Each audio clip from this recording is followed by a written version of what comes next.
myself so... I can hear myself so well. That's so weird. Hello.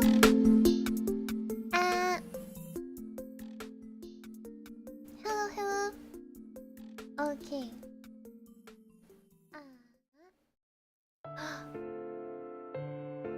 Oh.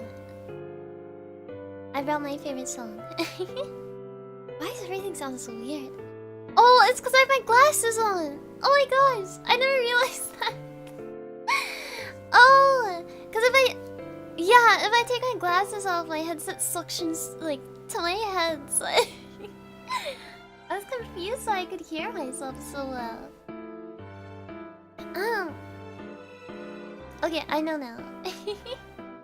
Yes, I know. I'm nerd emoji today. I have a very bad habit of losing my glasses. So I constantly do this like... Where are my glasses? Where I put my glasses? That is now become a meme between like my friends and I that I say that a lot. I don't like wearing them very often, so... How do you lose them? It's because I don't need them to like see things or read things very well. Like I can still perceive things pretty well without my glasses. It's just if I Hi Suri, hello! Dark, welcome back to Sun Covenant. If I have my glasses, it's usually for when I'm driving or when I'm in classes in dragon training. Cause it's easier for me to see far away with glasses on. Hello! Welcome back to Sun Covenant. Hello, hello. Granny glasses.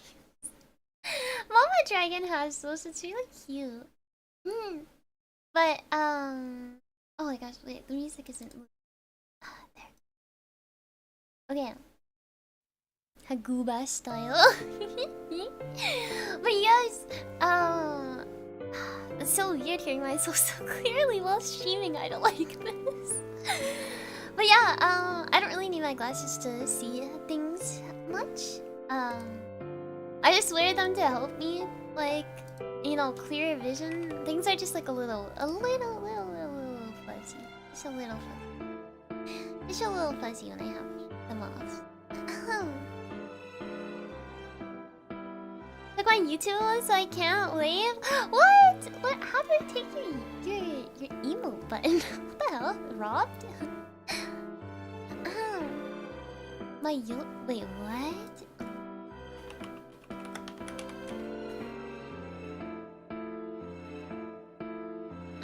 Oh, am I nearsighted? Yes. Okay, sorry. I don't know the terms. I haven't done anything with the eyeballs in a very long time, so I couldn't remember.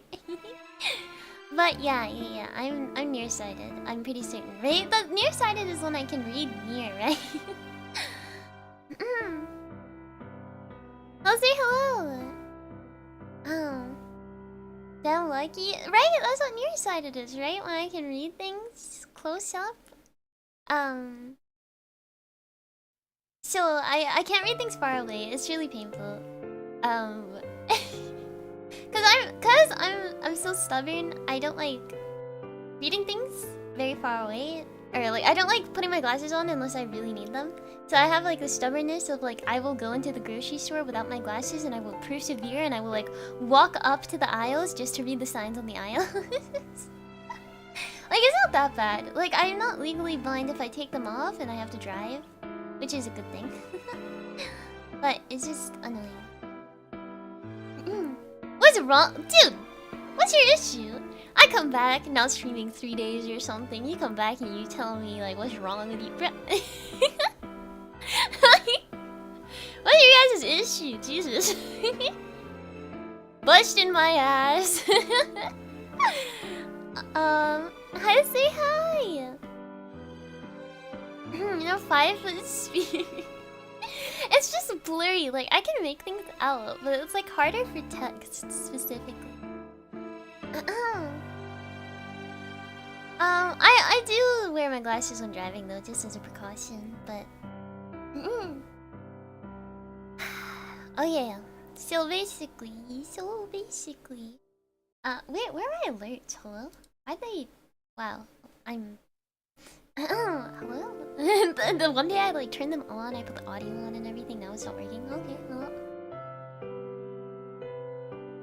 Can you get contacts? I could get contacts. I don't like the thought of like constantly having something in my eye, if that makes sense. Like I can wear contacts for like cosplay and stuff like that, but like putting contacts in and just keeping it there makes me like you know? But I don't enjoy them. So I drive blindfolded. Oh, you're trying to do like one of those like blindfold playthrough any %? Hi Suri, hi! What are you studying? Okay. I'm studying a whole bunch of different stuff. I'm sorry. This is gonna make absolutely no sense to anyone listening to me unless they've like done like a lot of biology. So I'm sorry in advance. I'm going to be like literally actually the voices today, unfortunately. Do I cosplays? Not super often. I will say I do it every so often. That's just because my older dragon sis, oldest dragon sis cosplays. So all of us, all three of us have cosplayed before. I think middle dragon sis does not cosplay as much anymore. I do it every so often for fun. And then oldest dragon sis does a lot of cosplay. Like, very professionally too. It's pretty crazy. Happy Lunar New Year! Hello! Happy Lunar New Year! Long study stream today? Yeah, today is gonna be quite the endurance stream. So, I'm setting up the Pomodoro technique. So, practically what's gonna happen is I'm going to be the voices posting for 25 minutes straight, studying, and then I'm gonna take a 5-minute break and we can chat it all up, and then we go back to the voices. Today I am covering everything regarding, well, not everything, but a good chunk about metabolism. For anyone who's in biology, yeah, I'm sorry. It's gonna be flashbacks to glycolysis and like stuff like gluconeogenesis, the pentose phosphate pathway. I probably won't go to glycogen today, but that's my goal, is to literally get through like glycolysis, gluconeogenesis, and the pentose phosphate pathway. So this is gonna make no sense to anyone, and I'm going to be saying a whole bunch of silly words, but if you like just hearing silly words, that's great. I have no idea what you just said. It's okay. Those are words? Yup. See? So it's going to be a lot of like, what is she saying to me? But I will say that the way that I study is I tend to act like I'm lecturing almost when I study. So I'll be like talking to myself practically, but like you guys can like listen in if you want. That's the whole point of streaming. But practically what I do is I read through it out loud once, and then I read through it silently like the second time. And then right before the exam, I have a whole bunch of bookmarked slides that I look over right before the exam for like the key points that I like need to refresh on like as soon as I enter, you know? So, angiogenesis? No, gluconeogenesis. So the formation of glucose by the body using other substrates. My mom thought I was weird? That's how I study, at least. How the series mind works? Yeah, so you're about to hear a whole bunch of nuttin'. A whole bunch of nuttin'. Besides that, I do have snackies. I brought some matcha. I finally got matcha. Oh my gosh, guys, matcha. Holy.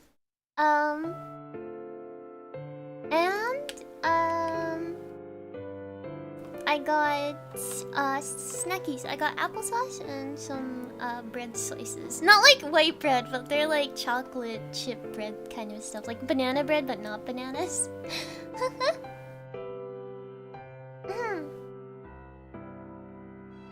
Yes.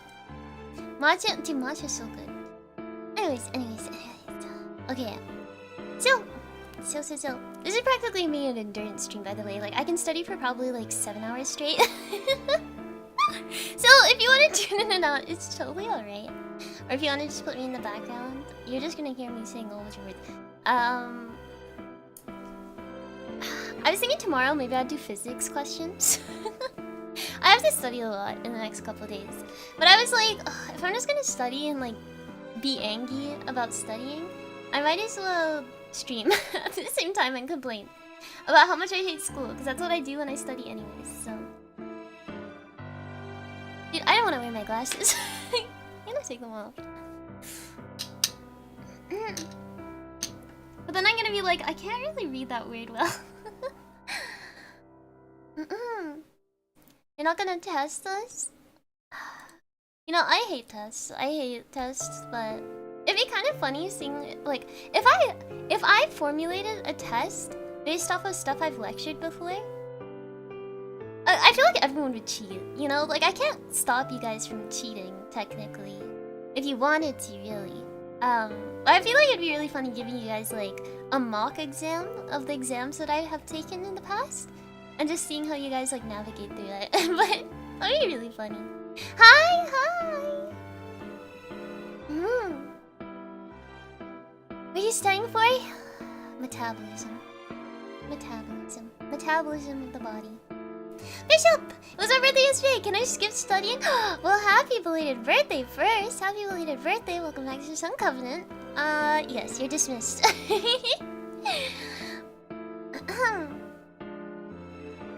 Alright. So, from here on out, the voices, I apologize. Wait, maybe I can just send this to myself. I wonder if I can. See, I hate I send myself stuff through Discord. Like, I literally just send it to myself. So I really hate that Discord has changed, like... They're like... what is it called? Like, they're like broken up Nitro and stuff like that. And like, the limit on like... just file sizes and stuff. It's just, it's a pain in the butt for me. Like, god damn it. Like, I'm already paying money for this. Can you just give me the full file size stuff? God damn it. No, I have to... God. Okay. Alright. So.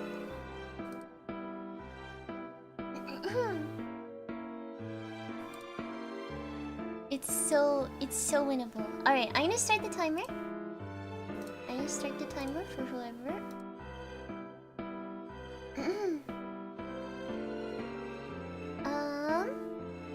Alright. Best of luck, soldiers who are out there doing stuff that's productive. I hope it goes well for you. Quickly before I start saying a whole bunch of random words and silly things, would we prefer that I keep the music on? Or do you guys want me to turn the music off and you guys can have your own music or something? Or what's the play here? What's the play?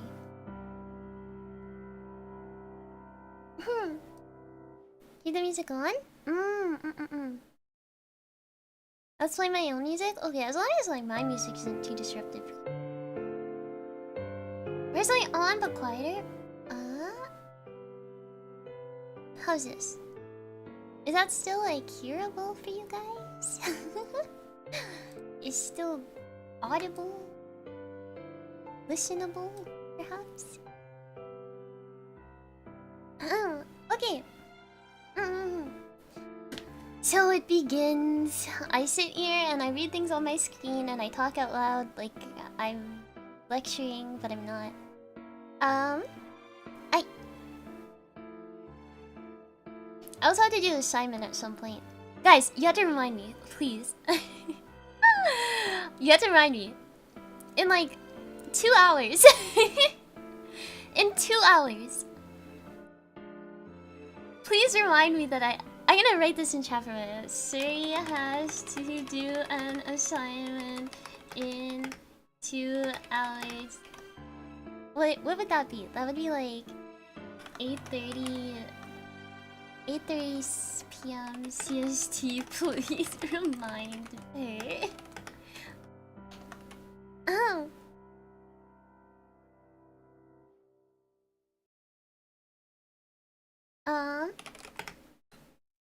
There you go. You guys are like my little secretaries. It's cute. My little secretary is telling me how to market and paywall things.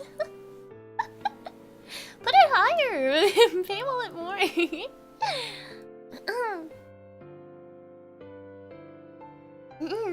You proud? Thank you, secretaries. Thank you. Alright. Okay, are you ready to hear a whole bunch of silliness? I'm gonna start the timer. Alright, this is Suri. This is Sir Solari going dark. Oh, those are late noise. I'm gonna be focusing. Okay. Alright. I can focus. I can do this. I've been having a really hard time focusing as of recently. Voices are too strong recently. It's for these two classes because I hate the class so much. These two classes that have an exam coming up, I just don't want to do it. But it's okay, I gotta make everyone proud, so... Or else I'm gonna lose my status as smartest gooba ever. Okay. Goodbye.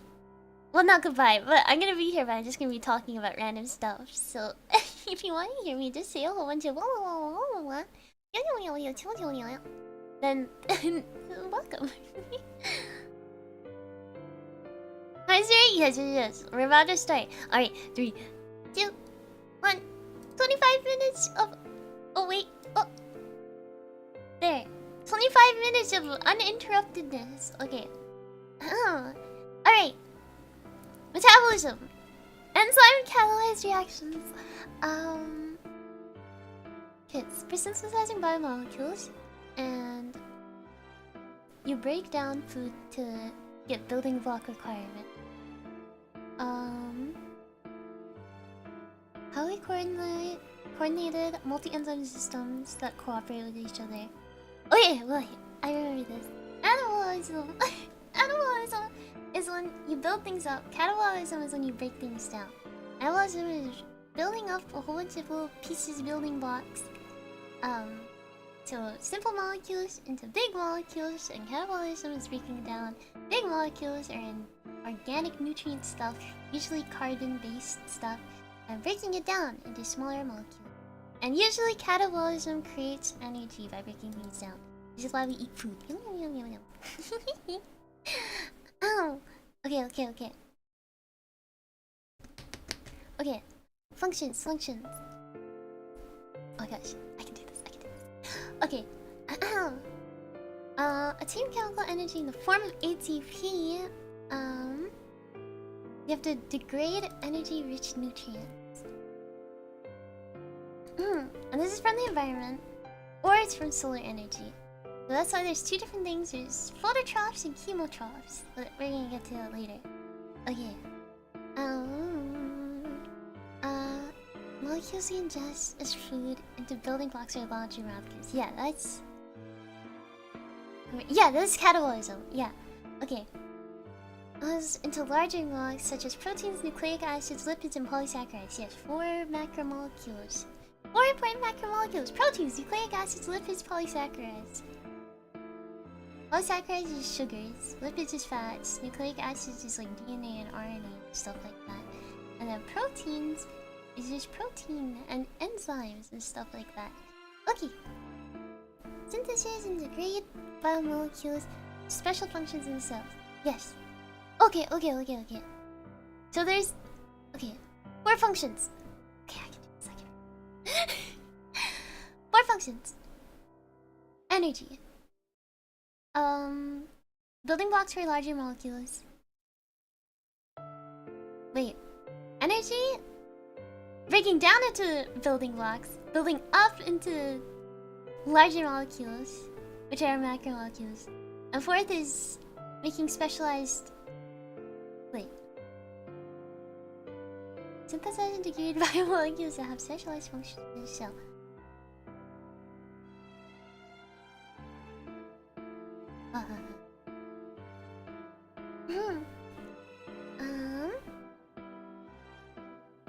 Okay. Synthesize and degrade biomolecules that have special functions in the cell. I need to drink tea.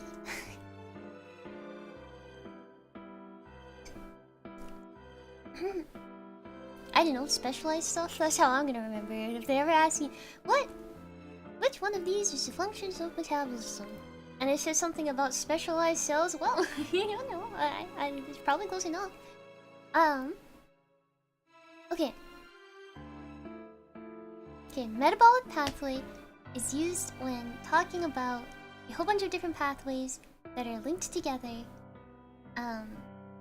But it tends to start with a specific molecule and converting that molecule into an end product through a whole bunch of enzyme steps.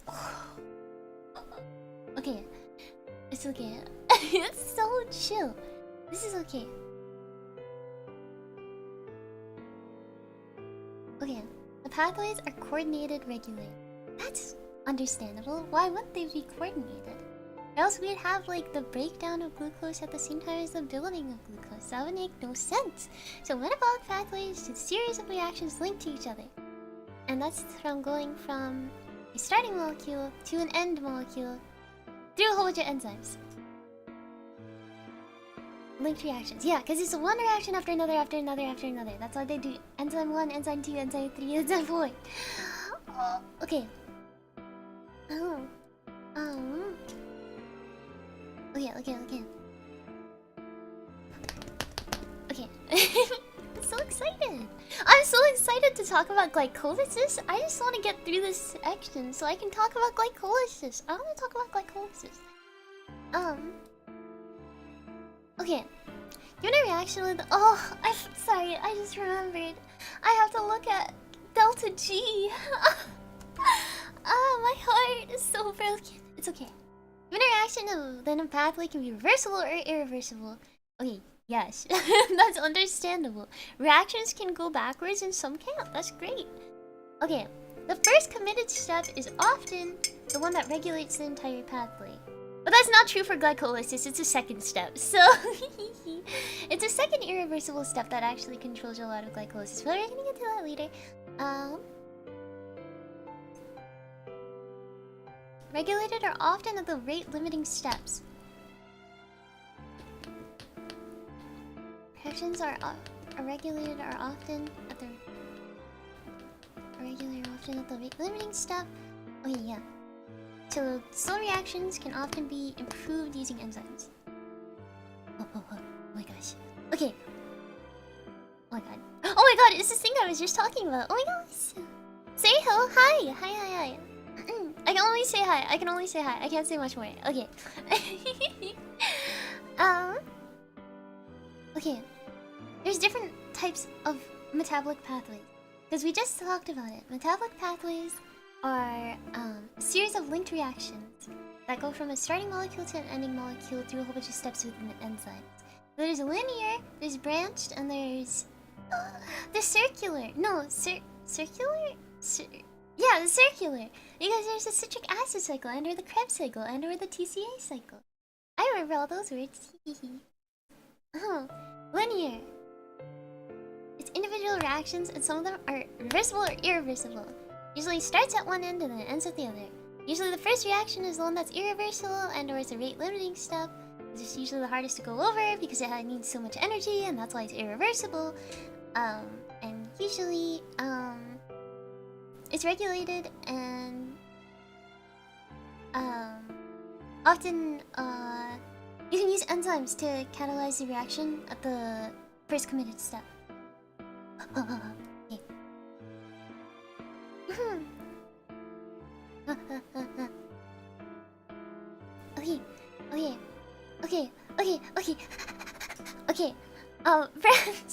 Branch metabolic pathways usually are regulated at the start and then regulated at the branching points, but not at the stem of the branching point. It's like when they actually branch. That makes no sense, but don't worry about it. And then circular usually has a substrate that just kind of stays in the circle while other things enter and leave. So, for example, in the Krebs cycle, or the TCA cycle, or the citric acid cycle, I like saying all the names. Every time I say it, you have to say the entire name. It's the citric acid cycle and/or the TCA cycle and/or the Krebs cycle has oxaloacetate, and that stays in the cycle. Always, always. Okay. Okay. Metabolic pathways are interconnected. So an intermediate from one pathway can be an intermediate for another pathway. And they're all connected because they're all regulated within each other. So sometimes, like, one pathway will make a whole bunch of this intermediate, which will affect that pathway, which will make it make a whole bunch of intermediates. And then that one will go and affect another pathway. It's kind of like why glycolysis and gluconeogenesis are connected to each other, and then why is the pentose phosphate pathway even exist? I don't know. I don't remember anything about the pentose phosphate pathway other than there's NADPH. And NADPH is a good electron carrier. That's all I remember from that one. Do I remember any of the enzymes? Nope. Do I have to know the enzymes? Yeah, but it's okay. Alright. Energy. Ow. Oh, sorry. I'm wearing a necklace and it actually jabbed into my, like, collarbone-ish area. Owie.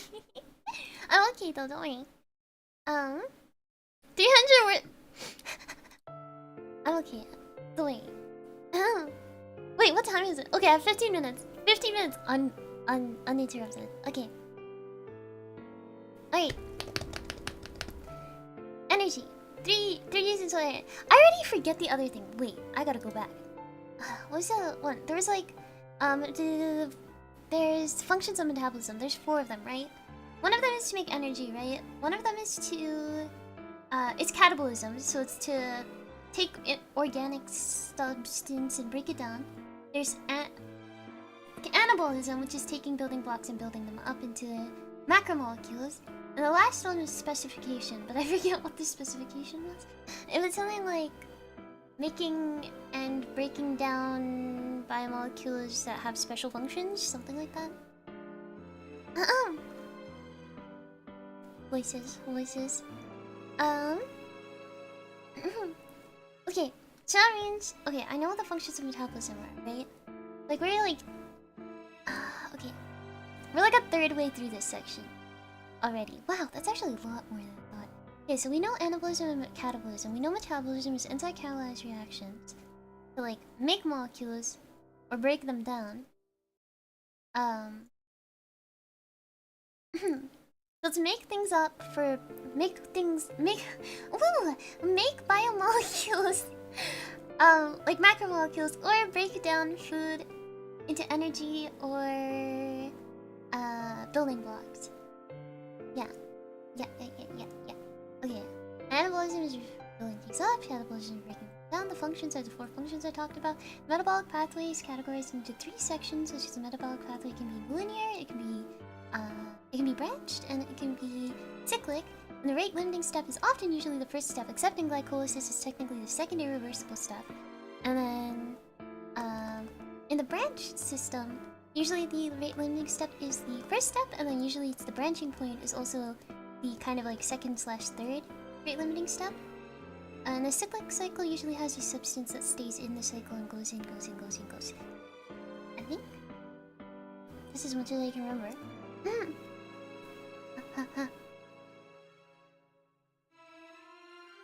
Anything I missed? Oh yeah, the regulated are often the rate limiting steps. Yeah, well, yeah. The regulated is rate limiting because often the slow reactions need mechanisms to either speed them up or stop them. Okay, and they're all intertwined. Okay, yes. Okay, energy requirement used to meet 3 fundamental needs.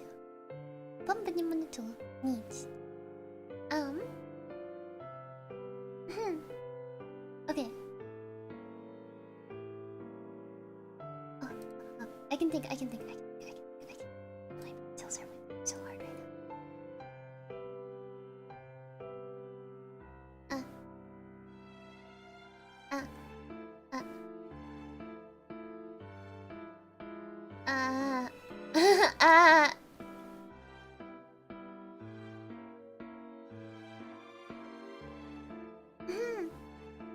What am I stuck on again?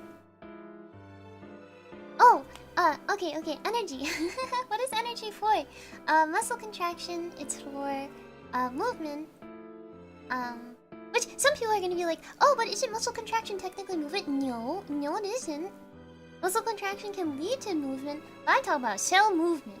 I'm talking about the silly little guys in your bloodstreams called lymphocytes, and they wiggle around, and macrophages like to wiggle around inside your body and eat things that are bad. Your resident macrophages are your friends. But, anyways, what else is energy required for? Oh, biosynthesis, because breaking down things catabolisms energy. It gives you energy, but building things up takes energy, so you need energy to build things up. So biosynthesis is needed for energy. So you have muscle contraction, you have cell movement, and you have biosynthesis. The public. Stop. Okay. Phototrophs. Oh, phototrophs, they get energy from sunlight. Chemotrophs get energy from oxidation of carbon fuels. That makes sense, oxidation of carbon fuels. Because oh my god, wait. Oxidation is loss, reduction is gain, right? You lose electrons through oxidation, so that means if you lose electrons, then it goes to the electron transfer chain and then it makes energy. So oxidation is losing electrons. Yes. Yeah. Yeah. Okay.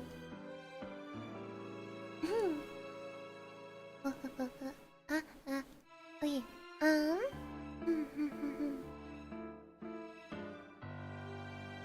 Okay, continuing forth. You have like 10-ish minutes. We're actually making a lot. Oh my god, I'm doing a lot more than I would have known, not gonna lie.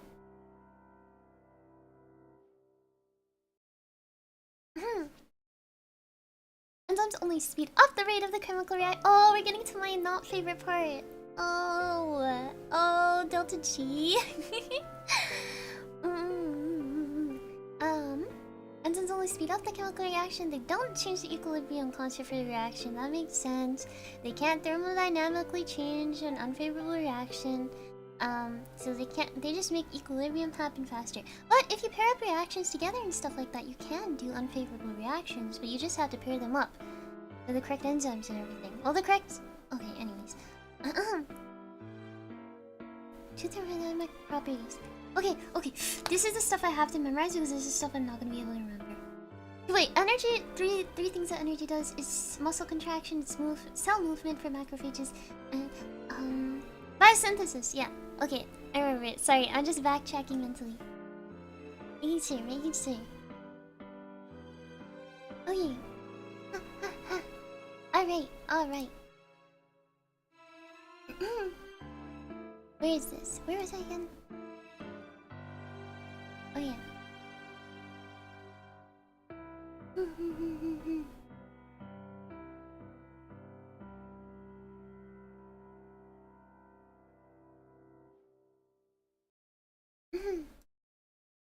yeah. Okay. So this is stuff I have to remember. Alright. Thermodynamic properties. There's two thermodynamic properties, which is the difference in free energy. Oh, I hate this concept. I always hated this concept in early chemistry. God damn it. At least I slightly escaped from it when I entered into like organic chemistry. But oh my god, I hate this so much. I can never wrap my head around this. But it's okay. Okay, energy difference. Free energy difference. Delta G. Not delta G prime. It's just delta G. It's the energy difference between the products and the reactants. If the energy is higher for the products, it is unfavorable and it will go backwards, because that means delta G is positive. Yes, because products is greater than reactants, so delta G would be positive. And then if reactants is higher energy than products, then it's favorable towards your products, because delta G would be negative. Okay, it's okay. I remember. I had to pick my brain a little, but it's okay.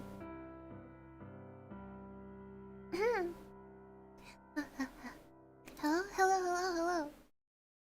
Okay, that's the first thing. Difference, delta G difference. And 2, free energy is required to initiate. I get a burp. I want to. It feels. It's stuck. I'm exploding.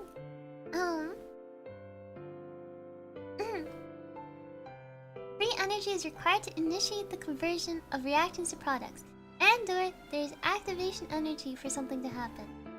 Often, this is the thing that enzymes affect. Enzymes do not affect the free energy difference. That stays the same. They just affect the activation energy, because the free energy difference is practically talking about what equilibrium favors. They can't change equilibrium. They can only change the activation energy. So the difference in free energy, which is delta G, is what will determine whether a reaction takes place spontaneously, which means that it favors the products, or if it's not spontaneous, which means it favors the reactions. And activation energy is the thing that determines the rate at which reactions will happen. And that's what enzymes affect. Okay. I remember so much. My brain cells are so big. Okay.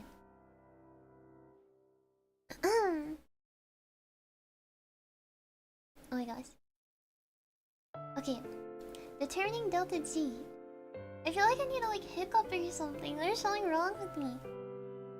I'm taking so long to go through this section now because it's so like I hate this. But when it's done, it'll be so good. Okay, determine delta G. You need to take into account the nature of reactions and price. Okay. I hate this. Okay, so the equation, I don't even know if I have to memorize this, but I'll remember it anyways. The equation is that delta G equals delta G circle. What is that? Like, what is this called? The delta G. That's not delta G prime. Delta G prime is different. Delta G circle. Circle square. Square hole. Circle hole. What's that? Delta G. Oh, standard free energy change. I don't know. I'll call it delta G standard. I'll know what the symbol is when I look at it because I got stumped right now. So, okay. So delta G equals delta G standard plus the R constant, which is the gas constant. Question mark. Yeah, let's go.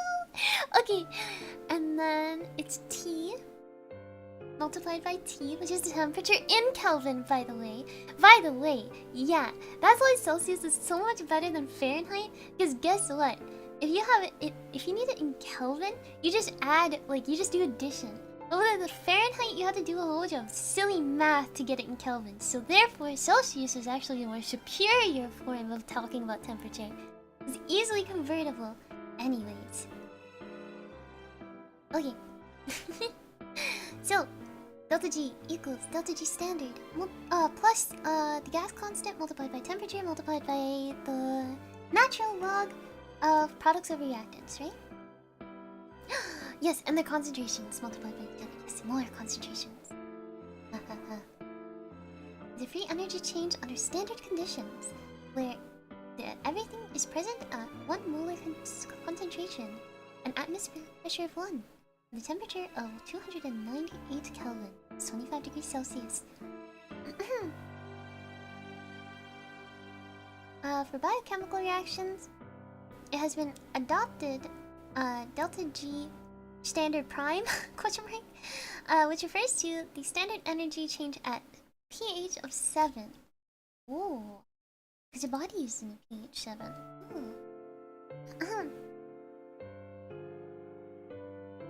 I will argue about Fahrenheit till the day I die.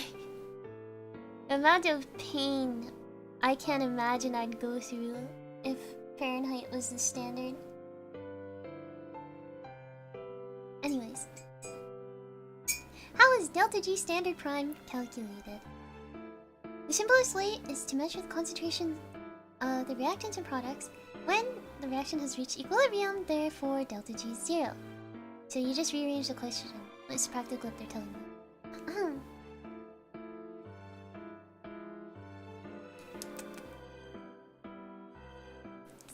Oh god.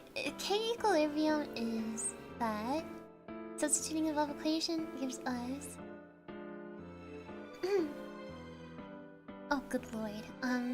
Oh yeah, negative. Okay. Okay, yeah, because this is at pH 7. Those all standard conditions. The 1 molar concentrations, atmospheric pressure of 1, temperature of 298 degrees. Wait, no. 298 Kelvin. But then also pH of 7. So the delta G standard prime just means. Oh, yeah, by the way, it's also in pH 7. Okay, so if I was mentally rearranging this equation, I would subtract from this side, and if it was 0, then I could move over delta G standard prime? Oh, that's a lot of words. Onto the left side, it would make everything on the right side negative. So now I have negative gas constant multiplied by temperature multiplied by the natural log of the concentration of products over the concentration, molar concentration, reactant. What? Concentration, molar concentration of products over reactants is also called K equilibrium. Which is also rewritten.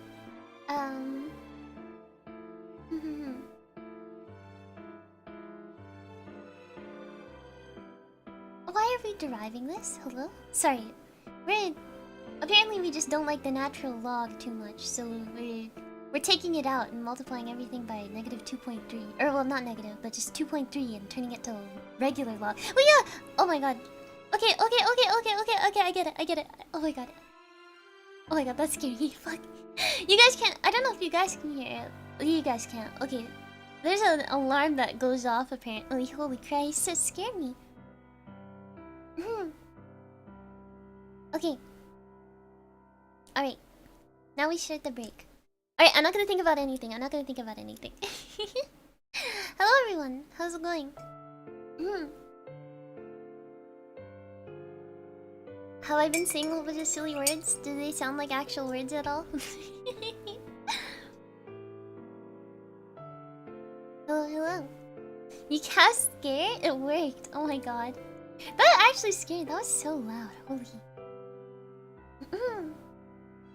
But hi. How's it going? Kelvin over Celsius? Kelvin is like, okay. I think it's just hard to like think about it relatively. About whether it's cold. I like Celsius because it's like when temperature, like it's when water freezes, right? At 0 degrees Celsius, water freezes. Isn't that such a nice thing to know?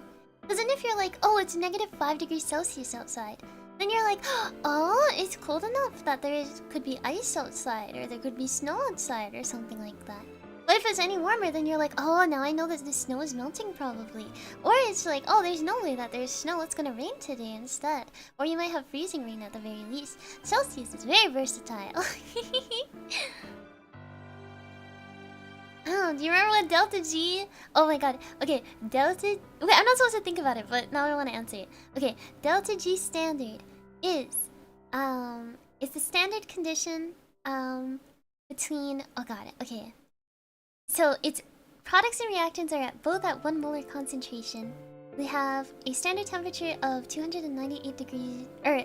Kelvin, which is 25 degrees Celsius. You have a atmospheric pressure of 1. Is there... I feel like there's one other thing. Well, if we're talking about prime, then it would be at pH 7. But I think that covers everything. Can you believe it? Oh my god, my brain cells are expanding already. Holy. Oh my god. Good lord, I hate this section so much. I'm gonna have a lot more fun when I have to memorize enzymes, because then I get to sound really smart, because you're just gonna hear me sing a whole bunch of silly words. But for those who actually know biology, it's gonna sound like so lame. Yes, oh, the phosphorylase. That sounds fancy, but it's literally just I take a phosphate. Smile. Won't use it unless scientific reasons out of spite? Oh my god. God's most patriotic soldier.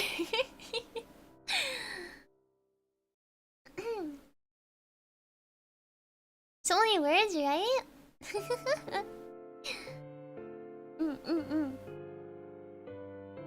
Is that the chemistry version of assuming a frictionless environment? Practically.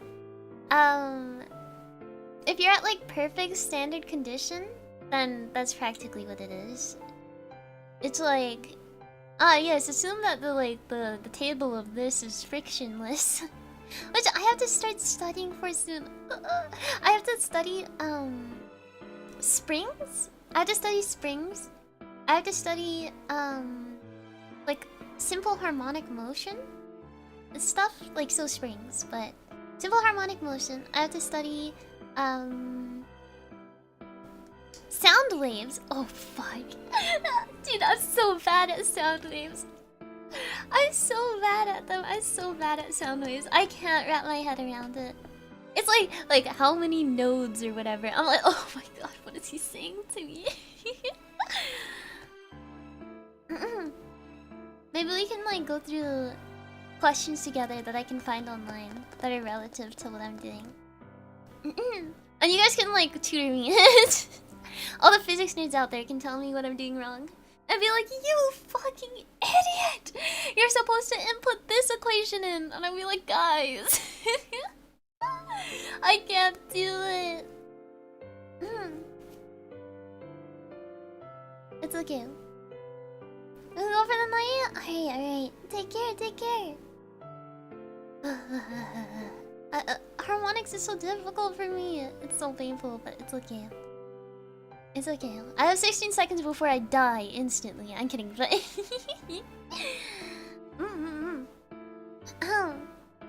Alright. Goobers. Thank you. It is time for me to explode. It is time for me to explode instantly.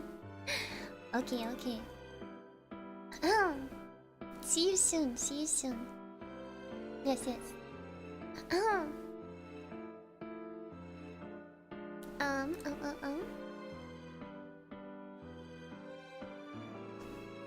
Okay. Back to studying. Starting the timer. And here we go. Okay. How is delta G calculated? Oh, this is stuff we were just going over. For some reason, they really want to derive the natural log, even though I think that's lame. I hate the natural log. Well, I think it's fine. If I have a calculator, it doesn't matter if the natural log's there or not. Why would I derive natural log to regular log? Screw the regular log. Okay. So when K equilibrium equals 1. Wait. What? Sorry. I'm so bad at math. I'm not like terrible at math, but I'm just like very...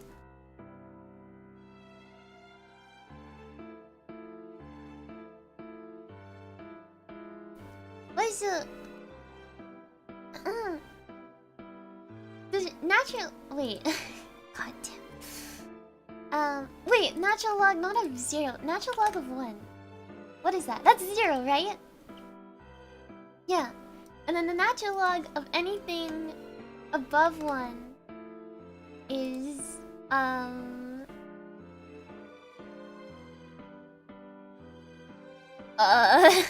Question mark. Wait, I'm sorry. I need to do this math so I don't, like, forgore this later. Okay. So it's reversed. Anything that's natural log below 1 is negative because there's already a negative in the equation. It's technically positive. So natural log... So if K equilibrium equals 1, it's 0. If K equilibrium equals less than 1, it's technically negative, but because there's another negative that cancels it out, it's positive. So delta G would be positive, which means... What does it mean when delta G is positive again? It means that it is not favorable towards the product. And then anything above 1 would make it positive, but then because there's a negative, it would make it negative. So then it would go towards the product, right? Yeah, positive value does not favor the forward reaction, but favors a reverse. Negative. Wait. Yeah, anything less than 1. Yeah, okay, I said it right. Anything less than 1 gets a negative, and the negative cancels out the negative, so then therefore technically delta G is positive, which means it favors a reverse reaction. Now if less than 1, then technically it's negative, but because there's another negative... Wait.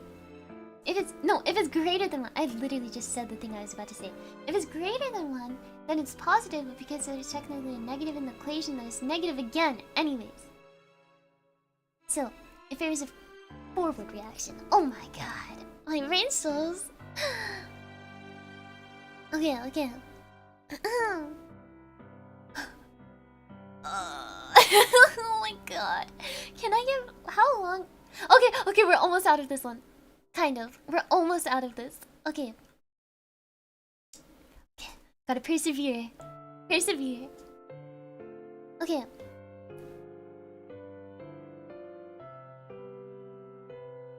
Metabolic reactions are thermodynamically unfavorable. Oh, a lot of them are. I was like, what?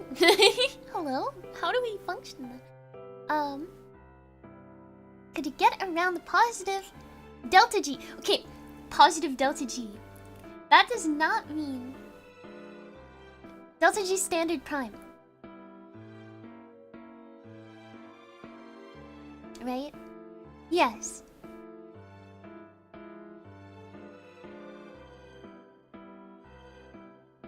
Wait. Yes. Yes. I should... Okay, I just need to think about them separately. It's fine. Okay. Positive. And these are non-reversible. You have to couple together reactions. So if you combine them... If you combine reactions together and their combined delta G is negative, it will proceed forward.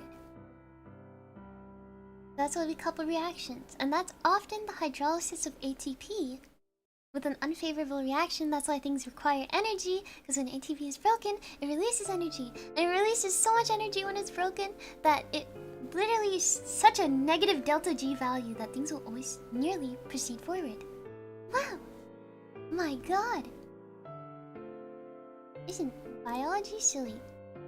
Okay.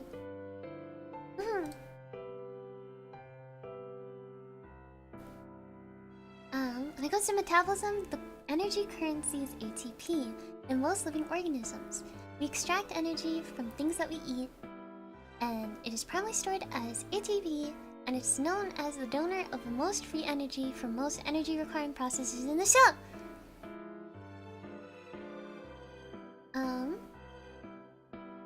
ATP has 2 bonds called acid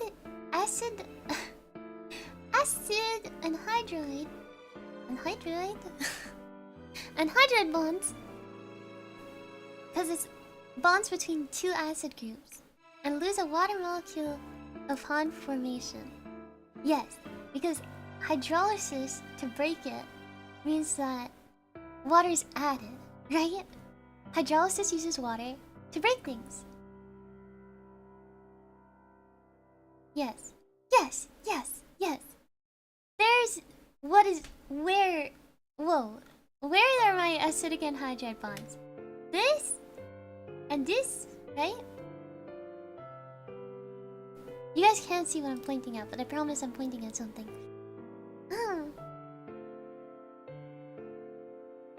Adenosine triphosphate reference. Holy shit, adenosine triphosphate mentioned. Okay.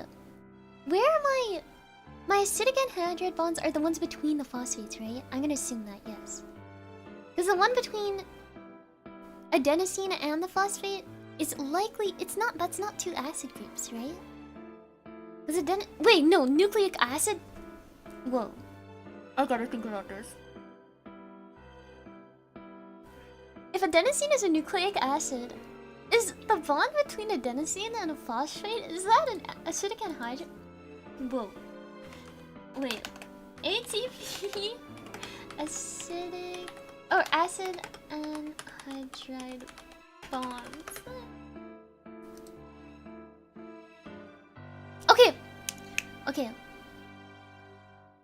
Oh, because it's not attached... It's attached to ribose. I'm actually so stupid. This... hello? Wake up! Wake up! It's a ribose. It's not adenosine. adenosine is on the end. Oh my god, I don't even know basic biomolecules. That's so crazy. It's so over for me. Okay.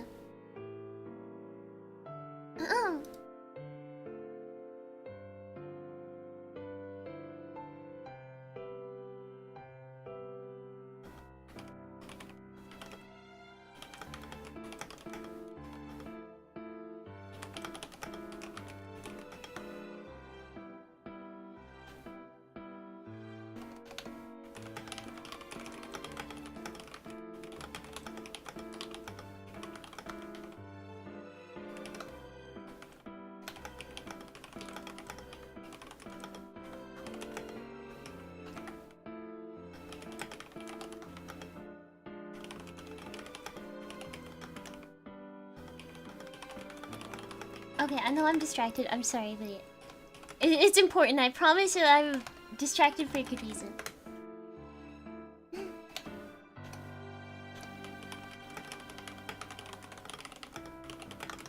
Okay.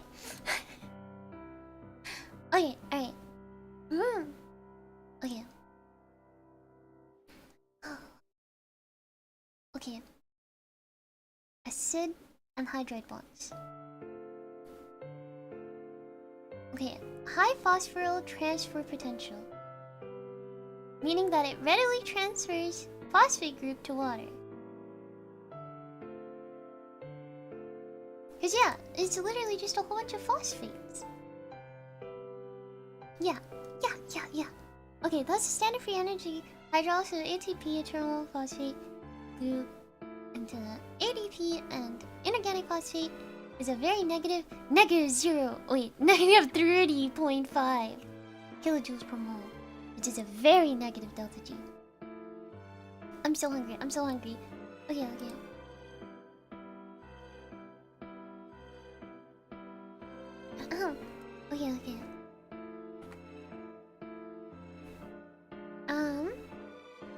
Good evening. Okay, why is the hydrolysis of ATP so high energy? Okay, this I have to memorize. Okay, I remember metabolism has 4 points. Energy has 3 points. Because metabolism... Okay, there's 4 points in metabolism. The functions of metabolism is 1, to make energy, so to make ATP. Another is to catabolize things, so break things that are eaten down into building blocks. To build things up from building blocks into macromolecules is the 3rd part. And the 4th is to make specialized stuff in the cell. I don't know what that means really. Well, I kind of do, but I don't remember it clearly. And the energy has 3 uses, which is muscle contraction, cell movement, and what's it called? Biosynthesis. So this is another point, like, memorize these 4 points, smile. So, say hi. Okay. Why is ATP so high energy? 1, I remember that literally it's negatives pulled together, and that's really bad. Negative molecules pulled together, they do not enjoy that. They get mad as hell. So, electrostatic repulsion is what it's called. Because at 7 pH, which is the bodily pH usually, on the inside where all the organs are and stuff like that, at 7 pH, all the phosphates are negative. And or they just aren't, they don't have a hydrogen. It's stuff to do with like weird acid curve stuff. But anyways, repel each other in close proximity. Number 2, I don't remember the rest of it. So, resonance stabilization. Oh, inorganic phosphate has a higher resonance stabilization than the phosphates in ATP because we're all bonded together, so they can't resonance stabilize. That's organic chemistry stuff. That will make sense in my head because I've suffered for so long in that class. Which, by the way, that clutch I did on an organic chemistry class was crazy for how much I hated that class and how much I thought I nuked that final exam. But that's about to be replaced with physics, and it's okay. Alright. Increase in entropy. Hydrolysis of ATP... Oh yeah, it's 2 molecules. Catabolism makes more things, so entropy is like randomness. The world works towards randomness, so increase in entropy is always good. And then 4 is the stabilization of hydration. Oh, okay, yeah. Oh, this is all literally just organic chemistry. It favors the more stable product. It favors entropy. It favors resonance stabilization, and it favors whatever prevents well, I guess it favors electrostatic repulsion, right? Oh my god! Oh my god! This is stuff I've learned before. This is crazy. This is crazy. Okay, continue go forth.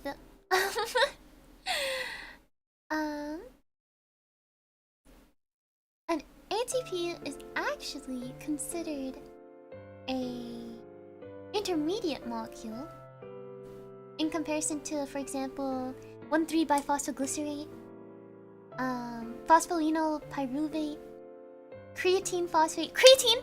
Hey, gym bros, you heard me say the word. Oh my god, wake up! Did you know that creatine actually has more energy than ATP, and that's why people like to eat a lot of the creatine stuff to have a bunch of energy stores, so when they exercise, oh my god, it's relevant to you, boo! Creatine jump scare. Okay. I say hi. Oh yeah.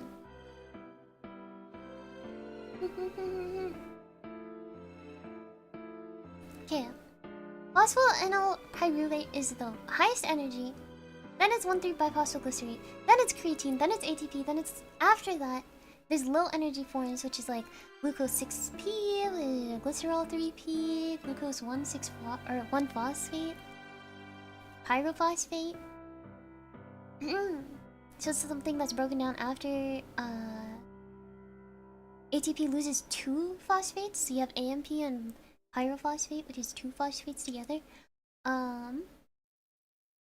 I have to memorize this chart? ... I don't know.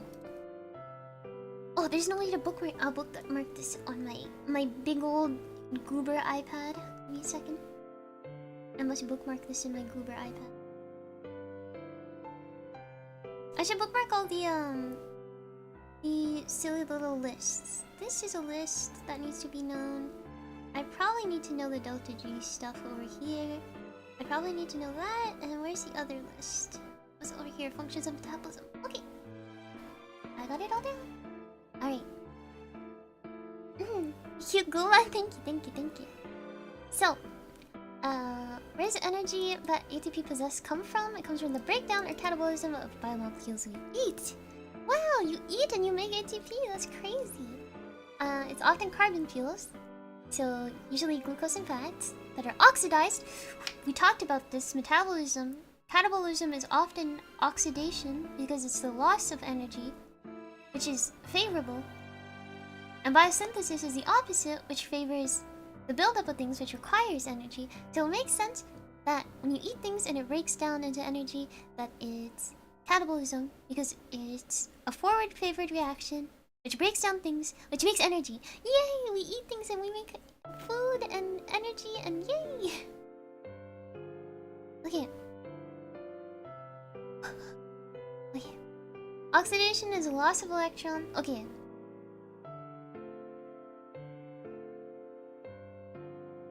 How did I remember this before?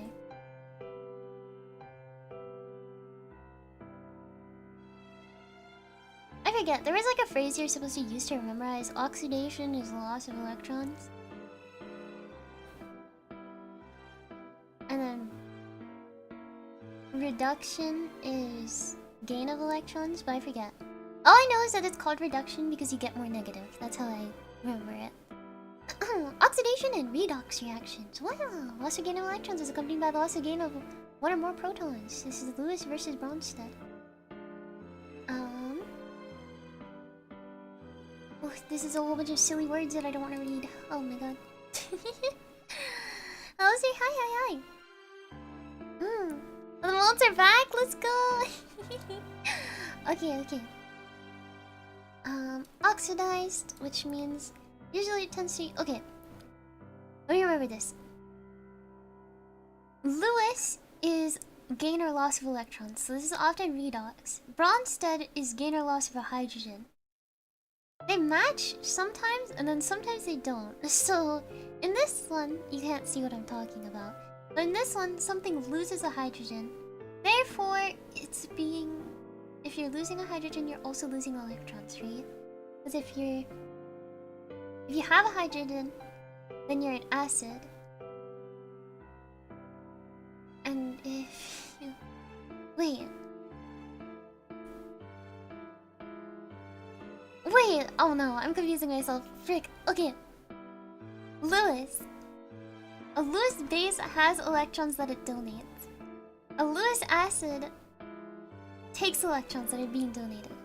Bronson has a hydrogen on the acid, and that hydrogen is donated to... hydrogen is donated to the base. So... Okay, what is happening in this one? In this guy is losing a hydrogen. So he's an acid that loses a hydrogen and becomes a conjugate base, right? Right? Oh no. Jesus. Okay, wait.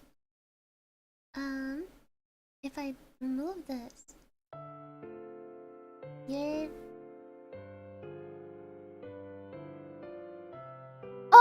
Oh, no, it's losing electrons. That's why I'm thinking. Because it forms a double bond, therefore it lost electrons because it has to share electrons with other things. So, it's going from an acid... Wait, is it going from an acid?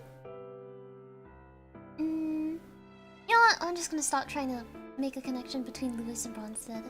I just know that this is a redox reaction, because this thing is losing electrons, therefore loss of electrons is oxidation. Yes. Whew. I did not enjoy that. Okay. Whoa. That used a lot of brain cells. But, okay.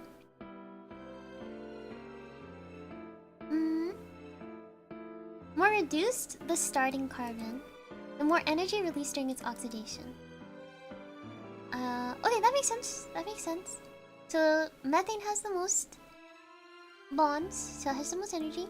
Methanol, on the other hand, alcohol, so it has an oxygen, which means that there's electron with... No. Is that electron withdrawing?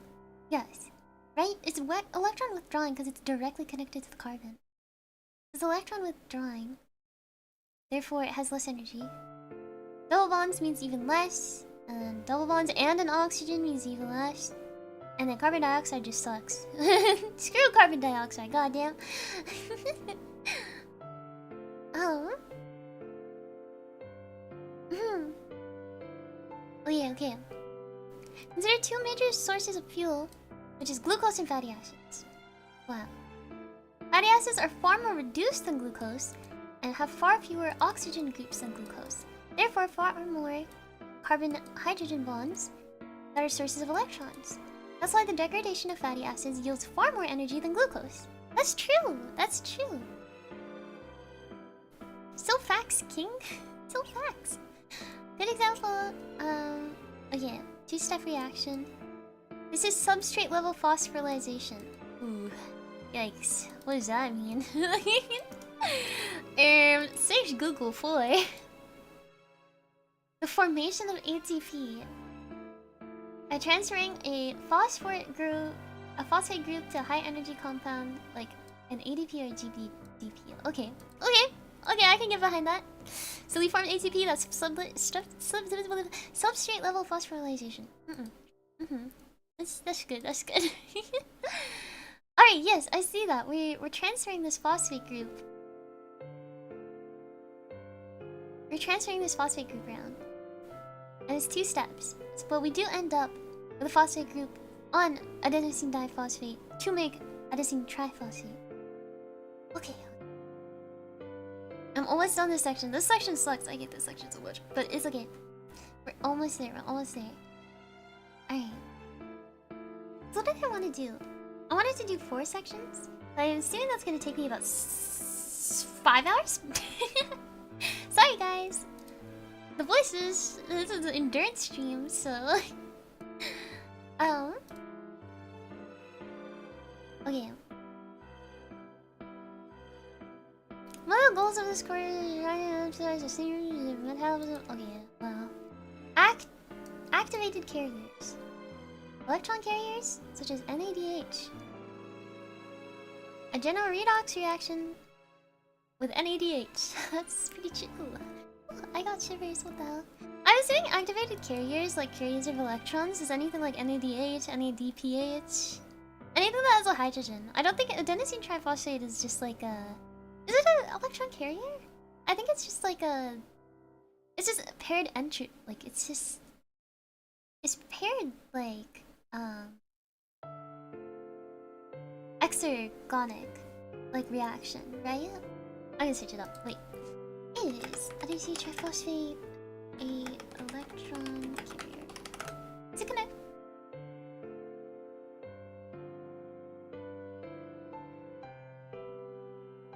High energy molecule. Energy within this... Energy... Electron carrier. Okay, yeah. No, I don't think it's an electron carrier.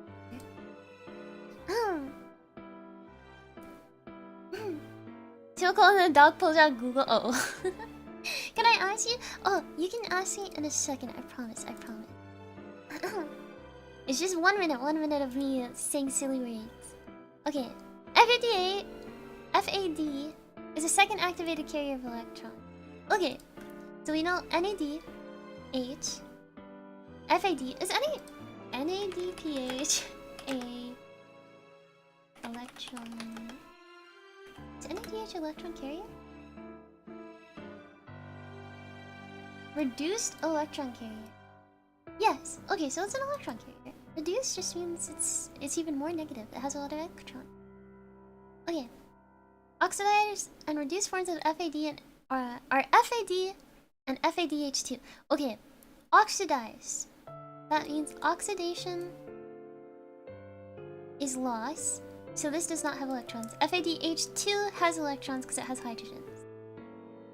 NAD is reduced. Wait. NAD... Oh! Oh my gosh. Okay, wait. Really quickly, is NAD...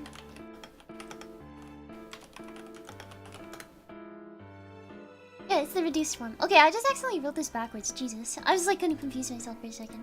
Hello, everyone. Okay. Bam! Starting the chatty clock. Hello. How's it going?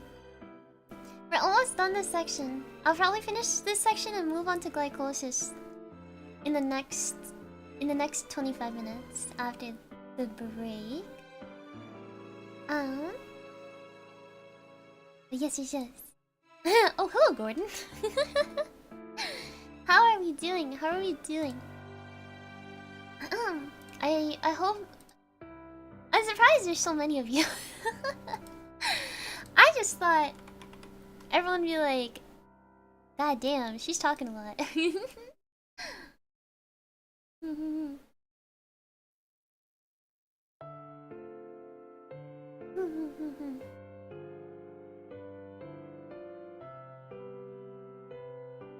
Man. Yeah, thank you. Saying a lot of words I have no idea what they are. It's okay, that's how it works. You just hear me say a whole bunch of silly words and that's totally okay. It's perfect.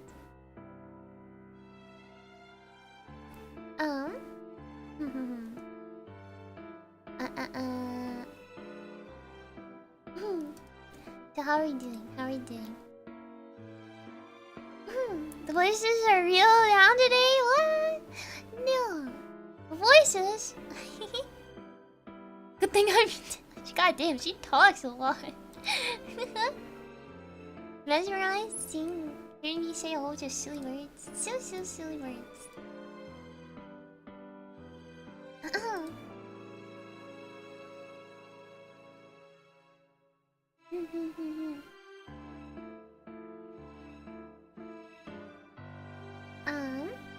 Yeah. My god. It's basically just metabolic roots? Yeah. That's practically what I'm memorizing right now. So this is all just the general concepts that I'm going over. And then I'm gonna have to like go through and be like, this is glycolysis. This is like... This is gluconeogenesis. This is a pentose phosphate pathway. So I'm probably gonna have like another endurance stream tomorrow if I'm up to it. Why do my knees get warmer than the rest of my body? Oh, that's strange. Honestly, I don't think that should be happening. Unless you've like damaged your knees at some point or something, your knees don't have a lot of like capillaries and stuff. Especially since you have your kneecaps, which means like there's a lot of bone and not a lot of capillaries. So I do not know why. That might mean you hurt something, and that's why there's like a lot of blood there. Good Neon Genesis having chili. Good God. Finish the last one. You true. I was gonna talk about blood, oxygen. Things don't go to hell. No. I'm sorry. I wish I could tell you so. But like your knees, like, cause your kneecaps are like, and like your bone is so close to like your skin, there isn't like a lot of like, there shouldn't be like any like arteries and stuff. What time is the assignment due? Is it an hour?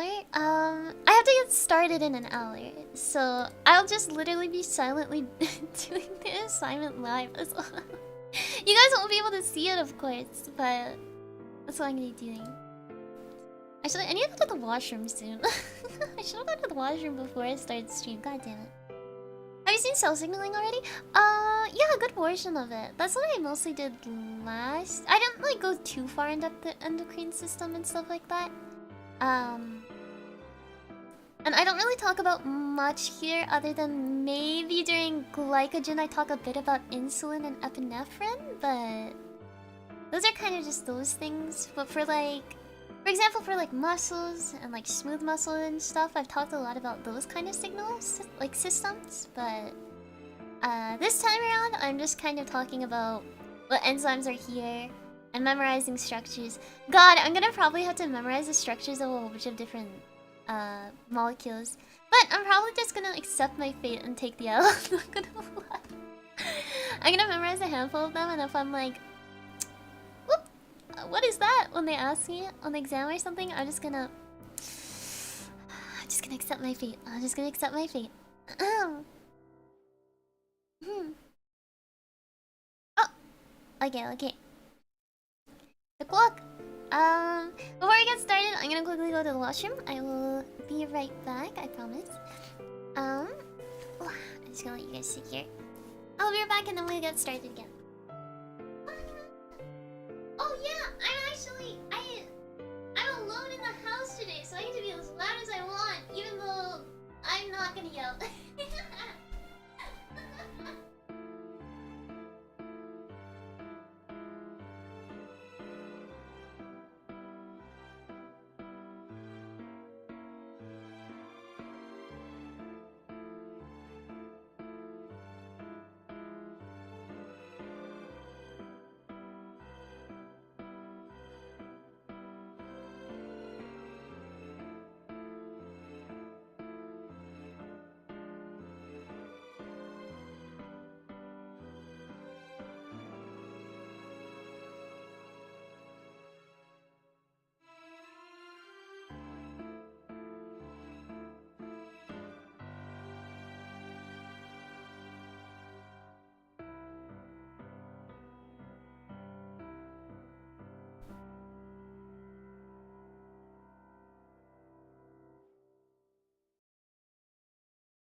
I actually won't burn up in my room for once. It's great. Just because I can open my door and be as loud as I want, I won't have to die in here burning because of my computer. Okay, right. Seriously? No, I was just going to the washroom. Okay. Where were we? Oh yeah, we're nearly done this section. Okay, yeah, we were talking about FAD, we were talking about NAD. NAD's oxidized version. Wait. Yeah, its oxidized version is NAD. Oh wait, I should start the timer. But hello everyone, hello. Oh man! DK, hello Raiders! Oh, I was just about to get started. Hello, hello, hello! Hi, hi, hi. I'm glad I got back in time before I went to piss. Hello everyone! Hi, hi, hi, hi Raiders! Hello, my name is Suri from the Oracle. I am their sleepiest sun dragon and probably their biggest nerd. Is nerd the right term? Yeah, cause dork is like really into like, I don't know, video games and other silly stuff. But I'm a nerd.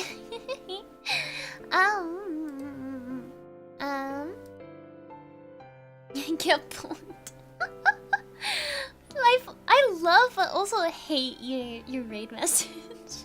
DK. But geek is video games and stuff. Dork just means uncool. And then nerd is just like academics, right? So yeah, I'm a bit of a nerd. Right now we're doing practically an endurance stream where I'm just literally studying, and you can just hear me go on about like the most random topics. But yeah, right now I'm talking about metabolism. This is gonna make no sense to anyone who hasn't like seen like any of your organic chemistry or what. Oh my god, me! Hello! Hi Raiders! Hi Raiders! Hello, hello, hello! Oh my gosh, more! Hello everyone. I should reintroduce myself. Well, if you don't know me, hi, my name is Solari from Gen 3 Oracle. I am YeoNwa's sleepiest sun dragon. I am also Maeve's wife. But she's like a really cool gamer, and I'm like washed and retired gamer. That's like a nerd now. I am washed. I'm retired. I'm getting old. Have a good stream. Yes, thank you. Thank you for the raid, though. Thank you, thank you. Right now we're studying, so we're doing the Pomodoro technique, which is 25 minutes of uninterrupted studying, followed by 5 minutes. But I am just taking a little break. Oh my god, Mayan! Hello! Hello, Raiders! Okay, wait, is there like one other person about to appear? I need to like brace myself. Is there anyone else? Is there anyone else I should be worried about? Is there someone that's about to like spawn in like 2 seconds? Hello, Raiders! Hi, Mayan! This is another time I introduced you guys. We didn't even coordinate to all 3 of you! All 3 of you! I think Aaliyah was also in your stream. It's funny that you all spawned in. Well, hello everyone! Hi, my name is Solari from Gen 3 Oracle. I'm their sleepiest sun dragon. I'm also the biggest nerd on the roster, probably. Retired gamer. I still play video games. I'd say I'm still decent at FPSs, but retired gamer. No time to video game as much, but I hope after all my nerd activities I get to video game more. Also, big project enthusiast as of recently. I can't help myself. But hello. I should let you know I'm about to just nerd out about a whole bunch of random things, so this is practically just me just talking into the void today. Right now we're talking about metabolism. This will make sense to no one who has a biology background, and that's totally fine. But I just kind of talk into the void and tell you guys a whole bunch of random stuff about chemicals in your body, and it will make absolutely no sense, and that's totally okay. But if that's not your kind of thing, don't worry. We have been playing through Bioshock as of recently, so if you do want to stick around, maybe not for this stream, but for a future stream, hey, feel free to subscribe, and I will let you know when the next Bioshock stream is gonna roll in. But right now, I'm in exams mode because midterms. But after, I'd say the 12th, I am free. A free bird. But hello everyone, hello. It's nice to meet all of you. Thank you guys for the raids. Thank you. Thank you, DK and Maeve and Ryan. I hope you guys enjoyed. You guys are playing The Forest, right? Sons of the Forest? So this is the sequel? I haven't played the sequel yet, so... That's a lot? Thank you. Yes. So, I'm about to say a whole bunch of silly words. If you want to get something out, hey, maybe there's a project you've been procrastinating. For example, let's say you've been wanting to video edit or draw. I know everyone's been really getting into drawing as of recently, since the... I think PewDiePie's like, what, 100? 200 day challenge thing? People have been pretty excited, so if you want to try your hand at something that you've been putting off for a while, hey, this is a perfect opportunity. We're about to do 25 minutes of focused work for a bit. So, yes. Thank you guys. And again, don't worry, if this is not your thing, that's totally alright. This was kind of just like an offhand guerrilla kind of thing. So, if you're more into video games and stuff like that, don't worry, we do video games. We do video games on this channel. So, I hope to see you guys in the future. If that's your kind of thing. But thank you for the raid. Alright. Okay, I think it's time to start the timer. I think I've done my intro, so... feel free to settle in if you'd like. Play your own music or whatnot. The music that I have playing is pretty quiet, so you can still play your own over top of it. And yeah. Alright. 25 minutes. Starting... No! Okay. Where was I? Okay. We have NAD. And we have FAD. And we have NADPH. I feel so goofy talking about this now. But, FADH, the oxidized version is FAD. And the reduced version is FADH2. We have NADP, which is the oxidized version. We have NADPH, which is the reduced version. The difference between NADP and NAD is that NADP has a phosphate group, whereas NAD has a hydroxide group. A whole bunch of silly words.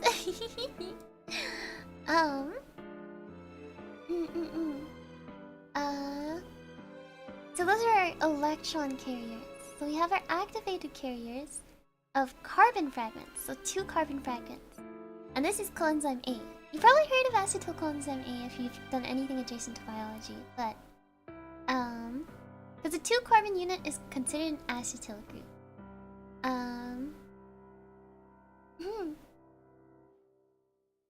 And if it's more than 2, often it's an acyl group. So like fatty acids, like fat. Oh god. Pantothenic acid moiety? And or vitamin B. Oh, did we ever talk? We did talk about vitamin B at some point, right? I'm pretty certain we did. But, anyways. Reactive sulfhydride group. Okay, I need to remember that. So, carbon attaches to acetyl or acyl. Acetyl. Wait, is it acetyl? Or no, is it? Acetyl group connects to coenzyme A. Oh my god, I can think. Through the sulfhydride group that coenzyme A has. Jesus Christ. So most activated carriers act as coenzymes, and those are derived from vitamins. So vitamin B. Vitamins have to be modified before they're useful for our bodies to do anything. Yes. Okay, that makes sense. That's factual. That's facts. Okay.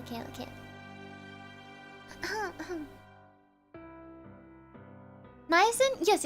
I believe it's niacin. Chris! Thank you.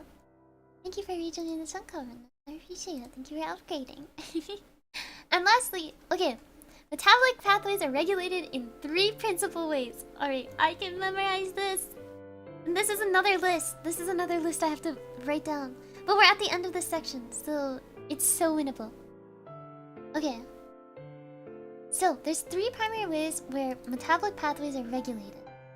Okay, we talk about regulation. So in linear, it's at the start. In branch, it's at the start and the branching point. And then circular, it's kind of just regulated randomly. I guess. Okay. So, it's 1 regulated by amount or abundance. So,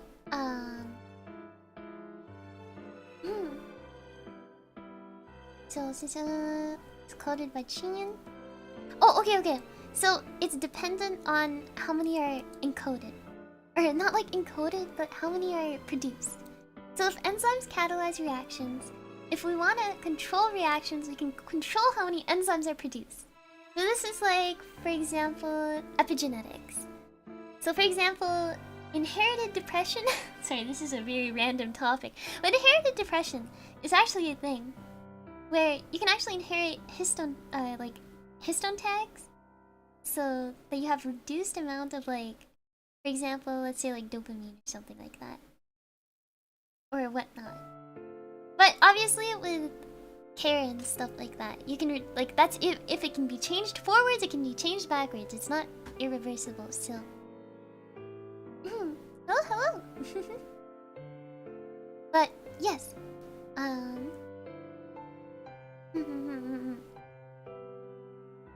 Okay, number 2. If it's not being controlled by the abundance of enzymes, by controlling the amount that it is expressed. Number 2 is the catalytic activity of the enzyme itself. So stuff like allosteric regulation, so inhibiting or activating something, can increase or decrease activity of the enzyme. You can covalently modify things, for example, phosphorylation, which changes the activity of the enzyme. That's practically it. You can have stuff like coactivators too, but that's literally... That's just, yeah. Inhibitors and activators, coactivators. Anyways, and lastly, number 3 is controlling the availability of substrates.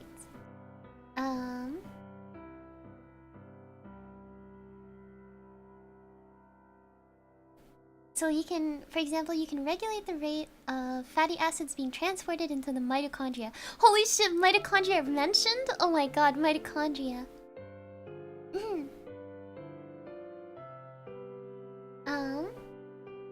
Yes.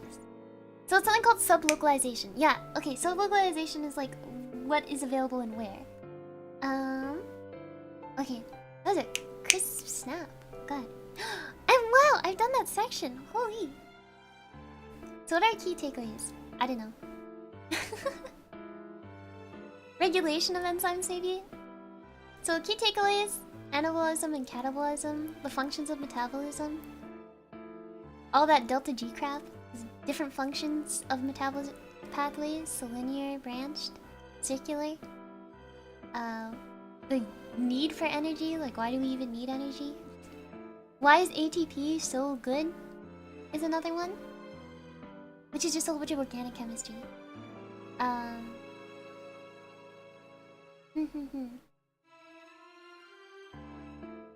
Redox reactions, I guess.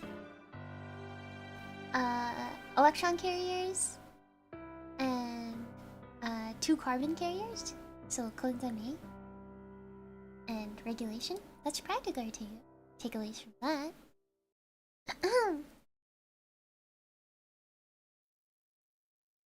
Redox, yeah, like reduction and oxidization. Like, reduction is gain, oxidation is loss of electrons. Oh, now we get to do the actual fun part, which is glycolysis. Which is silly. I love glycolysis. It's so silly. I kind of hate it at the same time because I have to memorize all like the individual silly little things, but it's so winnable.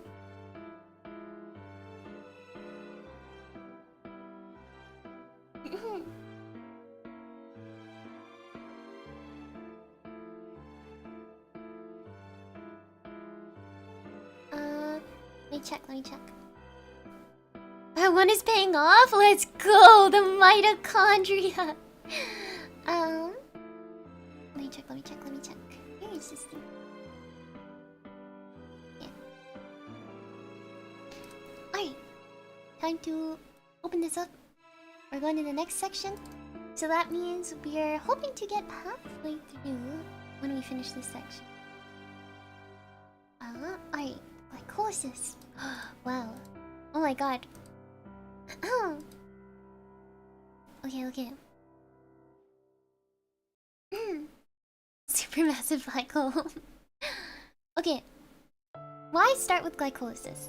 Glycolysis is found in nearly all prokaryotic and eukaryotic cells. This pathway occurs in the cytosol, so in like the gooey, juicy part of the cell.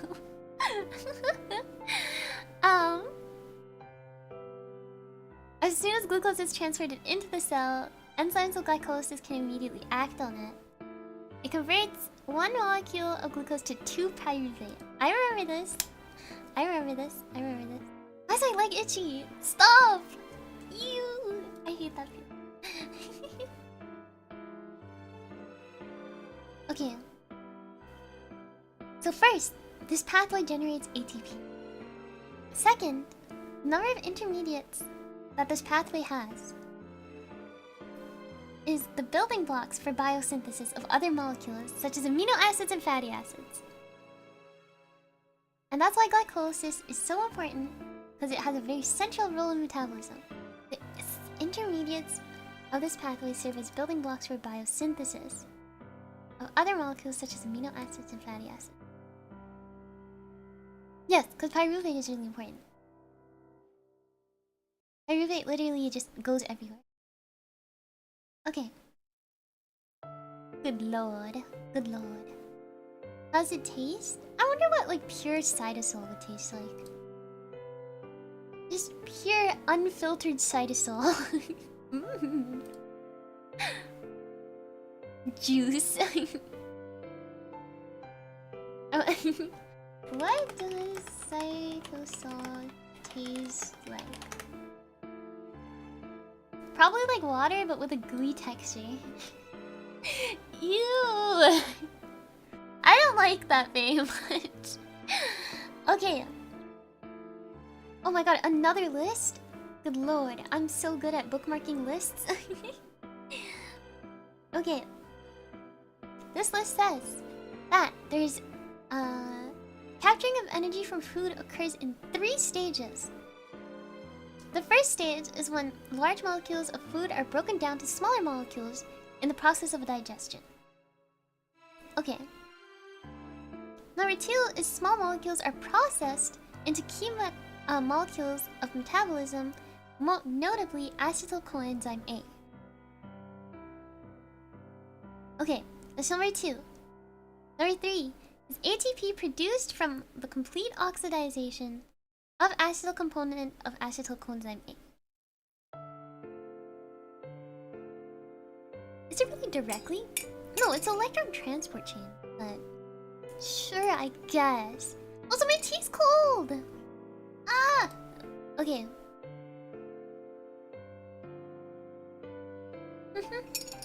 So, how does it taste? Dietary carbohydrates. Starch! Glycogen. Often are degraded into glucose. Maltose and oligosaccharides are degraded by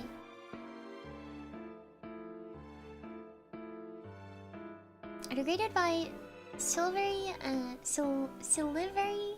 and pancreatic amylases. I swear there's something in our mouth that can degrade starch.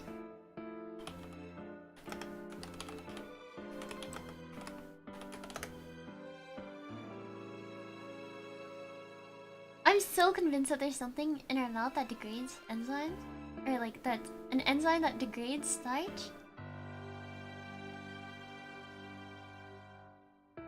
Is there a mouth enzyme that degrades starch? I feel crazy, but amylase! Amylase also degrades starch.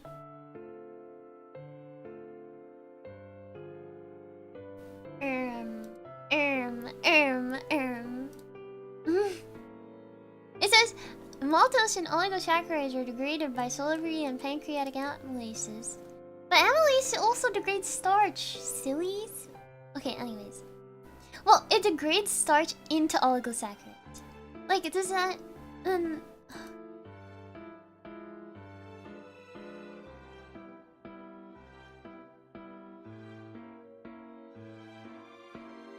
Okay, anyways, I'm not gonna dwell on it. I'm not gonna nerd out about it. I'm I'm just gonna let it. I'm just gonna let it be. Okay. In ruminants, cellulose is converted to glucose by cellulase. Sure. Starch and glycogen graded into glucose. Maltose and oligosaccharides are degraded by Solari and pancreatic amylases. This is gonna annoy me for the rest of this, but it's time. Cellulose is broken down into glucose through cellulase. That makes sense. ACE is like the enzyme word. Okay. Small intestine. It converts lactose into glucose and galactose, which is through the enzyme called lactase. So beta galactosidase. Oh, good lord. I'm just gonna remember lactase. Sucrose is converted into glucose and fructose by sucrase, an invertase. Good lord.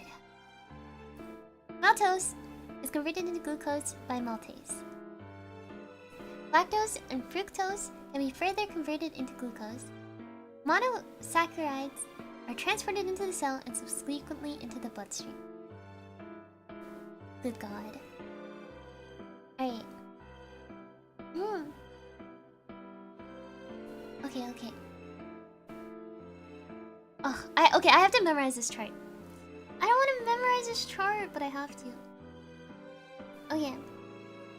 So there's glucose 1. Oh wait, no. Wait, what is this word? Is it pronounced glucose? Does it have not like a full name? Oh, it really doesn't. Oh no, it's called glucose transporter. Okay, I was like, what? There's no way it's just named GLUT. And that's all it's called. Glucose transporter 1. All mammalian tissues. Glucose transporter 2. Liver and pancreatic cells. Glucose transporter 3. All mammalian tissues. Glucose transporter 4 is for fat and muscle cells. Glucose transporter 5 is a small intestine. Oh, fuck. Okay, 1 is mammalian, 3 is also mammalian cells. 2 is liver and pancreatic cells. 5 is muscles. No, 4 is muscles. And then 5 is intestine. Good lord. Oh my god.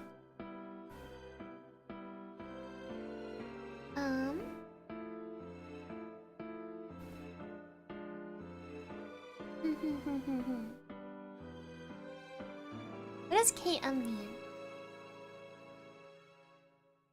Concentration where a given enzyme is half saturated. Okay, half saturated.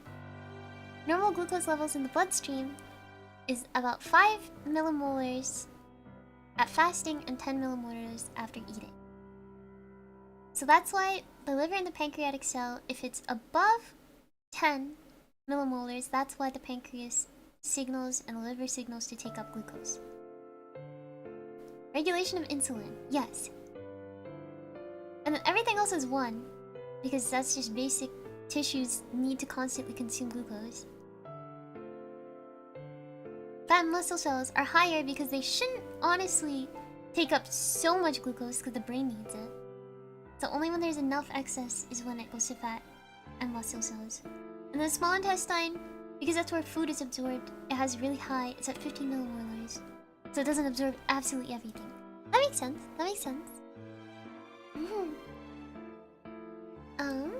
hello. Okay.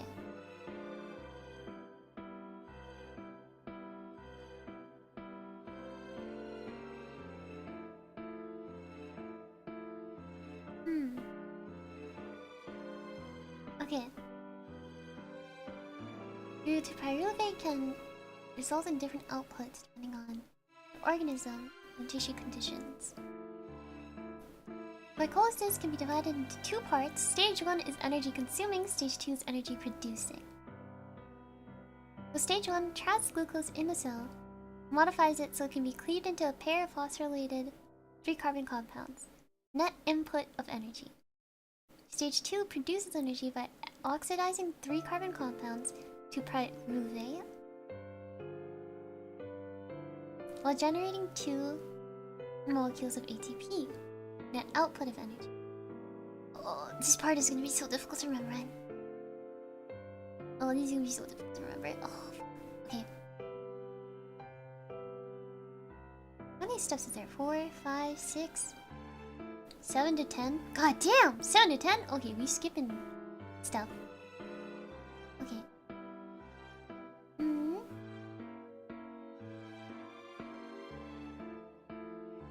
Sorry, just skimming through this really quickly before.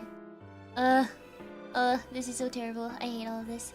Can't I just talk about, like... Man... I want to talk about, like, I don't know, pyruvate dehydrogenase. That one's actually fun. I was looking forward to this, and then now I'm, like, looking at it, and I'm like, I'm no longer looking forward to this. Hi! Okay. This is... sorry. Where are we here? Where's our...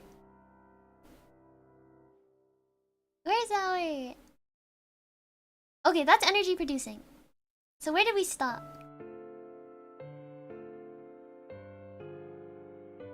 This is not energy producing, right? Sorry, the voices. I'm trying to find... Where does the first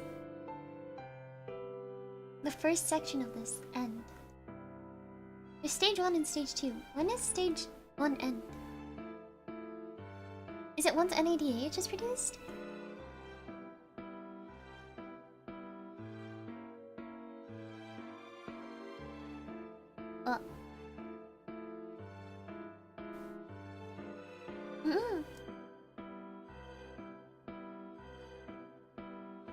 I forget. Let me check.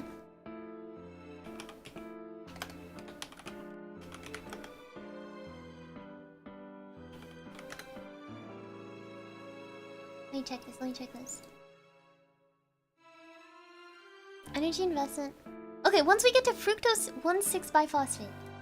That's when the stage 1 ends. Stage 1 ends at fructose 1,6-biphosphate. Where is that? 1,6-biphosphate. Where's glucose 1,6-biphosphate? Hello? Oh, here! Okay, it ends here. Alright. Okay. Is this like agreed upon? Or did I just find something that's...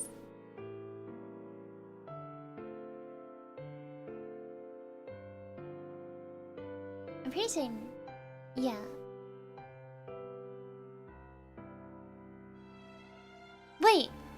No, this one's saying this is a preparative phase. What? Which one is it? Tell me. Which one is the actual stage?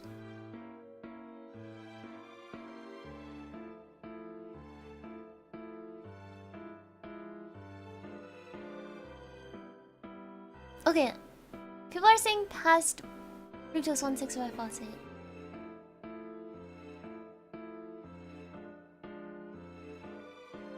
Okay, I'll just keep reading and hope that I recognize.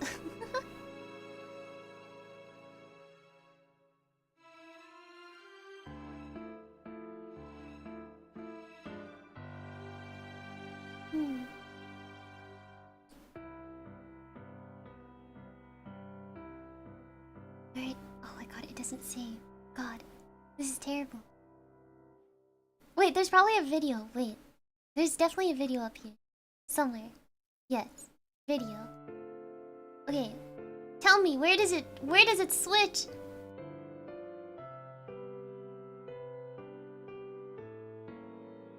Where do we switch? Where do we switch? Okay.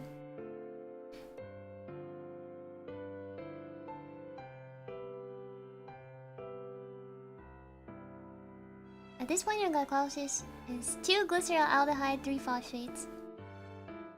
2 ATPs have been consumed.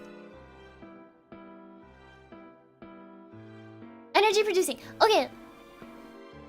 So glyceraldehyde, 3 phosphate. That's when it switches. Glyceraldehyde 3-phosphate. Where is this? I found it. I found it. I found it. I did it. I did it. I did it.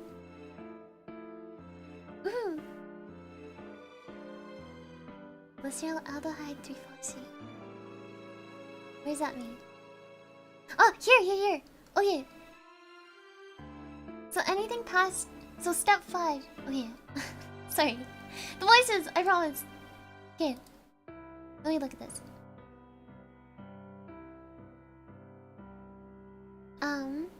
Right, step 5?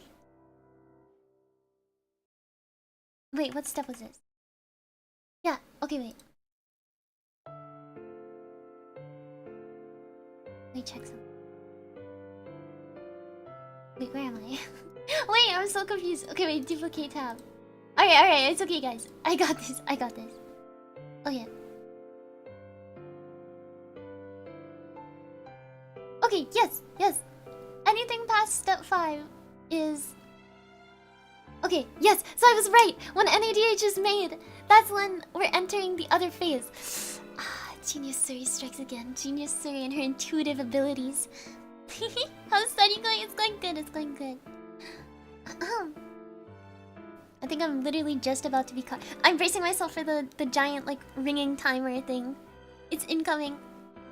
Okay. The voices! Alright. So after this, we're gonna have to go through, like, the literal, like, every single step of glycolysis and memorizing the enzymes and stuff like that, which is really gonna suck. I'm actually gonna have to memorize them, which is really bad and it really sucks, but it's okay. It's okay. Alright. I'm gonna start. Alright. How has everyone been? How have we been all doing? my matcha has gone cold.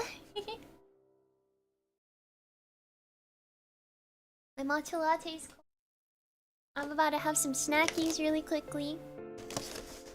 The grocery store, how are you? I'm doing good. I'm getting a lot of studying in, which is good. I'm being productive. I should do this more often. I'm actually really productive for once. Cold tea, right? Ew.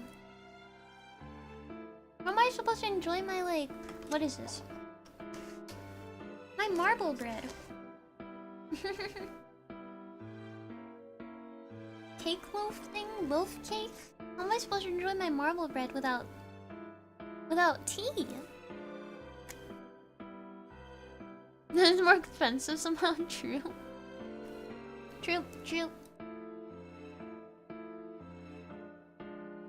I doing anything? It's okay, and that's alright. You wanna know something? I was literally lying down and doing nothing the entire day. That happens. Like, I literally just did that, like, what's it called? I have so many lectures to watch for physics that I think it's actually gonna be impossible for me to watch all of them by the time my exam comes around. Because I'm so behind. But literally yesterday, all I did was a lab report. Like, I was supposed to do so much more yesterday, but I just didn't have the energy. And that happens. Like, this is coming out of someone who's, like, you know, hell-bent on doing well in school and stuff like that. I've come to accept that, like, sometimes you just... It's better to conserve energy so that you're more productive in the future than to burn out. So sometimes you just gotta make that sacrifice where it's like, well, I'm probably not gonna get this done on time, or this person's probably gonna be a bit upset that I have to cancel on them, or, you know, I'm not gonna get as good of a grade for this or whatever, but that's life, man. It's better that you just kind of accept that and, you know, feel comfortable in your own body than, like, burn yourself out really hard. And also, I haven't streamed in a couple days, like, I just didn't have the energy to. Now I'm here. Guess what? Energized? Being productive? Just took a couple days. That happens. Even though I can look back and be like, wow, that's a lot of wasted days. I feel like that.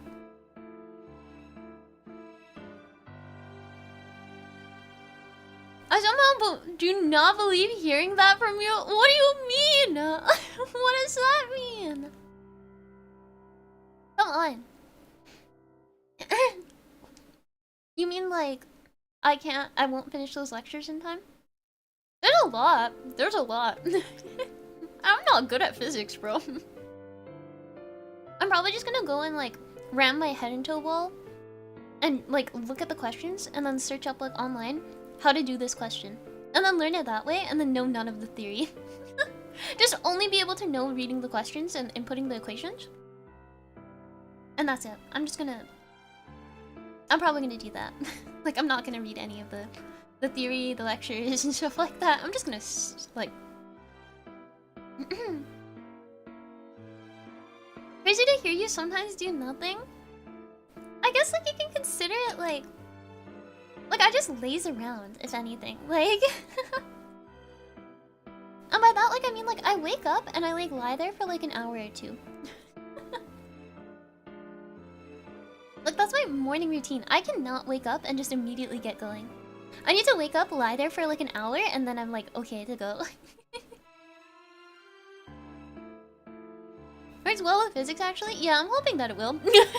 It better! I need to pass that class. And I never have to touch physics again after that. Maybe for an MCAT or something, but...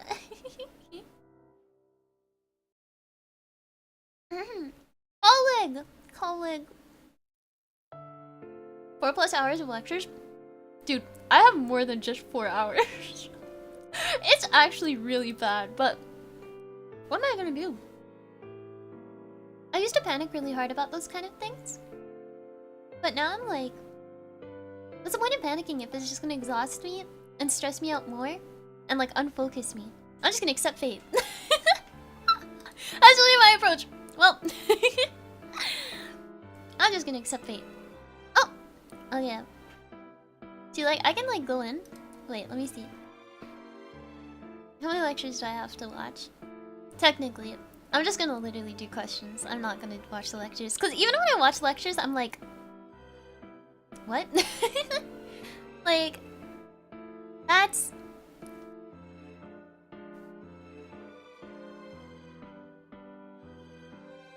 I have like 8 hours of lectures. Y'all think I can do it? Y'all think I can do it?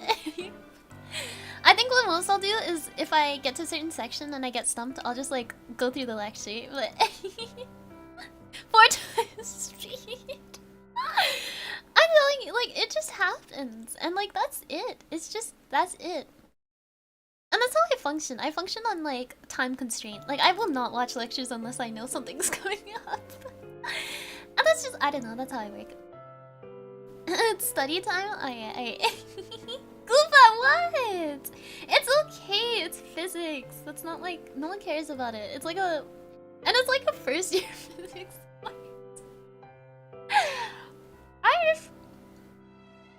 First year physics course is just like, it doesn't work in my brain. Physics does not work in my brain. So, it's probably not even gonna be calculated into my average very well anyways. So, I highly doubt it matters.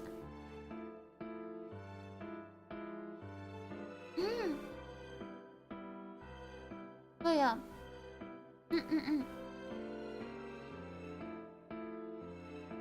That's just how I function. I've become a huge procrastinator. It's really bad, but that's probably why I'm late all the time. I'm like, I only need 5 minutes to get tea, and then I take like 10 minutes to get tea, get snacks, and like talk to my papa. Anyways. I would totally never do that.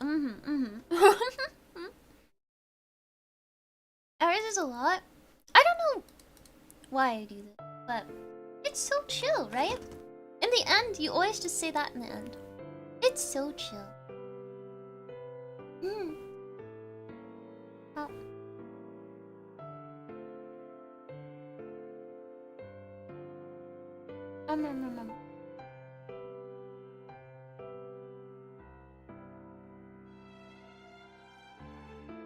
Okay. She's get degrees? Okay, the only problem is that I want to go into grad school. Like, I have a... Like, when I first entered... dragon training, I had a pretty poor average, honestly. Never taking a fucking... I'm never taking a philosophy course ever again. I got like 70s in that because I cannot read in between the lines and like think outside of the box like that. That was the lowest grade I've ever gotten in my life. Genuinely. Like a 75 or something. But I was like a shut-in kid for all of high school, so you know, I had nothing else to do other than play TF2 and study, so that was like my entire schedule. Now entering university and doing dragon training stuff is like, I had no clue what was going on. And I was definitely not disciplined enough to study and like keep up with things on my own time. Anyways. But right now I'm doing like insane.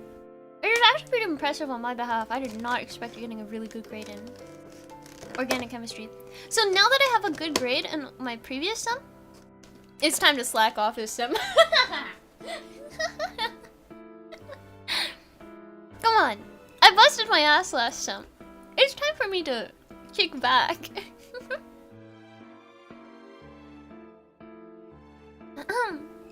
Come back, thank you. Sorry, no. Look, I'm not gonna try and tank things, but I definitely don't care about physics enough. Like, I always say this. Every semester, I say like, there's one class that I'm allowed to troll, you know? There's one class that I will allow myself to like troll absolutely in. Now, I thought that was gonna be organic chemistry, but now I got a 96 in organic chemistry because of the curve. God bless! God is good! So, therefore, I reverted that and changed it and moved it over to physics so that I get to control physics if I want to. Will Papa Dragon hear that? Nah, you don't understand. Papa Dragon used to be hellbent on school, but Papa Dragon is now a like, I hate the system kind of guy. It's pretty crazy. He's very much like, wow, the system sucks. Wow, the school system is ass. Stuff like that. So honestly, he's very chill about it. It's very nice because I feel less stressed about it. Obviously, he still wants me to do well, but anyways. You still I know, dude. It's crazy. Okay, sorry. Okay, after this, I promise you I will actually break. I know I'm breaking the Pomodoro technique right now, but this happens every time. Anyways. Really quickly. I was telling Papa Dragon that everyone was saying hi to him. Like, on stream and stuff. And then I was talking to him about how everyone was, like, really happy to, like, hear him and stuff. And I told him how many people were watching, and he was like, oh, wow. In his, like, big, gruff, low voice thing. Like, whoa, decibels. He's like, oh, wow. There's a lot of people. And he was like, I was trying to say hi to all of them, but I just tried to pick out names and stuff. It's really difficult. So yeah, it's okay. They all want to say hi. They were all very excited to see you. Anyways. Okay.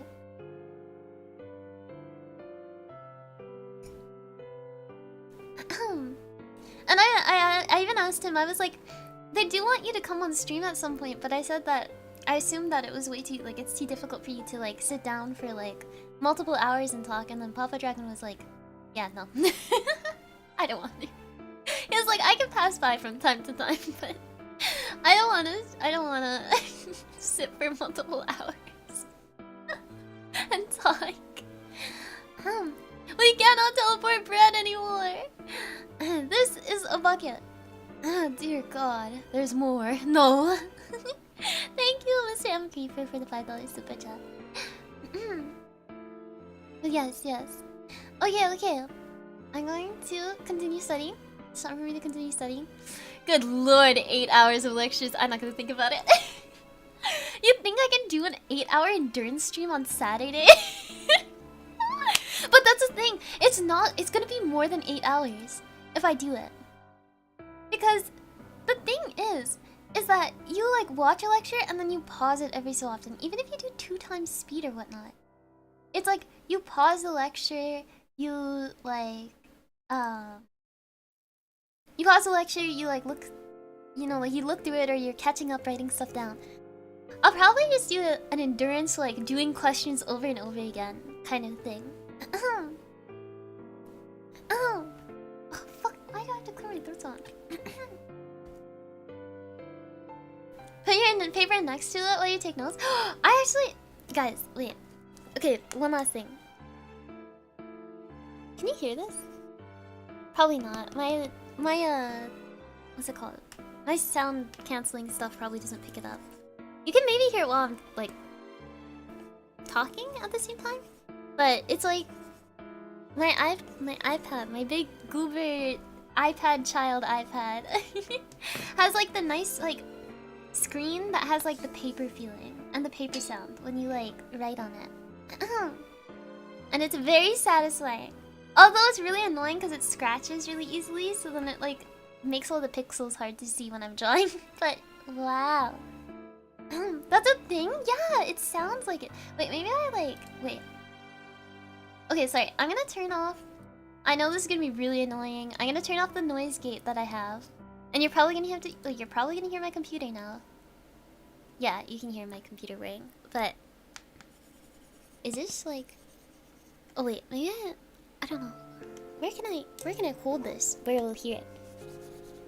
Scratchy scratchy?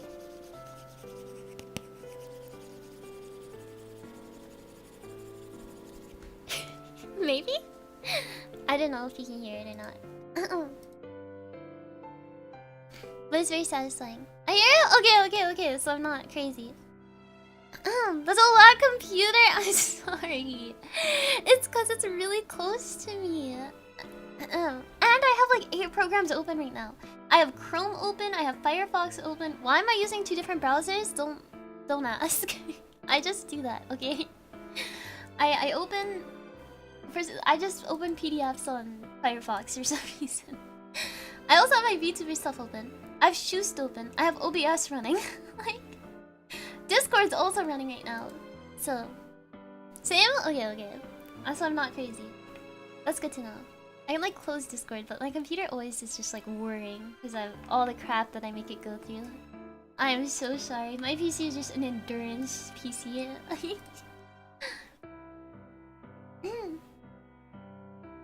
See what have combusted already? That's why I have like a server-sized PC, like 64 RAM and all the fancy stuff.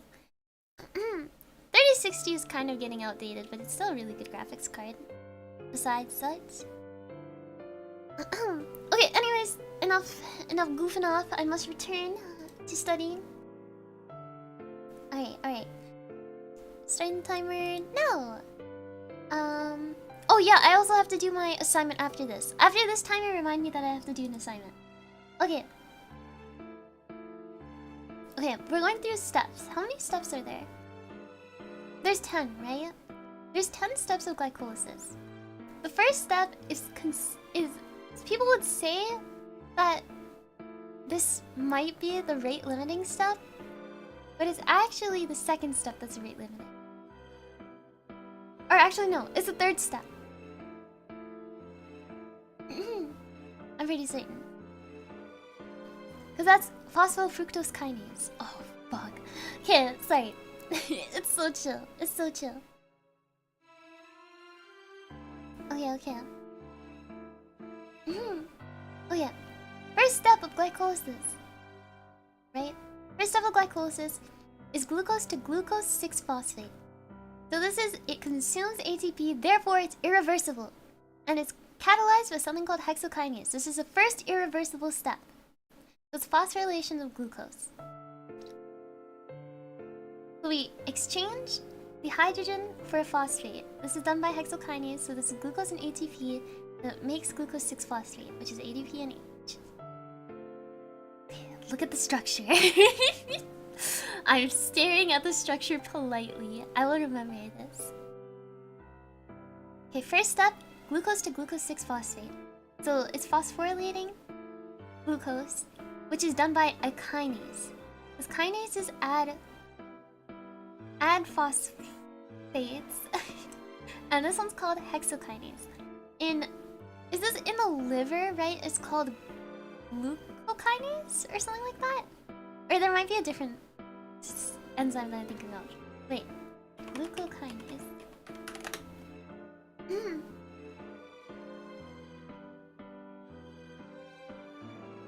What does it do? Oh yeah, it does the same thing, but this is in pancreas.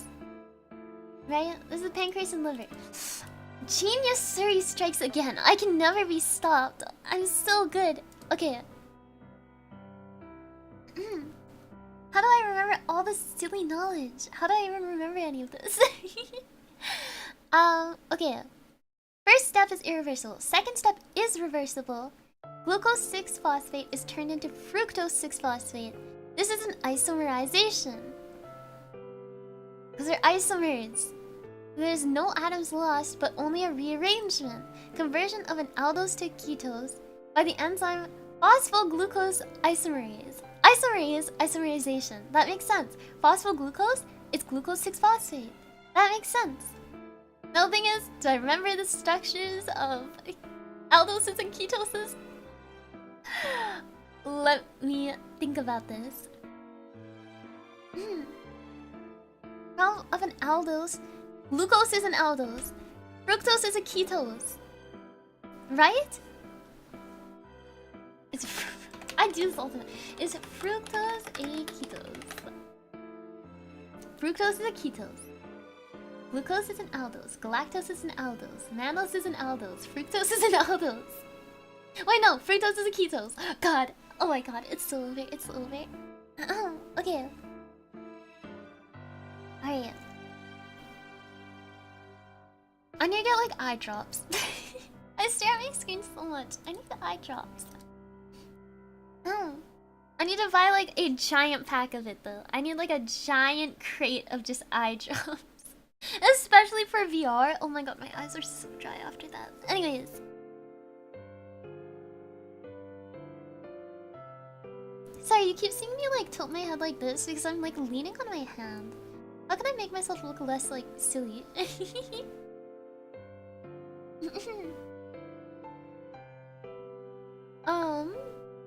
Okay. First step, hexokinase. So that's glucose to glucose 6-phosphate. Number 2 is glucose 6-phosphate to fructose 6-phosphate. So it's just changing it from glucose to fructose, which is isomerization, which is done by an isomerase, which is phosphoglucose isomerase. So it takes a ringed version of glucose 6-phosphate, does an open chain, does an isomerization to fructose, and then closes the chain. Alright, that's the second step. That's reversible. The third step is irreversible, because this is when we make fructose 6-phosphate, and this is a very important step. This is often the regulatory step in glycolysis. Oh my goodness. I'll say, how are you doing? I'm doing good. I'm studying right now. So I'm saying a whole bunch of silly words, and they probably won't make any sense, but if you like hearing silly words, this is great. We're almost halfway there. Okay, fructose 6-phosphate is then phosphorylated at a second carbon to make fructose 1,6-biphosphate. So, originally phosphorylated at the 6th carbon. But then it's phosphorylated at the first carbon as well. That's why it's fructose 1,6-biphosphate. This is irreversible because it consumes ATP. The first one's irreversible because it consumes ATP. The third one is irreversible because it consumes ATP. The second step is just isomerization. And this is the regulatory step. This is catalyzed by something called fructose phosphofructokinase. Kinase. That makes sense. Kinase adds phosphates. Phosphofructo is fructose 6-phosphate, and then we make fructose 1,6-biphosphate.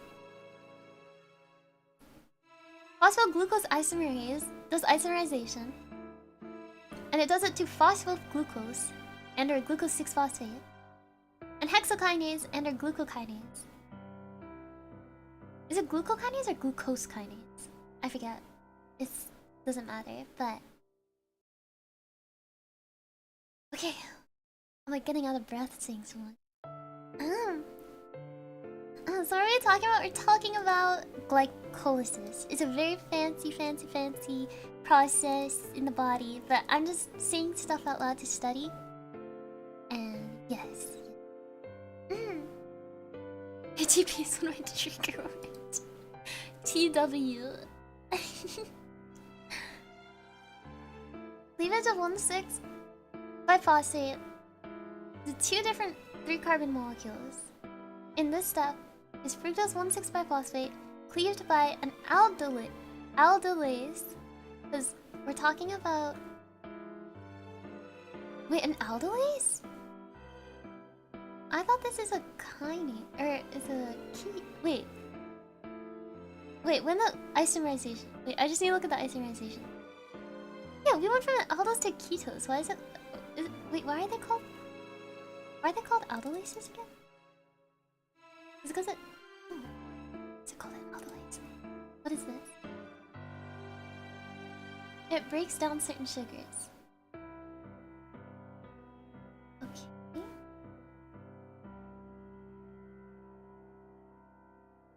Okay. Alright, fair enough. It just does whatever. Okay, step 4. Cleaved by an aldolase. So 1,6-biphosphate is cleaved to make something called dihydroxyacetone phosphate. God damn. That's a big ass word. You study with you, of course. Oh yeah. Fructose, 1,6-biphosphate. Okay, let me think about this. We're at step 4. Step 1 is a hexokinase. This phosphorylates glucose to glucose 6-phosphate. This consumes ATP, therefore it's an irreversible reaction. Second step is phosphoglucoisomerase, right? Phosphoglucose isomerase, if I'm not mistaken. Yeah, and that turns glucose 6-phosphate to fructose 6-phosphate. In the third step, we have another kinase. This is phosphofructokinase. Right? Which phosphorylates it phosphorylates fructose 6-phosphate into fructose 1,6-biphosphate. And this is also irreversible because it consumes ATP. And we're in the fourth step, we take fructose 1,6-biphosphate and it's cleaved by an aldolase to something called dihydroxyacetone phosphatase. Good lord, all these words. God damn. These are just a whole bunch of... What are they yapping about? What are they yapping about? Good lord. Good lord. Oh yeah.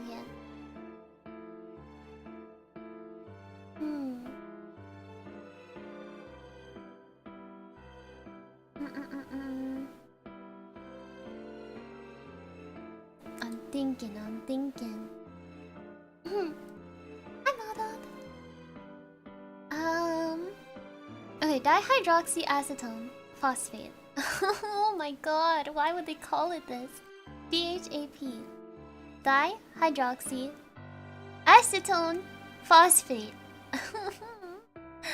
Why? Why is it called this? Okay, dihydroxy, I see that it has 2 hydroxyl groups. Acetone makes sense. Phosphate, it has a phosphate. Why would they call it this? This sucks. This is such a difficult word to remember. I cannot English.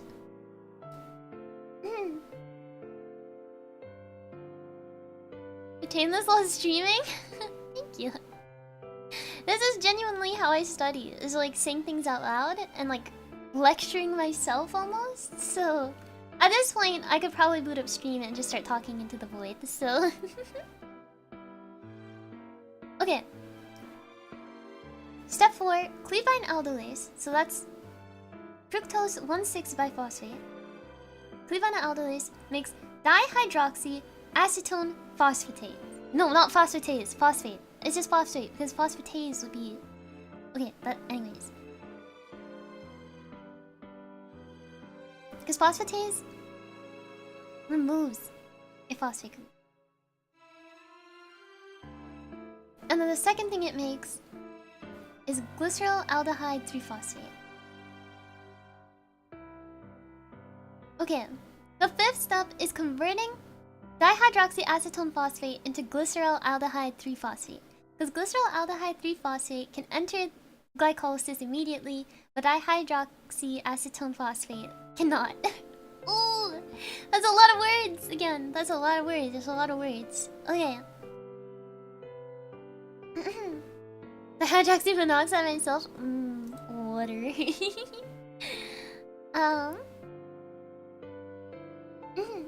Okay. So that skips step 5. Glycerolaldehyde 3-phosphate skips step 5. Step 5 is specifically for dihydroxyacetone phosphate. We have... Okay, dihydroxyacetone phosphate. Dihydroxyacetone phosphate, glycerolaldehyde 3-phosphate, right? Glycerolaldehyde 3-phosphate goes directly to step 6. Dihydroxyacetone phosphate goes to step 5. Oh, good. Okay. It's converted by an isomerase as well, which is triose phosphate isomerase. Triose phosphate isomerase? Why'd they give it that name? That one's hard to remember. These steps suck. Step 4 and step 5 can suck it. You suck. Okay, and then we enter step 6. Okay. Oxidation of glycerolaldehyde 3-phosphate powers the formation of oxidation. So this is loss of electrons. It makes 1,3-biphosphoglycerate, which has a high phosphoryl transfer activity.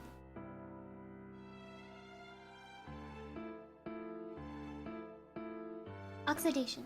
Yeah, oxidation of glycerolaldehyde by glycerolaldehyde 3-P dehydrogenase. Dehydrogenases catalyze redox reactions. Okay, understandable. No, I'll just memorize it like that. Hi. Okay. I'm definitely not memorizing triose phosphate isomerase. I'm just gonna read isomerase, and probably if I see this in a multiple choice question, I'll be like, oh, triose phosphate isomerase. I remember saying this sucked.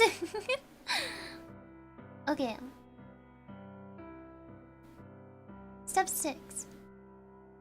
So we have glycerolaldehyde 3-P dehydrogenase. What do dehydrogenases do? They catalyze redox reactions. So we're reducing glycerolaldehyde 3. This is so difficult for me to say. This like hits everything that I can't say, like the way I pronounce things. Glycerolaldehyde, glycerolaldehyde 3-phosphate dehydrogenase, which catalyzes a redox reaction, which oxidizes glycerolaldehyde 3-phosphate to 1,3-biphosphoglycerate.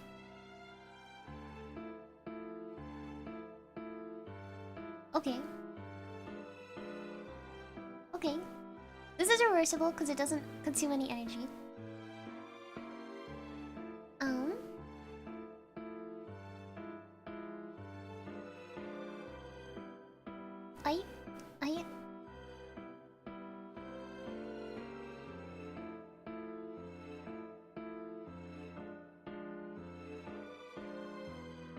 Damn.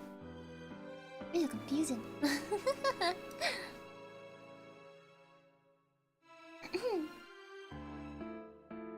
Has high phosphoryl potential.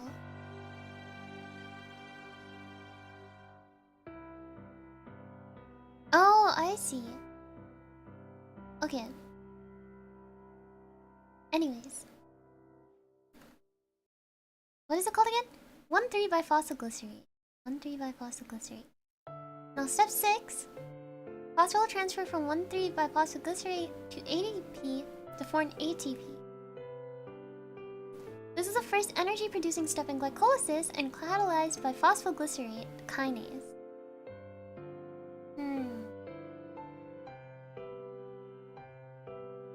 Phosphoglycerate kinase?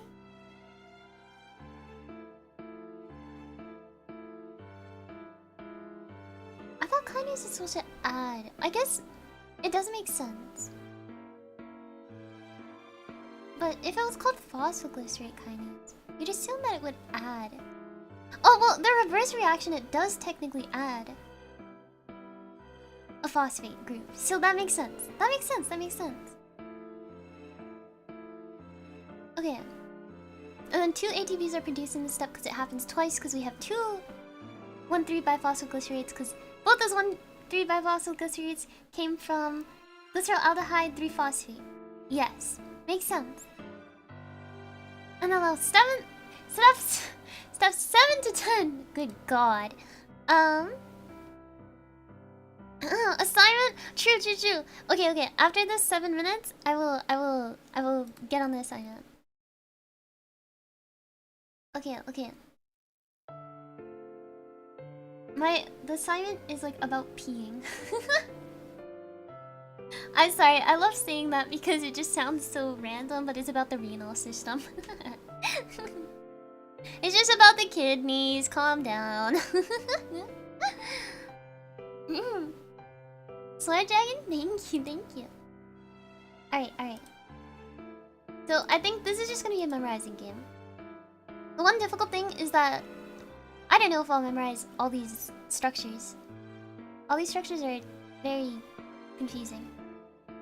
And I'm not a biology person, so... Oh, wait, I'm not organic chem person. I am technically a biology person, but some of the biology I'm not a huge fan of. It's okay though.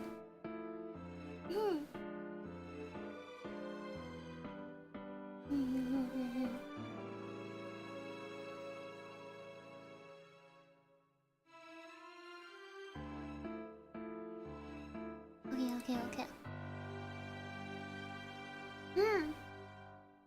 Okay, from steps 7 to 10, more ATP is formed as we get to the end of glycolysis. 3-phosphoglycerate, which is made from 1,3 bifosylglycerate, which was made from glyceraldehyde 3-phosphate.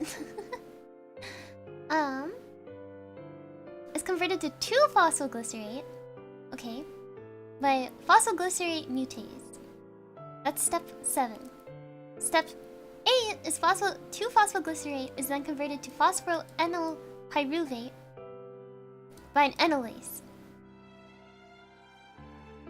And then step 7, 8, 9.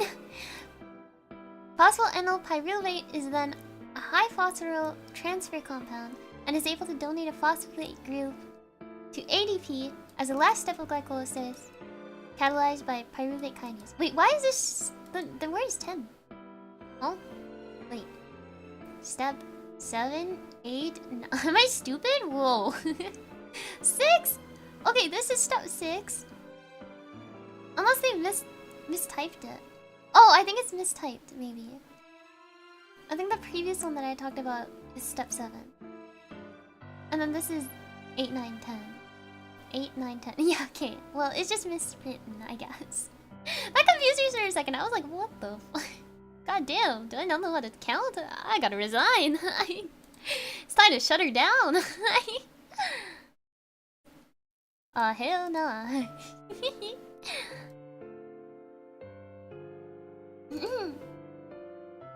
Okay. Questions missing from the count. What the hell? What you going on out there?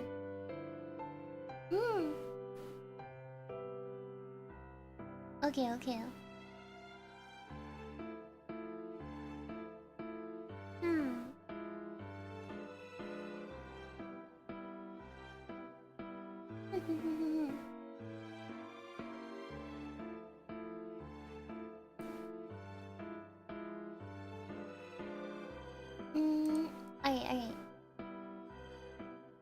The voices, dude. My fault. My fault. My bad. My bad. Okay. This is all about pyruvate afterwards. So I think I'm gonna spend the next like 3 minutes just trying to memorize the pathways again. Like the exact same thing. The first couple steps I can get down. Like all the way up to maybe step 5 is where I can memorize things. But after that, 6, 7, 8, 9, 10 are a bit blurred. Because it has like a whole bunch of weird words instead. Okay. First step is glucose gets phosphorylated by something called hexokinase and or glucokinase, which is in the liver and the what's it called? Pancreas. And it turns into glucose 6-phosphate. Now step 2, or that first one is irreversible because it utilizes ATP. So it's irreversible. In step 2, it is reversible. It's a isomerase. So it's phosphoglucose isomerase, which is an isomerization which switches glucose 6-phosphate to fructose 6-phosphate. Right? Okay, I'm on track. I'm right on track. I like closing my eyes while rehearsing this so I don't look at the thing. Okay. Step 3 is irreversible and it is one of the most important steps, and it utilizes phosphofructose kinase, which based off of the name, it has to phosphorylate something. So it phosphorylates fructose 6-phosphate into fructose 1,6-biphosphate. This is irreversible. This is the regulatory step of glycolysis. It's regulated allosterically as well, I should say.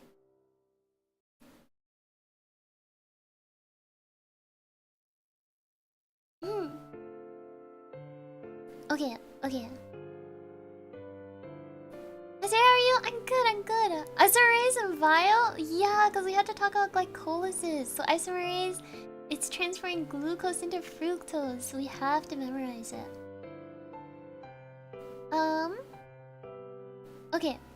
That's step 3. So now we have fructose 1,6-biphosphate. So now we want something that cleaves it, which is an aldolase.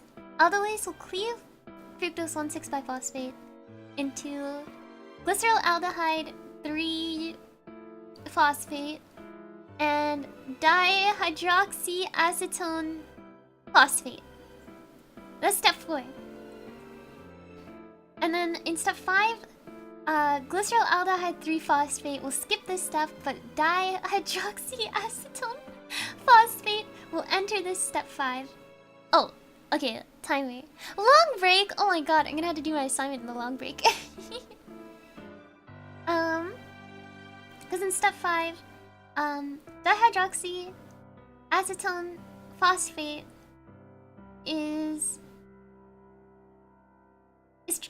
it's converted by an isomerase, but it's called like trio something isomerase. It's triose phosphate isomerase. That's the word. I'm not gonna remember that. Triose phosphate isomerase, which turns dihydroxyacetone 3-phosphate into it's just called a dihydroxyacetone phosphate. It's not 3. Glycerolaldehyde is the 3. But it turns dihydroxyacetone phosphate into glycerolaldehyde 3-phosphate by something called triose phosphate isomerase. Now everything past that is probably a blur for me. But at least I have that much down. That's actually really important because all of gluconeogenesis is going to be repeating the exact same things. Okay. Long break is supposed to be a break. Okay, at least let me do this assignment first.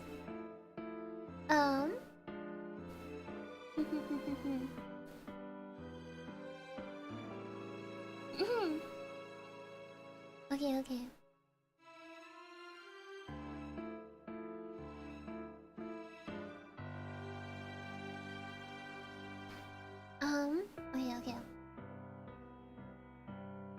You pack nails are easy to remember? I would, but I'm worried they're likely gonna write out the entire word, is the thing. They're not gonna abbreviate it for me, which kind of sucks. I'm assuming, wait, yeah, the IU... When's the deadline? 12 a.m. So.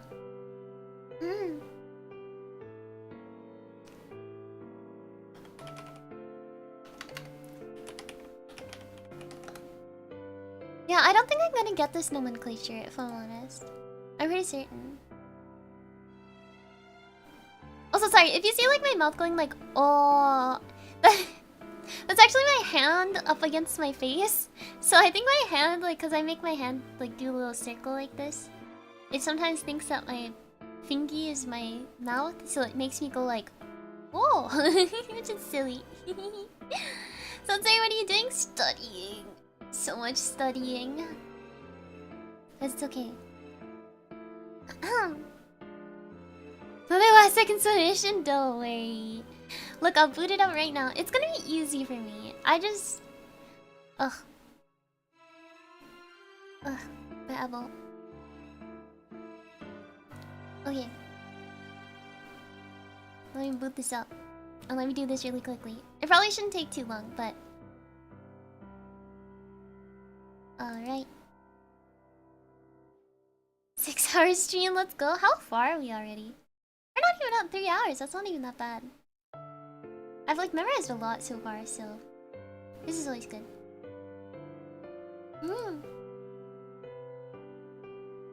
Okay. Let me do this assignment really quickly. It shouldn't be too difficult because I'm pretty certain it's very quick, short answer or something like that. Yeah, doing my assignments live! Let's go! Okay. Oh yeah, it's max time is like 35 minutes. I could do that in 15. I could. I'm pretty good with multiple choice. Although what I tend to do is I speedrun through everything and then I go back and check, but easy.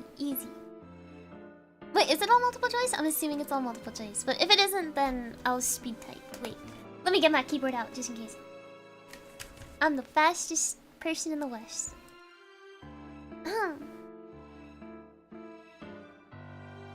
Okay.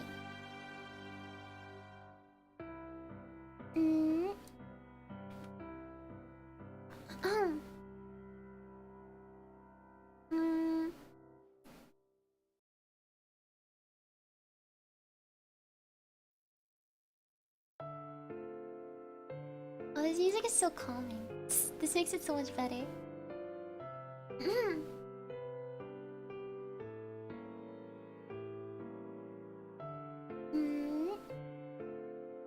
Pretty certain it's this.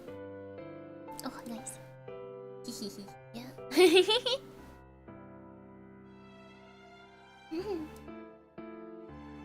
Pretty certain it's this. Oh my gosh, I just got an email, I got nervous. I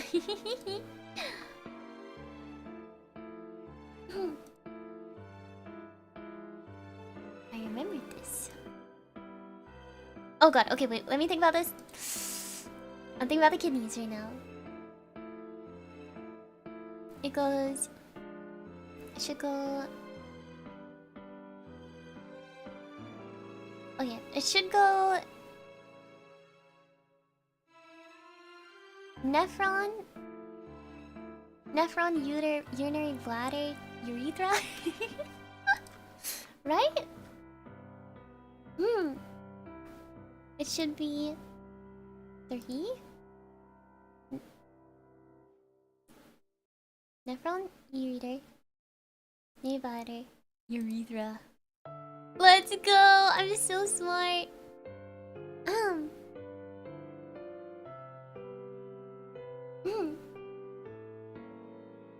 You studying biology? Yeah, I am.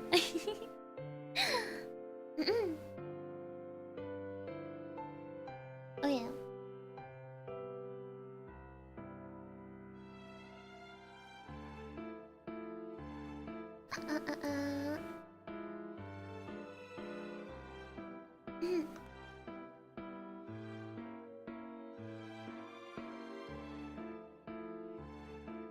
Okay, sorry. I'm just gonna quickly do this and then we can chat for 15 minutes, I promise. I'm just gonna... We're almost halfway, so...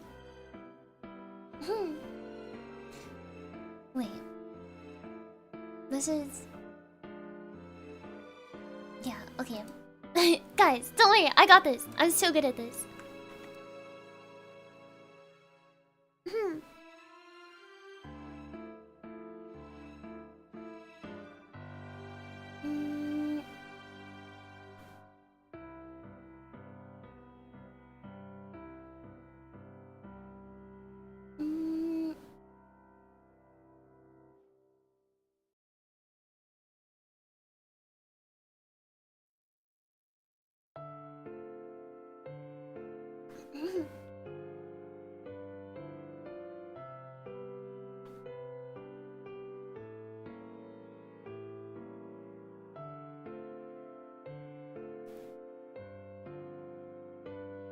It's this, right?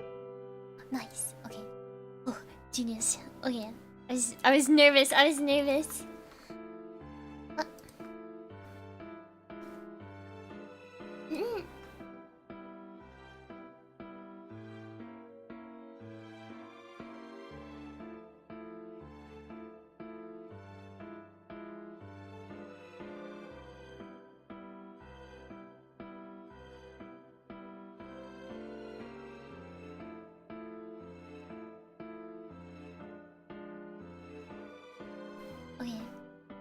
Sorry. I know I'm like completely silent. It's just I'm not allowed to say any of this out loud. So you're just gonna have me like staring, void staring right now.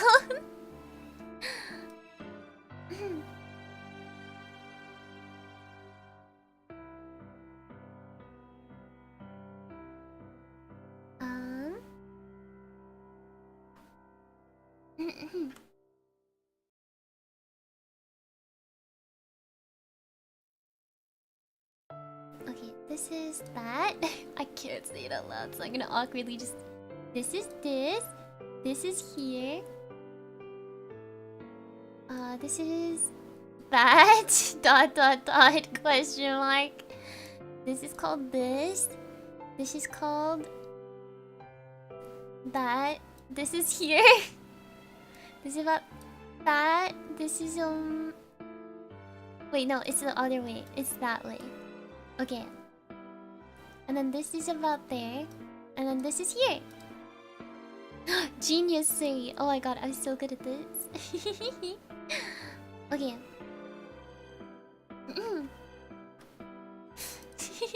That's here, and this is there. The void stares back. Does it?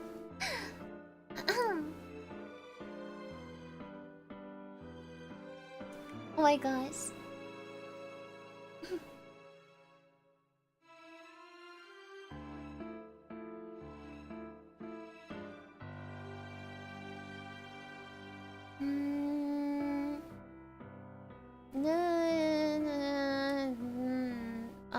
That?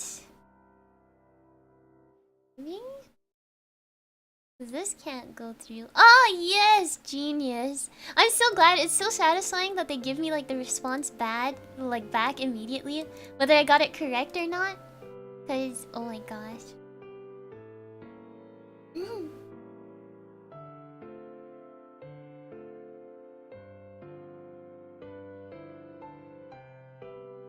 Oh yeah. Oh god, I need a calculator for this. Wait. What the hell? Why are they meeting? Oh my god, I'm looking for a calculator. Okay, thank you. Oh yeah. This is... oh yeah. That's that number. And then this is this. And then this is that. Math. Oh, I'm so smart.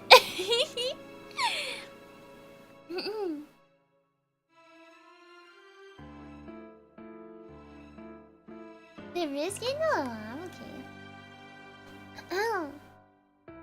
I'm just not saying anything out loud because it's like a textbook thing, right? Like I'm not supposed to like... It's not appropriate to like just leak everything in the textbook, or else I don't want to get like nuked by like the people who made the textbook and they're like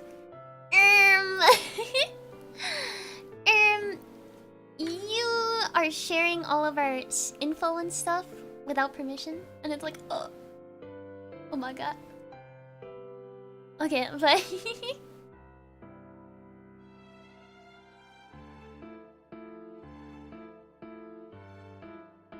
oh god, oh man, I did that wrong. It's okay. It's okay, I clicked the wrong one. It's fine, it's so chill. It's so okay.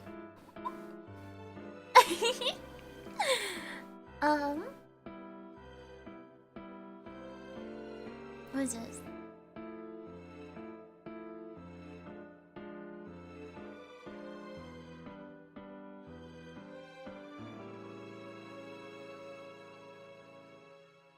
Oh yeah. It's over. It's over. Why are you guys being more... oh my god. You guys are being more anal about this than I am.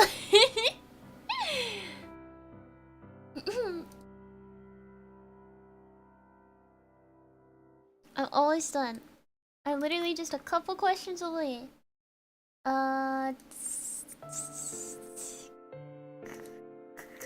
Sorry. Just double checking. Oh.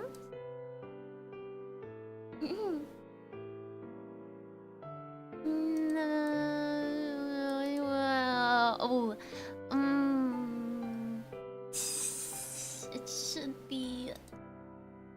It should be these two. Oh, genius! I haven't even studied for. Well, I have technically studied for this. Technically. Technically.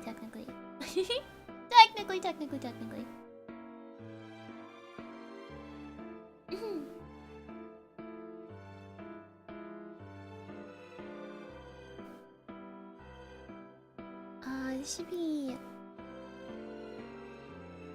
Yeah, it should be this. It wouldn't be that. It wouldn't be that. It wouldn't be that. So it had to be this. Oh, I'm so smart. I'm so smart. I'm so smart. I'm hyping myself up doing this.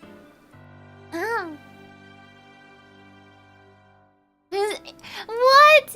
What do you mean? I use it all the time. Everyone like makes fun. Dude, I said that one time, and I swear it was like Mizma who was like, "What did you just say?" And I was like, "What do you mean? What did I just say?" I said you're like, they're just being anal about this, and then they're like, "They're being what?" And I'm like, what are you hounding me for?"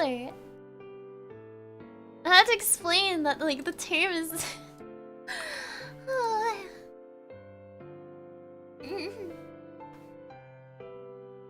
Like, this is why everyone says I sound old. Oh.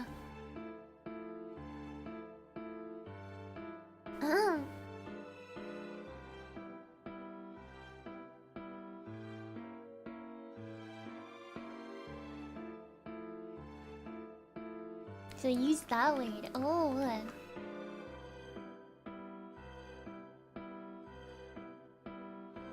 What is this question? Is it this? Oh, nice. Hello.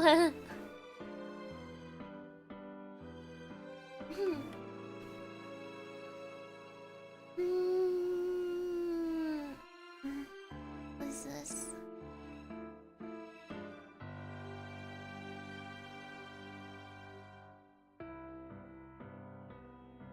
Noise. Okay, almost done here. Almost done. I know I said that like 3 times, but that's my cope. But this time it's true. It's true. I'm almost there. I promise.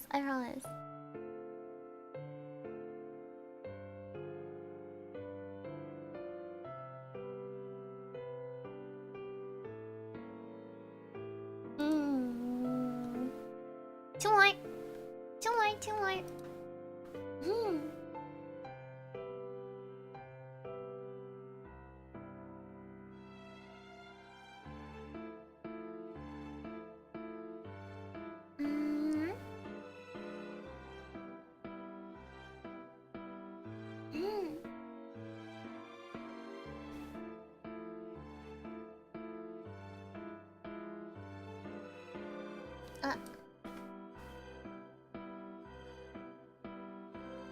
Yay! I think I'm done.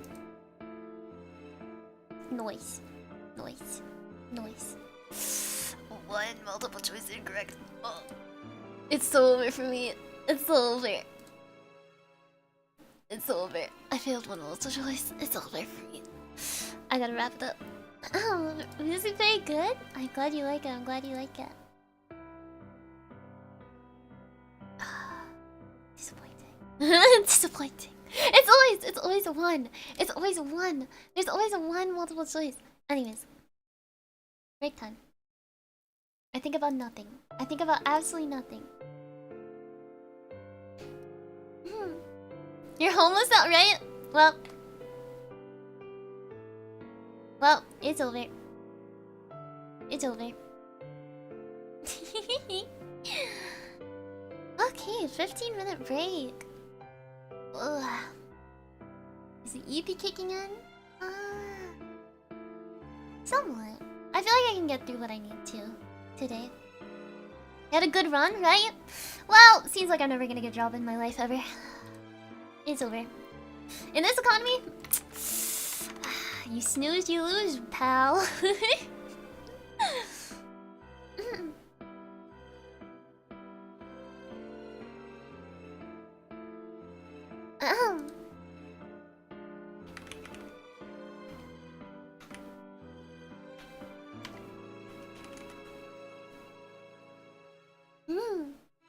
The not even started. It's over. It's over. It's over from the start.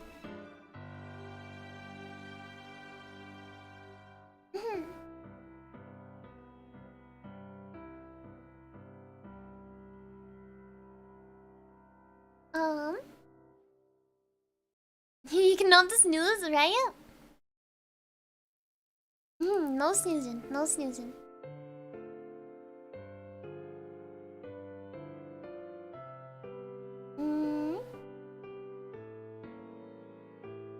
I see.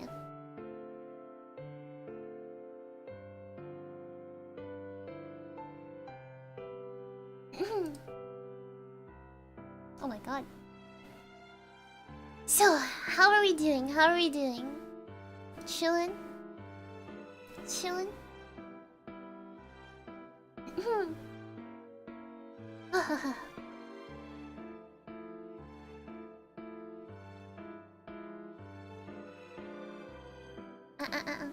Just chillin'? Chillin'? Studying? Oh, studying.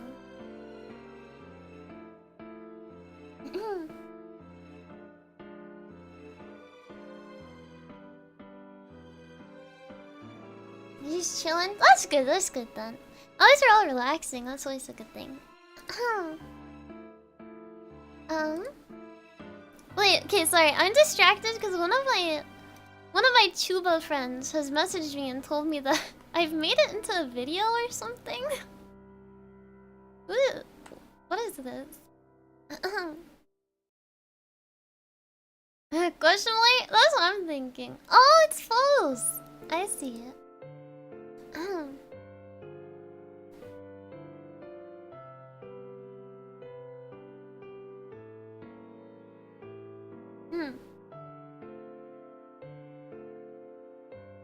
Wait, he actually said my name right. That's crazy.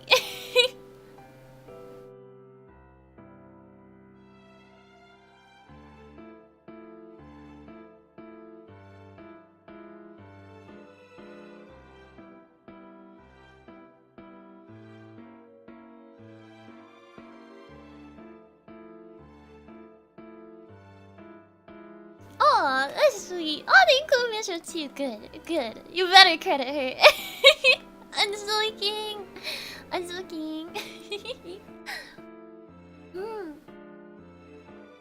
Anyways.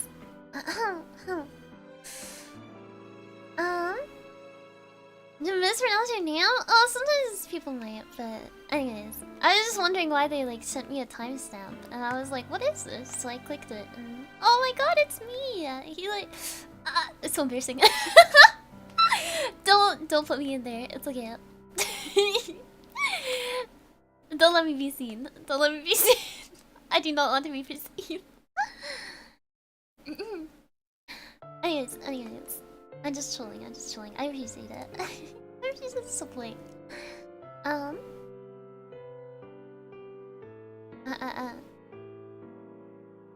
you've mentioned? Oh my god. I'm surprised that anyone was aware that I was doing 3D stuff. Soon enough, we'll be all over the news when I do the WWE stuff. It'll be crazy. It'll be crazy out there.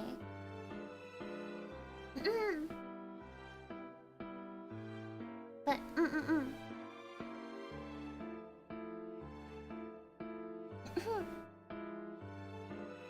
Cody, dude, don't get me started on Cody right now. Dude, they robbed him. They robbed him. God damn. Anyways, I'm not gonna complain. I'm not gonna complain. I'm not gonna. Anyways. Alright. How are you feeling? You doing well? You doing alright?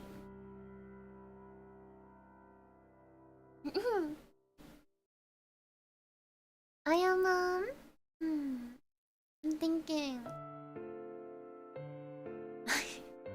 Core Suri line. I'm thinking. I have like 2 more sections after this one I want to go through. I just realized I actually closed the PDF. Hello? Wake up. Where was I? God damn it.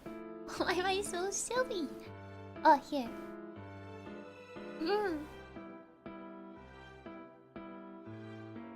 Yakuza 5? Hello? Hi, say hi, Zai. How's it going?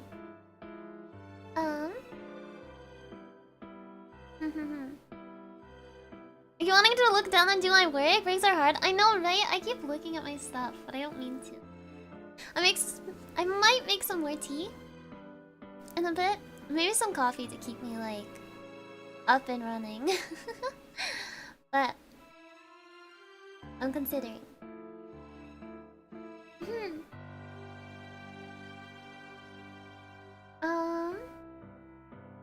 Oh, I have a meeting next week. With staff, because I'm starting to get the... I want to get the WWE stuff rolling. As well as, we of course have our birthday stuff coming around soon. Oh, I hear Papa Dragon's home. I'm gonna close my door. Give me a second.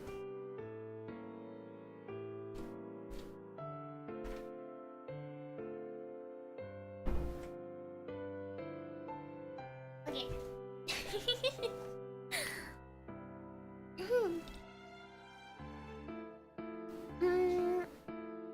Can we come to the meeting? I don't think so. I don't think they'd like that very much. That'd be silly though. But no, then you would know all my secrets. I don't want you guys to know all my secrets. Then nothing's gonna be a surprise, and I already spoil a lot of stuff because I can't. Oh my god! Sorry. Don't thought. Wait. I can think of. Dude, I'm still stuck. I'm still stuck. I still need to think of 4. Think Gooba. No, don't Gooba me. I'm still thinking so hard. Like, what more can I do?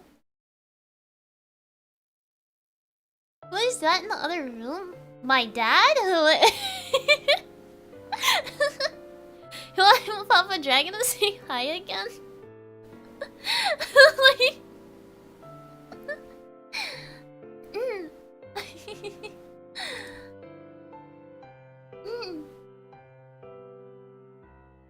Yeah, he went out for coffee. Coffee. Although I don't know if he went grocery shopping or not, because I'm running out of matcha powder again. Dude, wait, I need to check something.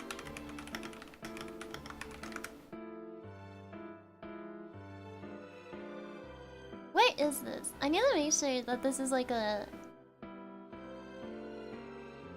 I need to make sure that this is like a an everyone's store. Before I say something, and before I say something and I get in trouble. Okay, this, you know, there's a handful of them. Just in case, I'll just... Okay, well, there's this, like, fancy tea shop over here. And I swear, I bought a canister. Well, Papa Dragon bought it. Sorry, I don't go outside. Actually, that's literally the reason why I had to mute during the anniversary. Papa... I scared all the girls because Papa Dragon called me to ask me about like what I wanted for groceries, but I wasn't responding to my phone because I turned my notifications off. Because the last time I had my notifications on and you guys could hear the vibration from my phone, you guys were all like, is my phone vibrating? Whose phone's vibrating? So I turned it off, but he got mad at me. Well, he didn't get mad, but he was like, can you please answer your like texts so I know what I'm supposed to get you? And so the thing is, I muted on stream, but I didn't mute in the Discord. So Papa Dragon dropped my like draconic nickname, which honestly is a pretty baller ass nickname, but I can't tell you guys. But oh, you just gotta trust me. You gotta trust me that it's good. But he said my nickname, and they like the girls. Like, they might not, like, completely remember, but I don't care if they hear my draconic name, you know? It's like, oh, well, you know. The sign was panicking. I know. That's probably why, because it scared them, because they, like, I put Papa Dragon on speaker. Because I don't like holding the phone up to my ears, so I put it on speaker so they could hear me, like, they could hear us, like, slightly bickering with each other. Like, can you please pick up the phone? And I'm like, I'm in the middle of work, I'm sorry. So I scared them. Anyways, Papa Dragon got this canister of fancy tea, right? Because I was asking for matcha. But the place that he went to didn't have a lot of fancy, like, or not fancy, just didn't have matcha, except in, like, from this really fancy tea place. And this really fancy tea place charged, like, $15 or something for 65 grams of matcha. Like, of matcha powder. $15? For 65 grams? God damn! That's a lot! So, we're like... I need to find a better alternative. Like, I need to find somewhere that sells, like, bulk matcha. Because I went through it so quickly. I literally only have 1 cup left. And I literally got it. When was our anniversary? Our anniversary was this Sunday. It's been 1, 2, 3, 4 days of having that can. And that was almost done already. Man.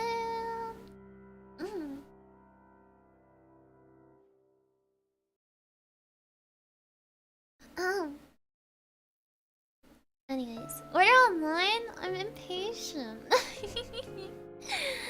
But yeah, Papa Dragon goes to grocery stores and fetches me stuff. Very sweet. Although I do try to offer and be like, hey, do you want me to go and get you like stuff? Do you want me to like go and I'm not doing anything today? And he's like, no, I got it. I'm like, okay. I'm like, do you want me to wash the dishes at least? No, it's okay. And I'll try to do it and then he'll be like, no, it's fine. And then he'll like walk over and start doing it. Dude. Let me be useful if I'm gonna stay home all the time.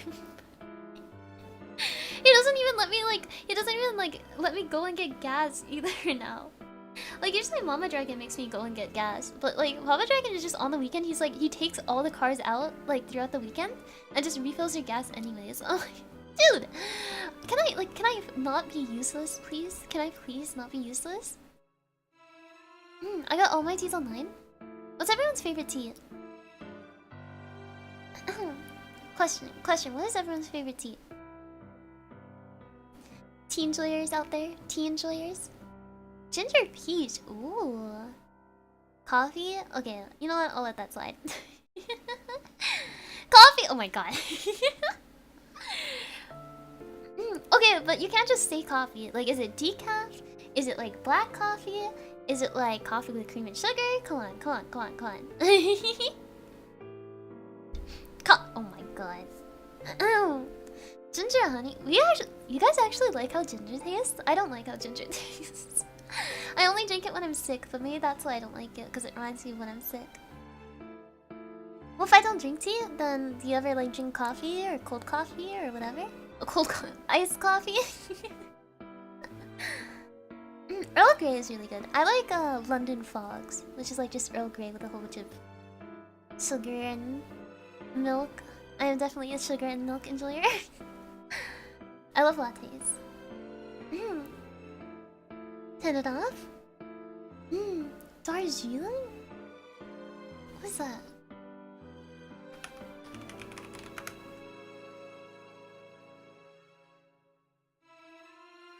Huh, I don't think... Oh, is this just... Oh, yeah. Okay, yeah. This is just like the more... I don't know, I always call this just standard tea. I know that's not how you should reference it by, but... Water? Honestly, that's good for you. I am not that good. I'm definitely not a water enjoyer. I should be much more of a water enjoyer, but... Green tea with lemon? That's good. I think green tea, lemon, and honey might be a nice combo.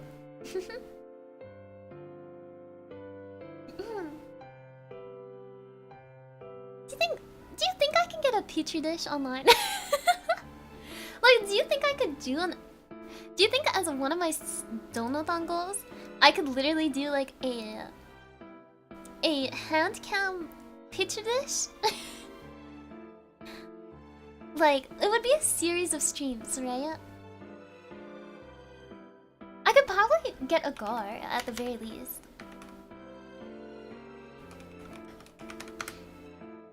Like, it can't be that... Yeah, it's not that expensive. Like, it can't be that expensive. I think the only thing is that I'd have to buy in bulk. Do you think if I, like, asked the, like, professors really nicely if they could please, like, give me, like, a dish for free? Do you think they would? I just beg, please give me a free pizza dish. Chill from your lab, that's what I'm saying. Not actually, I'm joking. I could do like a live one. The thing is I would have to like buy sterile objects then. That would be it. Like, I don't have a Bunsen burner in my house, but I could probably hold a lighter and light like the metal on fire temporarily. I could probably do that, or I can buy something that's like in a sterile container already and then take it out when I need to use it. I just need the... I have COVID kits. I just need that. Because it has a swab in it. They use swabs in COVID kits. I can just buy that. Or like, I can just take that sterile one. And then... So I just need a gar and the petri dish. Because you can do that in room temperature. Literally. Oh shit, which one's in room temperature though? Sucrose? Because there's some that go in 37 degrees Celsius. Which oh no, I forget. I'll think of it. I know blood ones go in the 37 degrees Celsius. I can't remember if I forget. I'll think about it later. I'll put that as a high thing.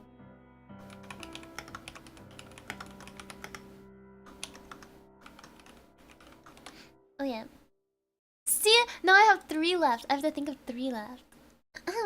Sion, we need to cook. Do you think I can come to see? Sion, please. Sion, I need you to fly to my location and swab my nose. That'd be terrible. Oh my god. Question mark?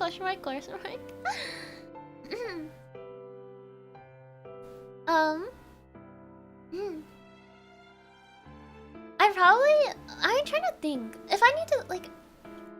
Swabbing your nose is weird. I don't want to do swabbing my nose. I hate swabbing my nose.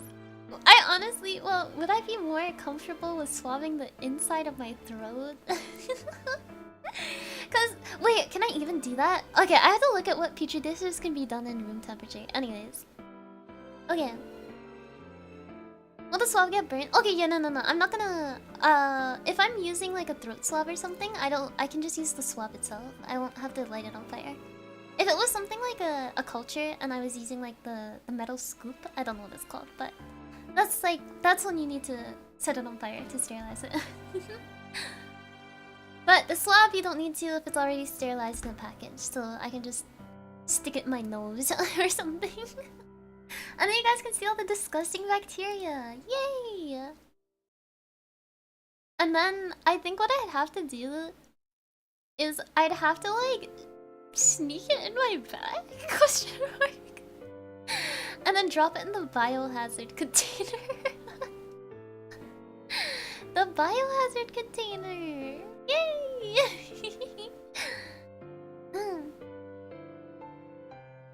Really, not to eat whenever that stream happens. Yeah, it's gonna be. When you see the culture and what it looks like, it looks gross. It's gross. It will gross you out. I got grossed out. I was like, ew. What? That lives in me. You know, you see all the cultures and stuff, and you're like, I'm being violated by like bacteria right now. Would you be able to identify them? No, I wouldn't be able to because I need a microscope for that. So I'd need to gram stain it and everything. Is the thing. So I'd need like I need saffron and I'd need like what? Saffron, iodine, acetone, crystal violet. So I'd need all of those if I wanted to gram stain it, and then I'd also need I'd also need a microscope to look at it under the microscope, and I'd need one that was 100 times, which also requires oil for oil occlusion. So it'd be a long process. I could, if I ask very nicely from one of the TAs to go in the lab during the week, like during not one of my lab days, and like take like one of the microscope that no one's using and promise that I won't break anything. I could go and gram stain it and everything and then take a photo of what it looks like under the microscope and share it. But that's like, you know, if I can plead. Plead.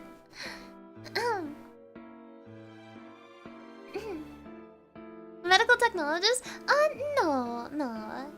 I'm still in the early years of dragon training, so I'm not under any sort of specialization yet, but I'm doing a lot of general work right now. Just steal the microscope? Dude, that thing costs like a lot. I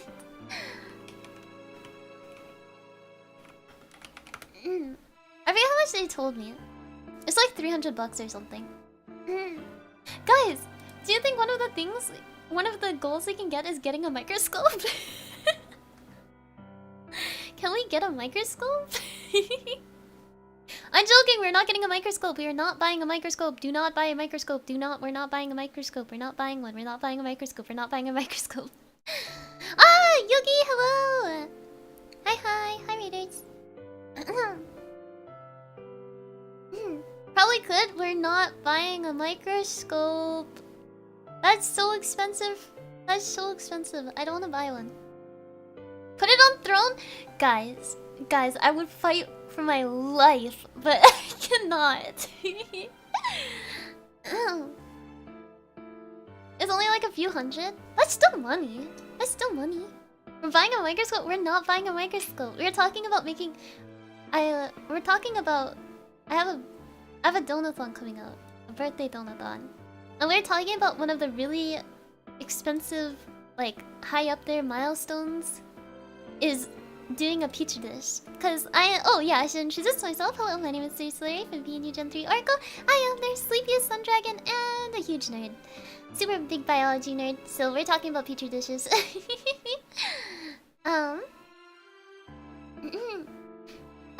So one of our incentive goals and milestones is literally buying a petri dish.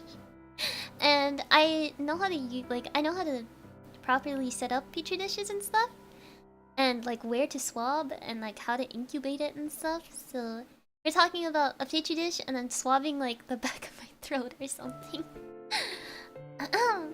Cute, Yoki. I have you? How have you been?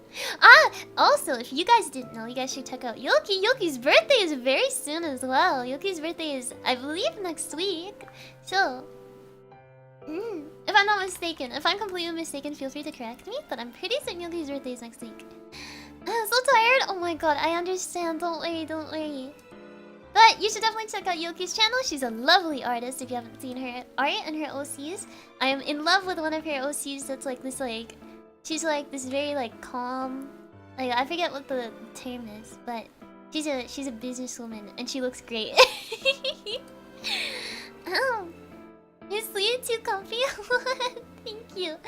Oh my gosh, if you're EFE, you gotta get some rest. You gotta get some rest. But if you haven't checked out Yoki, you definitely should. You definitely should.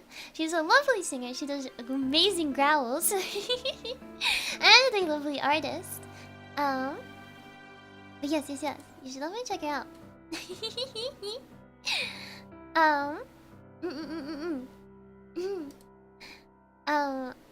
Yes. Also, Yoki, your birthday's next week, right? Let me show you. Let me show you.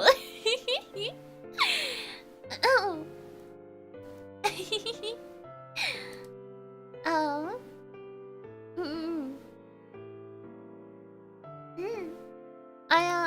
If I'm not mistaken. So definitely check her out.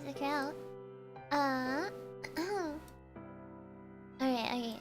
But yes, we're currently doing the Pomodoro technique, although I did get a bit sidetracked because we were talking about donut tangos.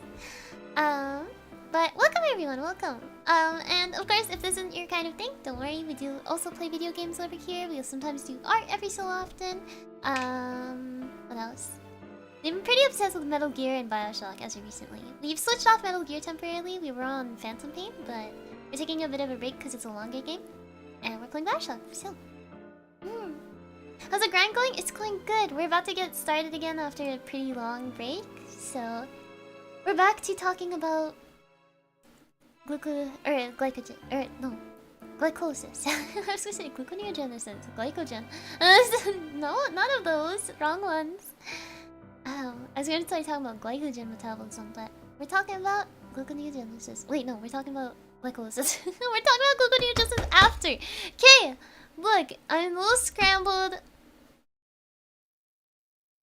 I got it now. Okay, we're talking about yes, we're talking about glycolysis. Okay, we're talking about glycolysis, and then after we're talking about gluconeogenesis, and then after we're talking about the pentose phosphate pathway. I gotta retire. It's over for me. Okay, anyways, break's over. We begin. So we talked about the first 5 steps. So triose-phosphate isomerase. Okay, wait, let me think about this. Okay. Also, I'm gonna say a whole bunch of random words. It will probably make no sense, but that's totally okay. The Eve is kicking in a little, but it's gonna be okay. Okay, first stage is glucose gets phosphorylated to glucose 6-phosphate by hexokinase or glucokinase. Or is it glucose kinase? Something like that. The second step, or the first step is irreversible because it uses ATP. The second step is an isomerase. So it's phosphoglucose isomerase, which rearranges glucose 6-phosphate to fructose 6-phosphate. And then step 3, glucose 6-phosphate is phosphorylized again by phosphofructokinase. And this is the biggest rate-limiting step of glycolysis. I wasn't gonna say the wrong name. And it's turned into fructose 1,6-biphosphate. Yes. Okay, I need to remember. Glucose to fructose is an aldose to ketose. Then step 4 is an aldolase cleaves fructose 1,6-biphosphate and makes something called glycerolaldehyde 3-phosphate and dihydroxy acetone phosphate. Yes. Now the fifth step converts dihydroxy acetone phosphate into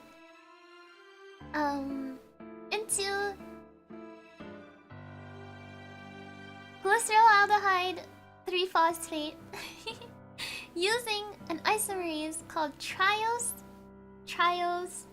Oh god, it's triose something isomerase, but I forget what it was called. Oh lord, triose something. Why is my furniture moving? Oh wait, I forgot to start the timer. Okay. It's okay. It's making up for the time that I took chatting. Okay. It's triose phosphate isomerase. Triose phosphate isomerase. Now we're on step 6. Step 6 turns... Oh, what is it? Where are we right now? We have glyceraldehyde 3-phosphate now. What is glyceraldehyde 3-phosphate does what? What does it do?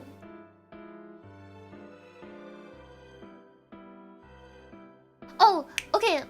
When we have glyceraldehyde 3-phosphate, we're entering second stage glycolysis. So we must be making an ATP somewhere, right? It has to be losing an ATP, right? Or it has to be losing phosphate at the very least.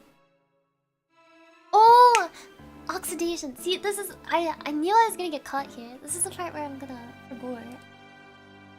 Step 6 is oxidation of glyceraldehyde 3-phosphate to make 1,3-bifosylglycerate. Okay. Glyceraldehyde 3-phosphate is oxidized into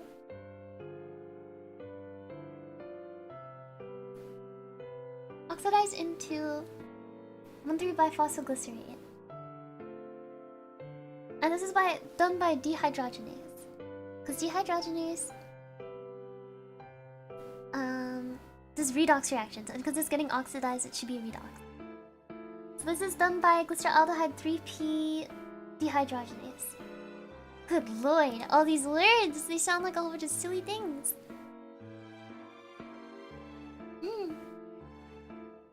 Okay, so glyceraldehyde 3-phosphate is oxidized after it's made.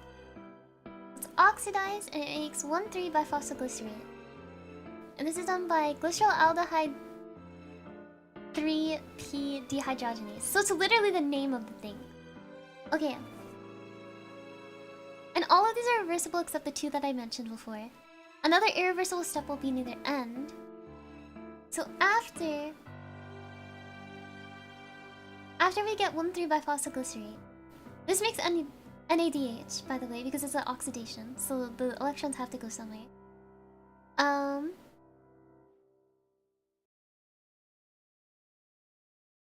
Okay. Whoa. Alright, whoa. Okay. And step 7, this is an ATP formation. So this is technically reversible because it's forming ATP. If it was breaking it, it would be irreversible. So it's forming ATP here. Step 7 is where they form ATP.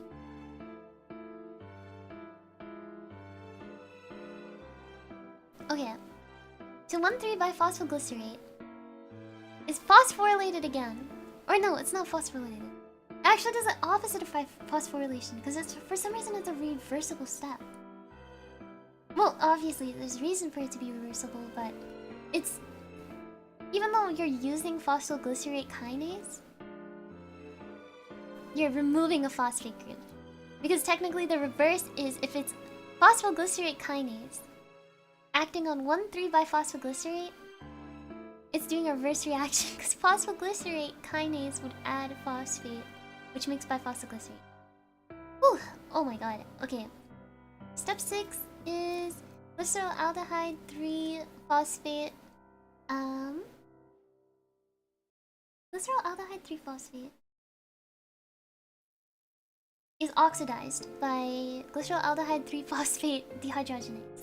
to make 1,3-biphosphoglycerate.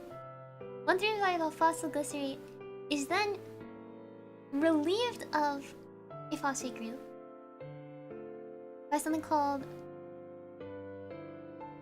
phosphoglycerate kinase, because it's no longer bi, it's just phosphoglycerate. So it's 3-phosphoglycerate and ATP. But I'm definitely not gonna remember that. ATP is energy, right? Yes, yes, yes. Okay, steps 7 through 10. I'm not remembering all that. It's okay. I'll remember it. I'll try. Okay. 3-phosphoglycerate is converted to 2-phosphoglycerate by phosphoglycerate mutase. Okay. It's mutase because it's just moving something. Similar like with isomerase. Isomerase changes the conformation, but mutase just happens to move a group. So it moves it from 3 to 2. So you're just moving it from 3-phosphoglycerate to 2-phosphoglycerate.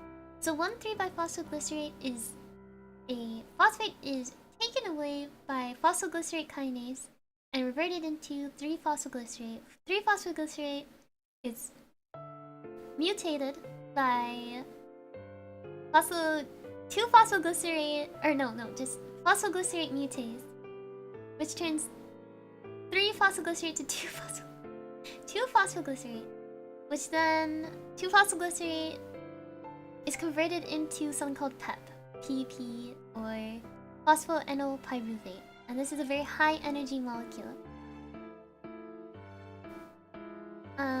It's converted to that through dehydrogenation? Dehydrogenation? Because it's done by an enolase? Enolase.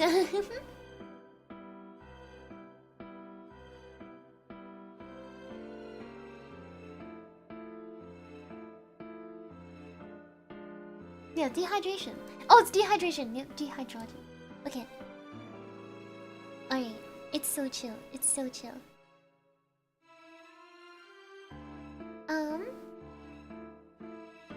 Okay. Mutase. Then enolase. Then a kinase.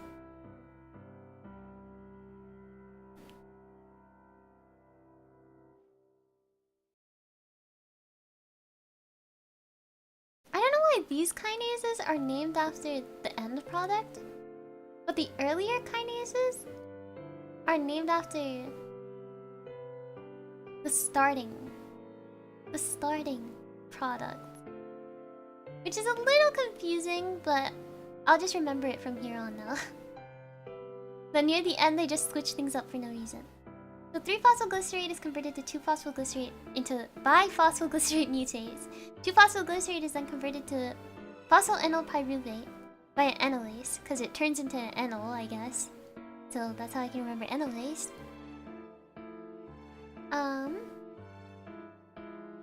And because it's a high energy transfer compound, or high phosphoryl transfer compound, it can donate its phosphate group to ADP. And this is the last irreversible step, and this is catalyzed by pyruvate kinase, which is pyruvate's the end product. And this is substrate level phosphorylation. I'll come back to this. Is this relaxing? That's good, that's good. So we have 2 ATP that's made, 2 NADH, 2 pyruvate, 2 hydrogens, and 2 waters. Water. Because enolase is a dehydrogenation, or dehydrogenation, right? Let me check this.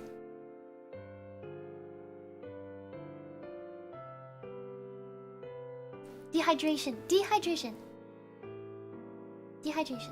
Because you're losing water, it's dehydration.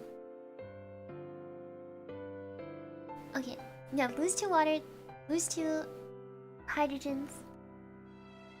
Where's that loss though? It's when NADH is formed. 2 ATPs are formed. And 2 pyruvates. Okay. Glucose. 2 NADH. Okay. Alright. Wow. It's a lot.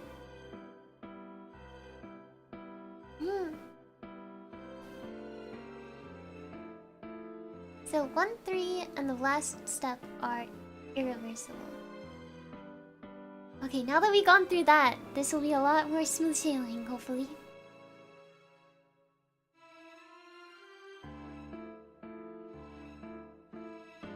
Pathway glucose to pyruvate has no requirement for oxygen. That's why it's termed anaerobic glycolysis.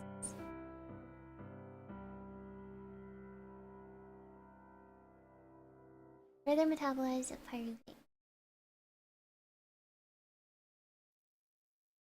Mucilage is not regenerated anywhere else in the pathway.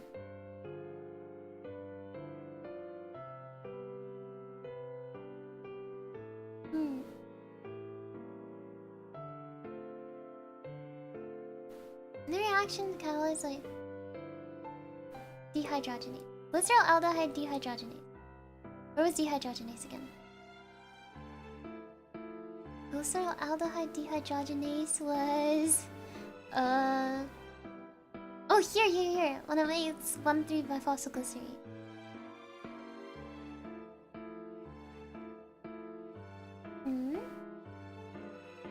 It's not regenerated anywhere else and still has a limited amount.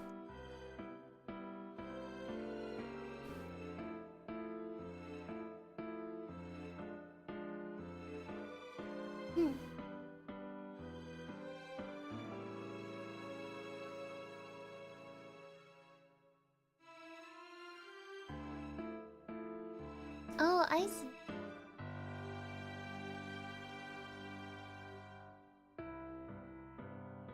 Oh, okay, we're talking about the possible fates of pyruvate. Okay, so now that we finished glycolysis, where does it go? Hi, Corn! Welcome back. Where does it end up? Okay. So, usually, you can either turn it into ethanol, or you can turn it into lactate. So, pyruvate can be converted into ethanol. So for example, yeast, does such, when producing beer or wine. This fermentation is practically what they're talking about.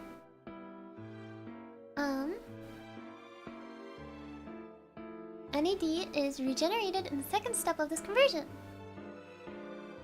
Pyruvate to ethanol consists of decarboxylation, so loss of CO2,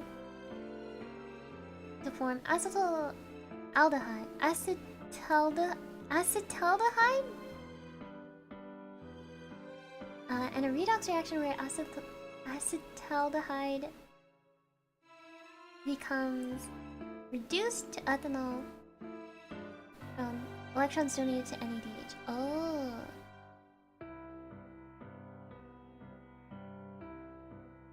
Okay, pyruvate decarboxylase releases CO2 from it, which understandable.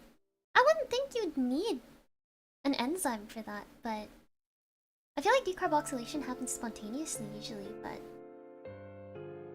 especially looking at the chemistry of it, doesn't that...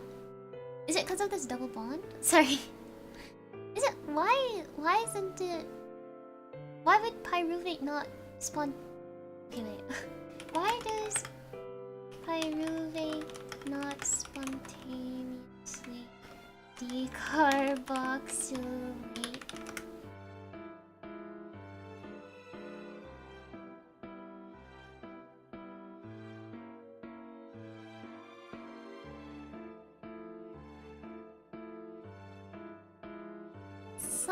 Since normal long-chain acids don't spontaneously lose carbon dioxide upon heating. Oh, because there's no heat, right? Because you'd need heat to spontaneously decarboxylate, right? A lot of heat.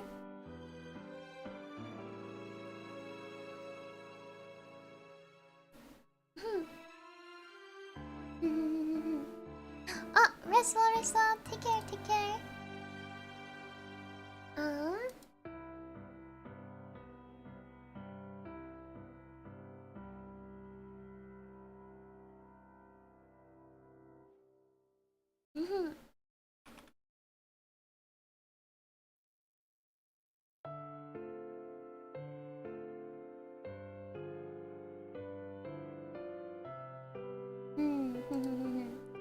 thinking. Okay. So first is decarboxylation. Pyruvate is decarboxylized. Undergoes decarboxylation by pyruvate decarboxylase. Then acetaldehyde. Acetaldehyde, which is the product, which will then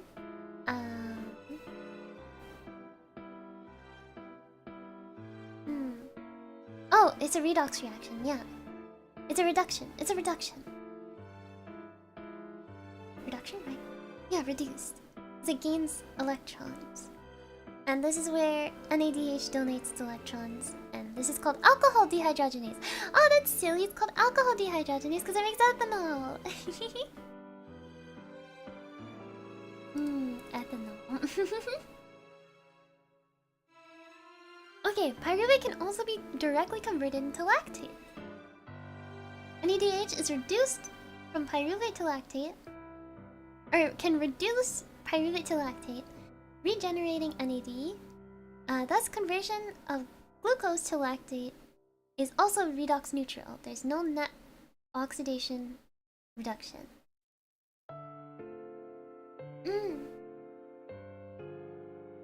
So yeah, you make lactic acid. This is what happens in the muscles. Lactate dehydrogenase. That makes sense. You have alcohol dehydrogenase and lactate dehydrogenase, but for ethanol, you have to decarboxylate it first for some reason. I guess. Oh, lactic acid doesn't need to be decarboxylated.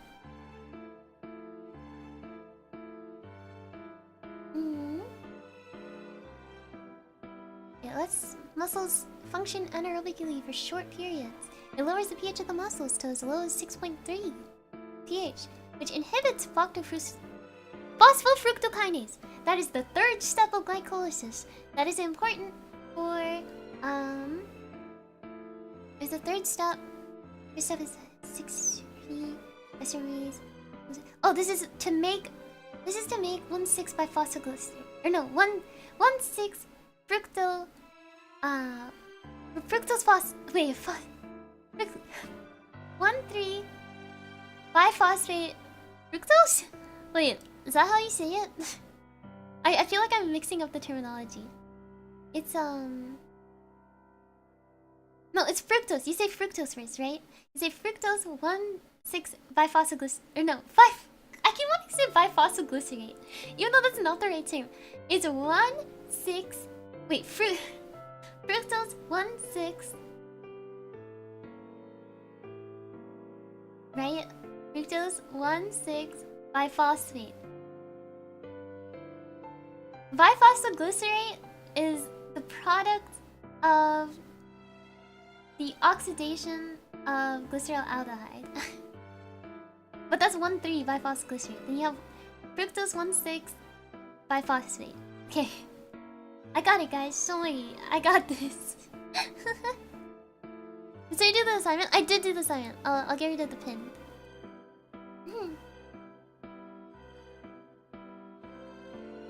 Okay. And lastly, pyruvate can be turned into acetyl coenzyme A. Acetyl coenzyme A is an entry point in the citric acid cycle and the electron transfer chain. Okay. Oxidizes glucose all the way to CO2 and H2O in an aerobic manner. You look at this later. NAD is regenerated by the electron transfer chain. Oh god, so there's a bunch of cofactors. There's decarboxylation. Oh, this is the thing I look at later. This is what's it called? It's like the pyruvate dehydrogenase complex. Pyruvate dehydrogenase complex. There's 3 sections of it, of the complex, that are important. The first section has... is it coenzyme A is in the first section? In that first enzyme, then in the second enzyme... I forget what the second enzyme... Oh wait, no, the second enzyme has... lipoic something, lipoic acid or something. I think... Or is that the third? I do that later anyways, so it's fine. I'll memorize it when we get to it. Okay.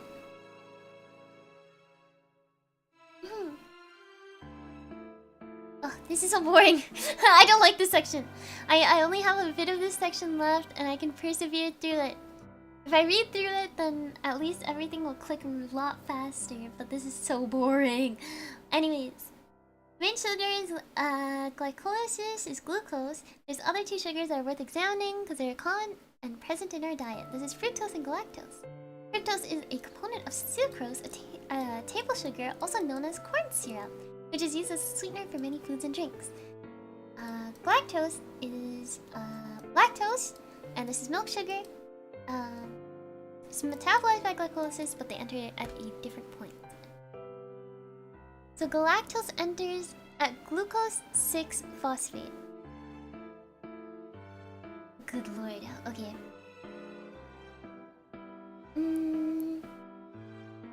So they phosphorylate galactose first.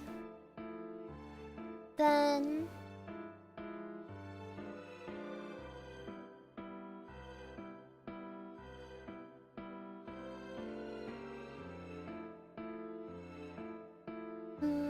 transfer it to an activated carrier? Rearrangement of one of the hydroxyl groups to form glucose 1-phosphate and an epimerase enzyme.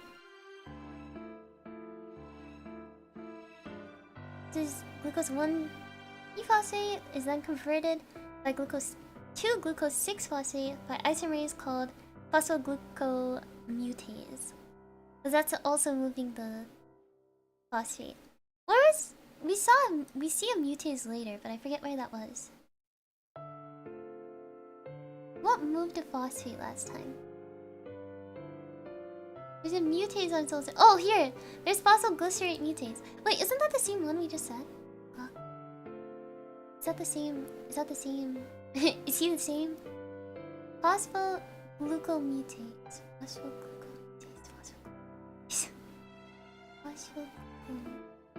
Oh no, this is phosphoglycerate mutase. Oh Jesus Christ. Okay, okay, phosphoglycerate mutase. What's the difference? Why are these different? Wait, I need to look at this. Phosphoglycerate mutase is because it moves something on phosphoglycerate. Wow, thanks. Thanks, brain. Okay. And then phosphoglucomutase moves something on glucose, and that's how we make. Okay, yeah. Yeah. It's fine.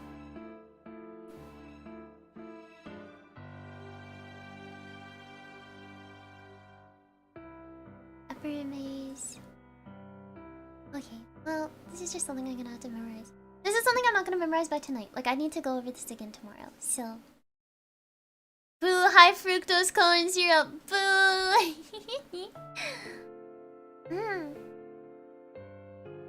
Fructose metabolism! Show 2 entry points for fructose in glycolysis, though the vast majority is metabolized by the liver. Fructose is first phosphorylated to fructose 1-phosphate by fructokinase.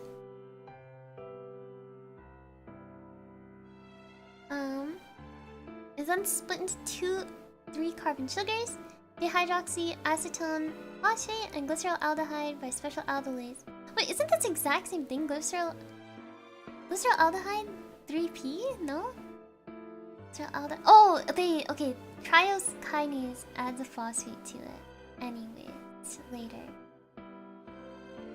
And triose phosphate kinase transfers hydroxyacetone phosphate.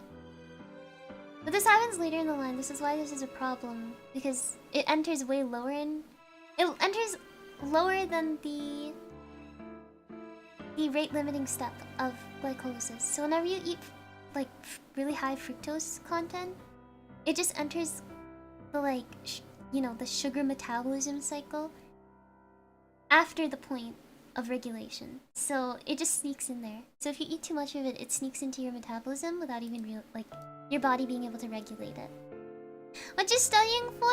Sport! Thank you for the one or the $2 super chat. I am currently studying metabolism. The body's metabolism. Yes. I am in baby jail.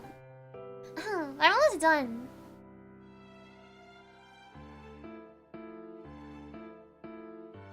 Phosphorylated. Triose kinase using ATP, a phosphate donor. That makes sense.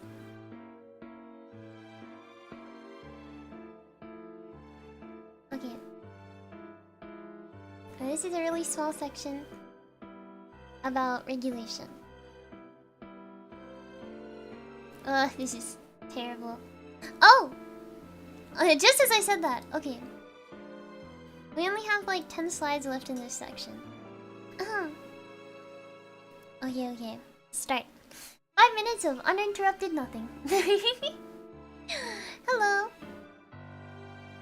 This is biochemistry? Yeah. It's a mix.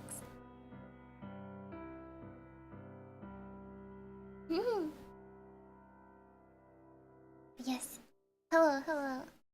Uninterrupted nothingness. It's getting cold, so I'm gonna put my sweater back on.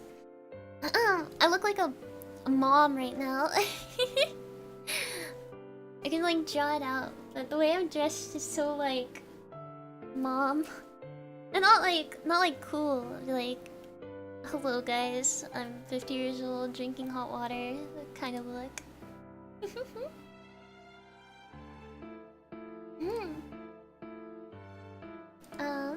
Here we go. I need to draw this out. Let me draw this out now, speed.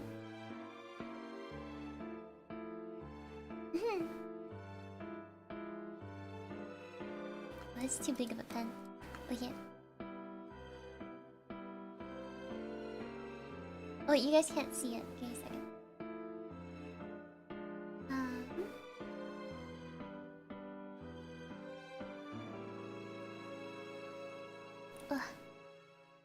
Oh, this isn't. This is odd. I forgot I have the filter on it, so it's a little harder to see. Here, I'll put it over here. Give me a second.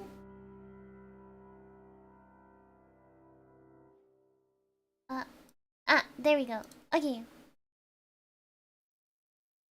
Let me like draw this out really quickly.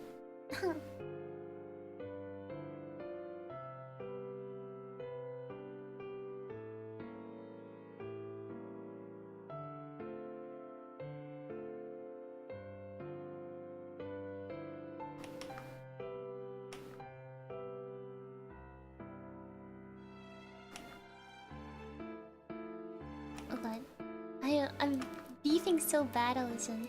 Lethargy from reading about sugar for 8 years. Hi! Hello, you came just in time. We're taking a break right now. Usually I'd be saying random things about sugar, but... I have like the mom who's gonna die in the anime side ponytail right now. So... anyways, it's over for me. Oh! Sugar.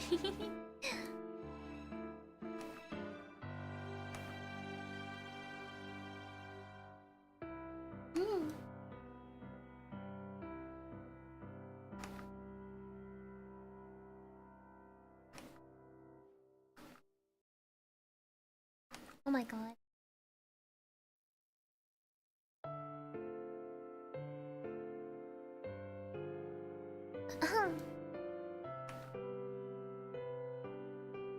Monguba? Dude, I'm gonna perish. It's over for me. How do I draw this like that?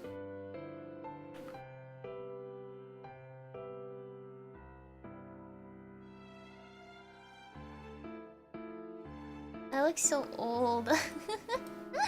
I had my glasses on, so I had like the glasses. And then I like Haguba, I'm not a hag.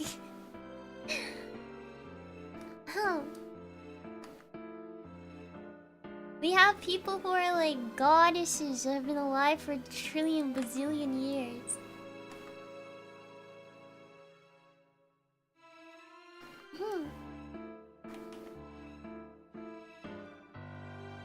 I like... This is hard to illustrate, but I have like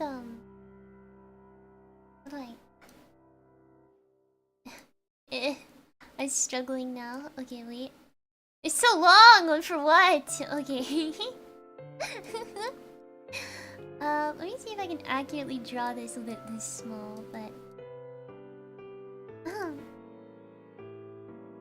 I've like, okay, because the hair is so fluffy, it's hard to like envision anything. But if I quickly, as I fix this, if I like remove the hair for a second so you could see the rest of the outfit, it's like this big sweater, or it's like a big cardigan. It's like a knitted cardigan, and then I'm wearing like this like old nightgown thing, but it's like it's a sleeved nightgown, so I just look like an old mom. So something like this to quickly illustrate it.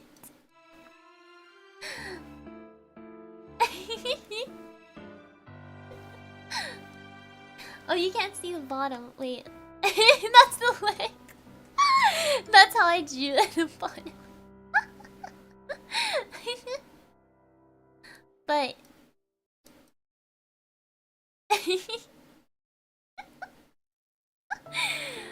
practically what it looks like. And then I have my ponytail, of course, but it was like impeding on the vision.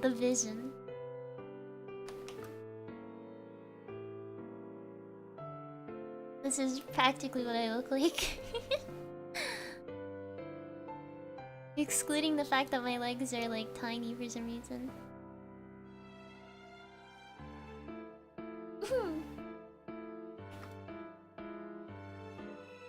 Runway material? Thank you.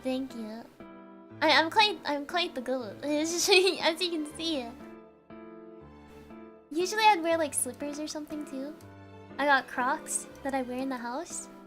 Where anyone asks me why do I wear Crocs inside the house, it's like what happens in every Asian household.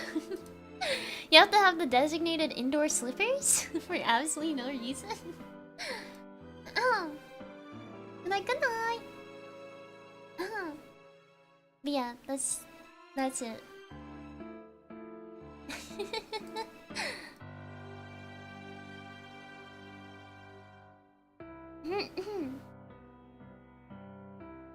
Oh yeah.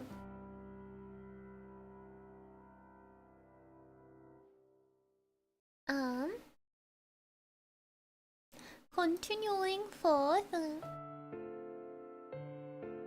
Heard about the Croc hate? Dude, Crocs are great. Oh yeah. I can do this. I'm gonna have some of my apples. Need to energize myself. People used to hate Crocs all the time. People would make fun of people who would wear Crocs. It's like, why? There's nothing wrong with people who wear Crocs. Wearing Crocs is great.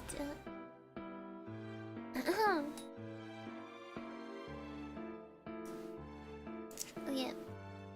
I'm gonna open my applesauce. Okay.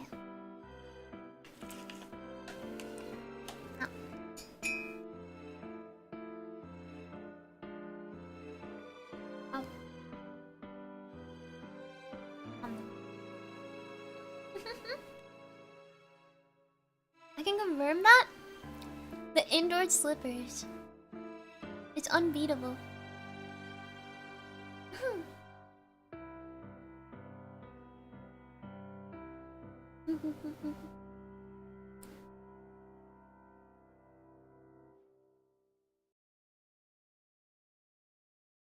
Still wearing my boots?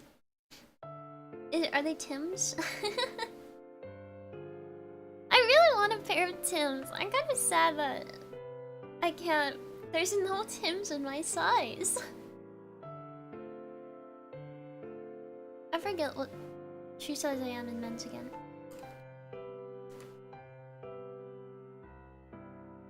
God, I need Tims.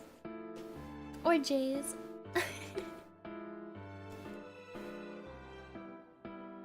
For literally none other than being able to state that I own them. That'd be so goated. Hi guys, I'm here with my J's. It's like, stop. Look, I don't want to talk about it. I just want Tim's one day. Please. Please, can I win?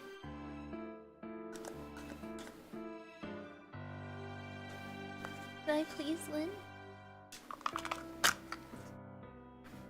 I finished the applesauce! I like devoured that. Okay. Also, I know that I'm like completely and utterly not doing the Pomodoro technique like correct at all. But that's like, this is just how I function. I'm too much of like a fucking, what is it called? Empty-headed brain to do this strategy correctly. I just do it to like manage myself. If someone creased them, oh my god, the chopping block. That's it. Crawled through them, oh my god. But like, I mean like indoor crocs. Like if they're indoor crocs, then there's nothing wrong with it. There's no danger.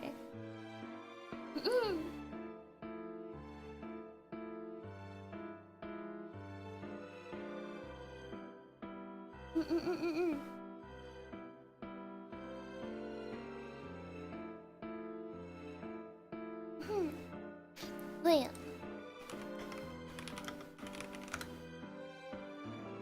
Red Wings? Whoa! These are like fancy. They have like the leather look and everything. Like I know they are leather, before anyone's like, they look like a leather because they are leather. Okay, give me a second. Like they have like the actual like colored like texture and fade to it. Like the it doesn't look artificial is what I'm trying to say.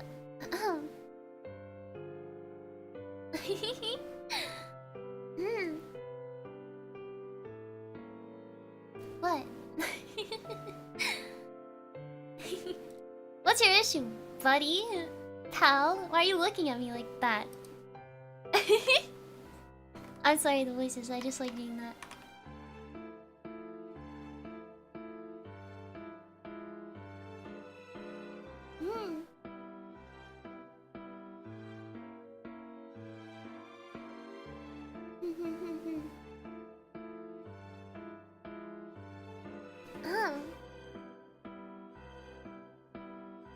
Okay. It's time I focus up.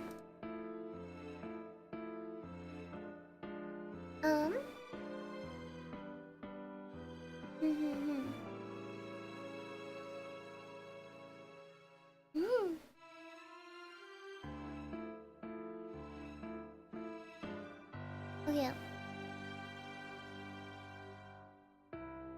Using is the stupidest thing ever. I love it so much. It's so applicable to everything. It's just like, it's so chill. Like, oh, it's so chill. It can literally be applied to any singular thing that happens. All right. Pomodoro. Time to lock in. We start again. God, good God. Okay. My close this has 2 roles. Okay. Is to degrade glucose to generate ATP and provide building blocks. Enzymes catalyze the irreversible reactions: hexokinase, phosphofructose kinase, and pyruvate kinase. Each of these enzymes have their catalytic activity increased or decreased by by binding allosteric effectors or through covalent modification, which is phosphorylation.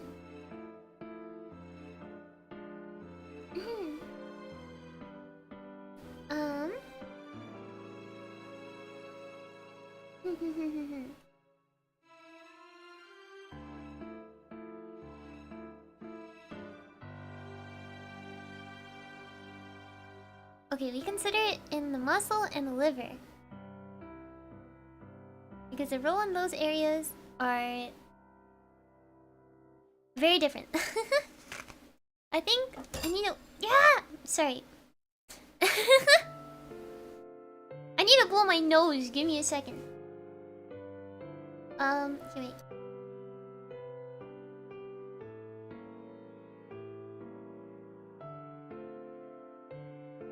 Okay.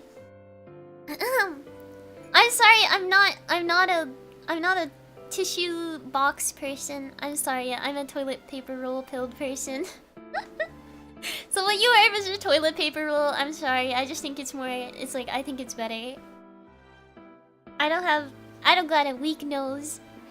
I don't need the pampered, sweet, delicate nose tissues. I can just use toilet paper.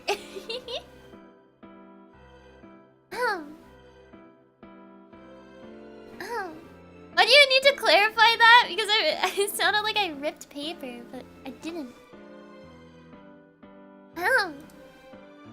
Anyways, continuing forth. Okay. So for muscle, it's primarily controlled by the energy state. This is the ATP to AMP ratio. The higher the ratio, the greater the energy state. The less need for glycolysis. The lower the ratio, the lower the energy state. Thus the need for glycolysis.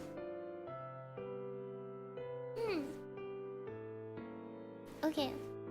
Oh my god, I feel like I'm gonna sneeze. I can feel like my nose getting all like crinkly and stuff.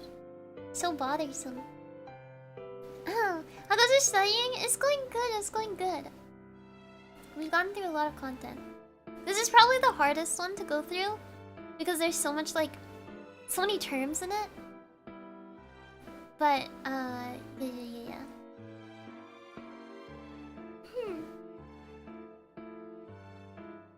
Okay. It targets phosphofructokinase. It's the important control point in mammalian glycolysis, regardless of tissue.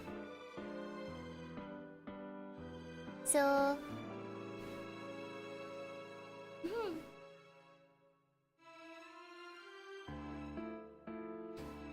Oh my gosh, my nose is getting all sniffly. The more ATP, the more it inhibits phosphofructokinase, decreasing its affinity for fructose 6-phosphate. So more ATP than AMP.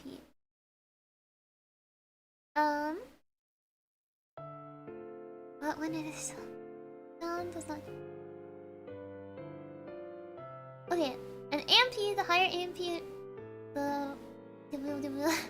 it does not inhibit it. It just lets it do its thing.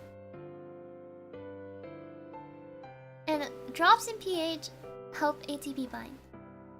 Okay. Why isn't hexokinase the first reaction in glycolysis and an irreversible reaction? The control point. It's not the first committed step.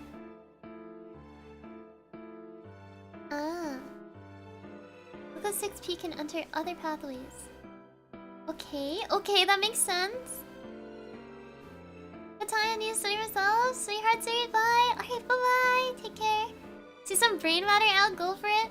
No, I just have like this stuffy nose feeling is the worst part. It's just like the... You know? What? Okay. Pyruvate kinase, which catalyzes the last and irreversible step of glycolysis. The third enzyme that's regulated. Is the third enzyme that's regulated.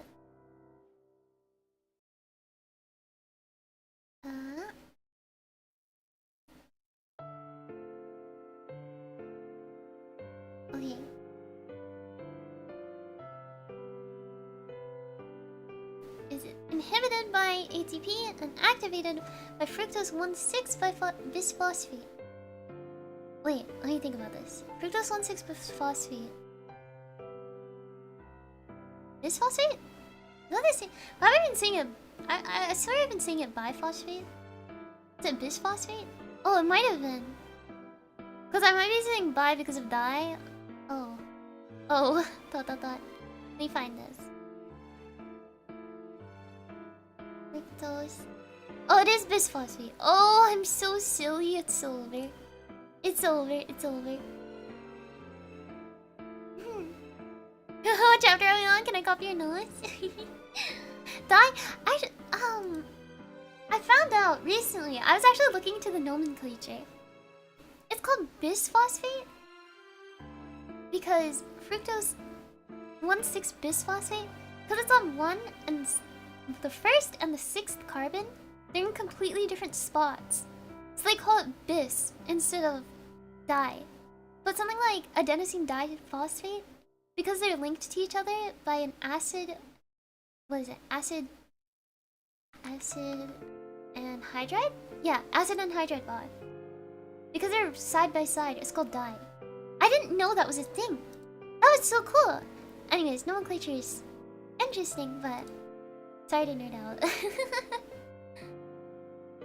I just thought it was bi, but it's bis. Oh, pain pickle.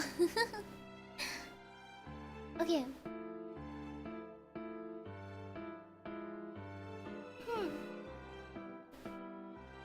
Product of phosphofructokinase, the major rate limiting step, as in on 6 bisphosphate is clear indication that increased net flux pathway.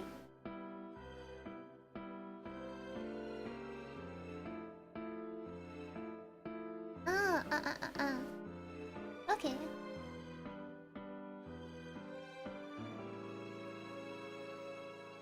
Okay.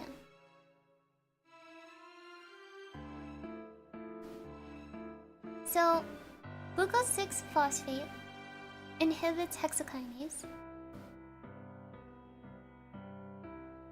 Fructose 6 phosphate is inhibited by ATP. But it's also activated. Well, pyruvate kinase is also inhibited by ATP, but it's activated by fructose 1,6 bisphosphate. How strange.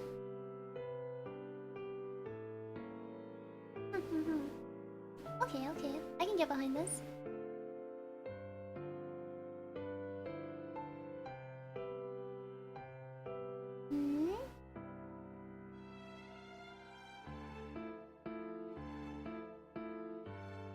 There's a kinase. Sorry, I'm just reading things in my head a bit. So I might sound crazy, but... Okay, in the liver, fructose 1,6 bisphosphate can be converted into 2,6 bisphosphate.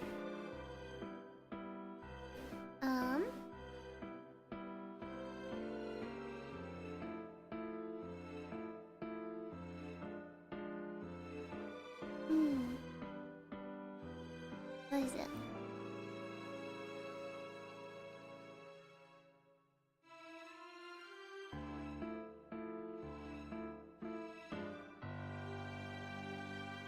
Okay, sorry. I'm like reading this to like remember.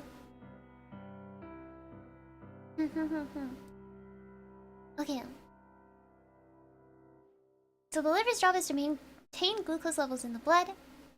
So glucose is either taken up and stored as glycogen, used to generate reducing power in the form of NADPH, which is the pentose phosphate pathway. This is for biosynthesis. Or it's converted via glycolysis to molecules that serve as building blocks for the synthesis of other biomolecules. We're talking about glucose transporter 2.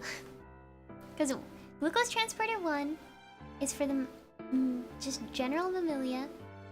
Glucose transporter 3 is general mammalia. Glucose transporter 5 is the small intestine. Glucose transporter 4 is... What is that? Is that the muscles, right? And the glucose transporter 2 is the liver and pancreas, if I'm not mistaken. Let me double check what 4 was again.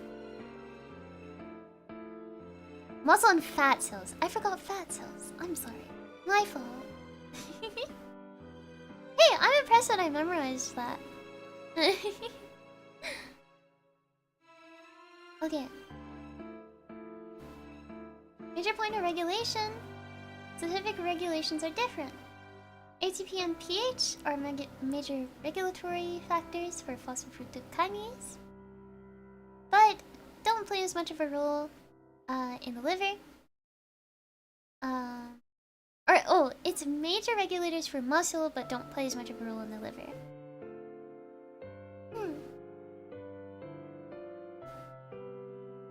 Oh, so for the liver, it's citrate that's a major inhibitor, because it is formed from acetylcoenzyme A, which in turn is a product of pyruvate metabolism.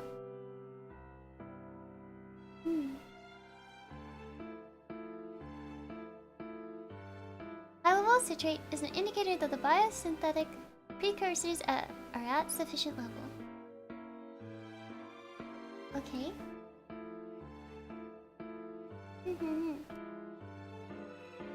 What else? Glucose in the liver is able to respond to high blood sugar in a very unique way, which is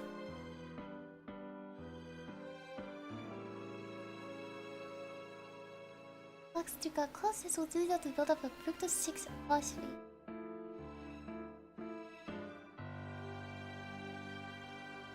Some of the fructose 6 phosphate is converted into fructose 2,6 bisphosphate rather than 1,6 bisphosphate. It's just an allosteric activator of PFK, and it increases its affinity for substrates and blunts the inhibitory effect of ATP. This is called feed-forward stimulation. Hexokinase regulation in the liver. Is pyruvate kinase not regulated in the liver, or am I stupid? Hello? Have we talked about pyruvate kinase in the liver? There's phosphofructokinase. Oh, I guess you just don't talk about it. That's fine.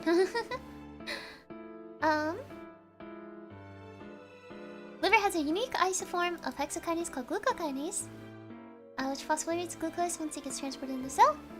It has a 50-fold higher km than glucose than hexokinase.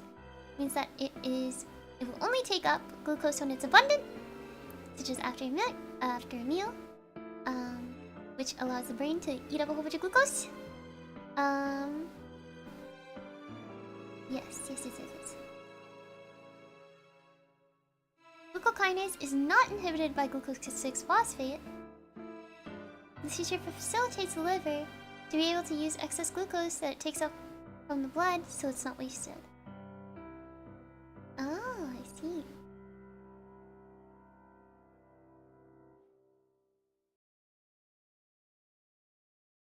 Okay.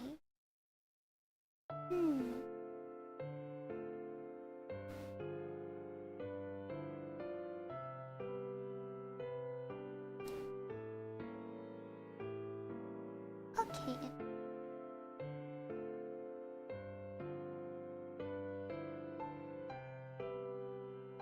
Alright.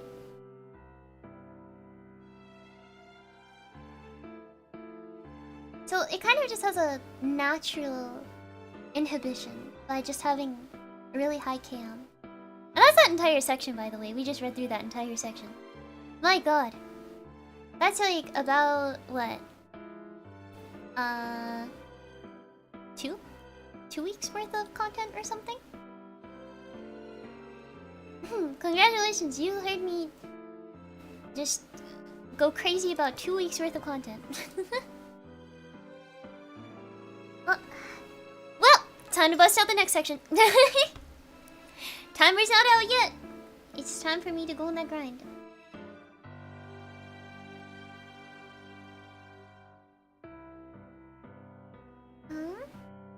Where is this?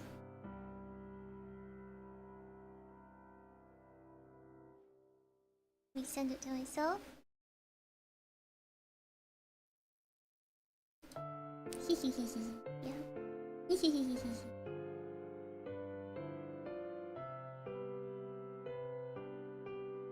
You know what? I'm doing a lot more work than I thought I would. Not gonna lie. Not gonna lie.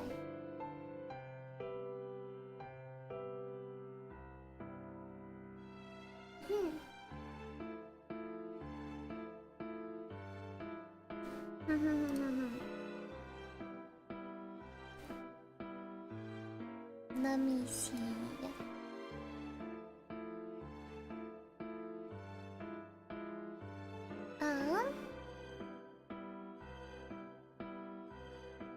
Wait, I just downloaded something. Okay, yeah, I was like, whoa. Where? Okay, this one should be slightly shorter, technically. Technically, technically it should be slightly shorter. Because it'll cover stuff that I've already kind of talked about. It'll focus on those 3 irreversible steps to find a way to make them reversible, is what gluconeogenesis is about. And after that, the pentophosphate pathway is kind of just like... It's not very long. It's extremely short. I think my huge concern is getting everything about glycolysis down. Because there's a lot of enzymes in that. And I know, everyone says, oh, well, you should have started memorizing the enzymes sooner. No. Watch this. Oh,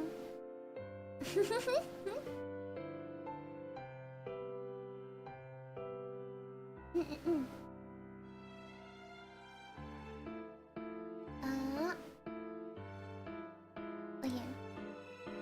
Everyone doubts me. Everyone doubts. But I will show them.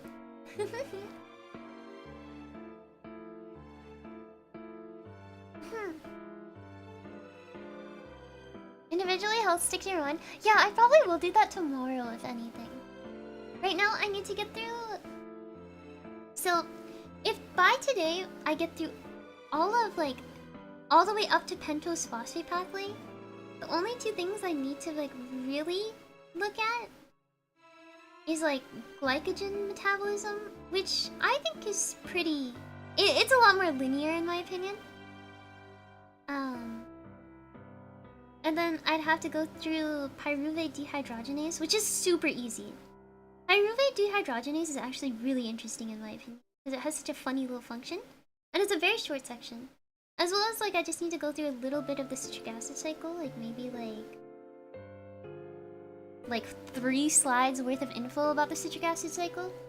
So really, the big ones I need to get down is like glycolysis, the little kind of subsections of what happens to pyruvate afterwards. Yeah, you know, just general stuff. It's doable, is what I always say. It's doable.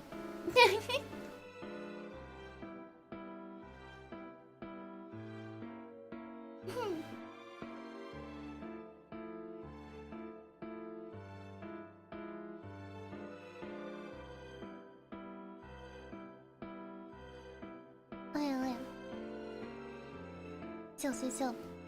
Continuing forward. Talking about gluconeogenesis? Glucose can be synthesized from non-carbohydrate precursors. This is called gluconeogenesis. Being gluco, being glucose, neo meaning new, and genesis meaning coming into being. So, new glucose coming into being. Yay! Hip hip hooray for English. Production of glucose from non-carbohydrate precursors. This includes lactate from lactic acid that's produced from the muscles, amino acids, and glycerol. Specifically, there are 3 reactions of glycolysis that are irreversible that must be bypassed. So one is the synthesis of, and this is going backwards, but the synthesis of phosphoenol pyruvate from pyruvate, because this happens due to pyruvate kinase, and it's an irreversible step. And we go around that by doing a 2-step reaction with oxaloacetate as an intermediate.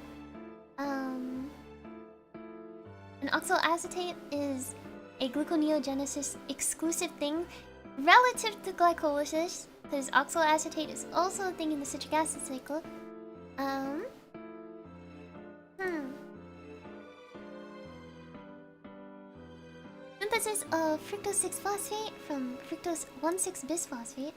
So you need to go backwards in that. That's the rate limiting step of glycolysis, which is fructose kinase, phosphofructokinase. And the final product, which is getting glucose from glucose 6-phosphate, which is done by hexokinase and or glucokinase, but we're likely just talking about hexokinase. Okay. This primary function of gluconeogenesis is assisting in adequate glucose levels in the blood. Most cells depend on glucose. Red blood cells use glucose as their sole energy. The brain consumes about 120 grams per day on average of glucose. The brain can also use ketone bodies technically, but that's only when glucose is in short supply. Muscles also use a significant amount of glucose, although it relies more heavily on fatty acids. And gluconeogenesis is important in terms of periods of fasting and or when you're asleep, or starvation. Wow! So stop lying to your...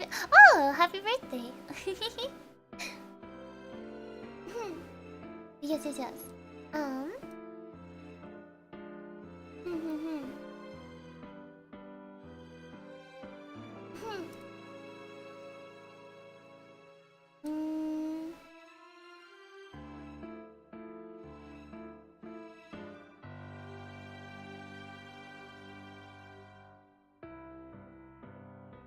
Oh yeah, okay. We continue forth.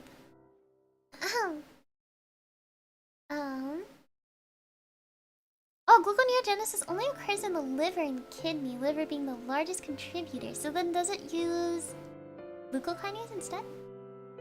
Maintaining blood glucose levels is a major function of the liver. It's all constituted membrane, yada. Using yeast to synthesize starch, cellulose, and sucrose. Go plants, go! Oh, good lord, I have so many drawings on this slide. Oh my god, what did I do? Okay, anything that has phosphatase takes a phosphate off. That's nice to know.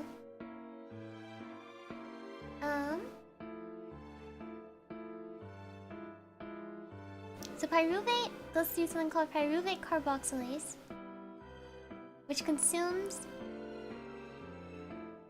2 ATP and somehow adds a carbon to make oxaloacetate. Then that is phosphorylated and also loses a carbon again, I guess. And we got phosphoenol pyruvate instead. So I don't know what's happening with the carbon there, but it's existing.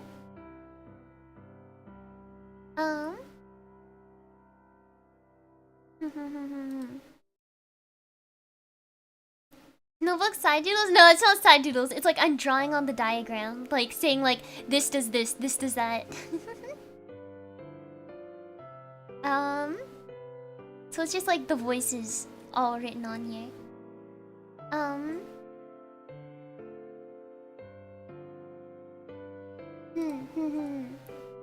Okay.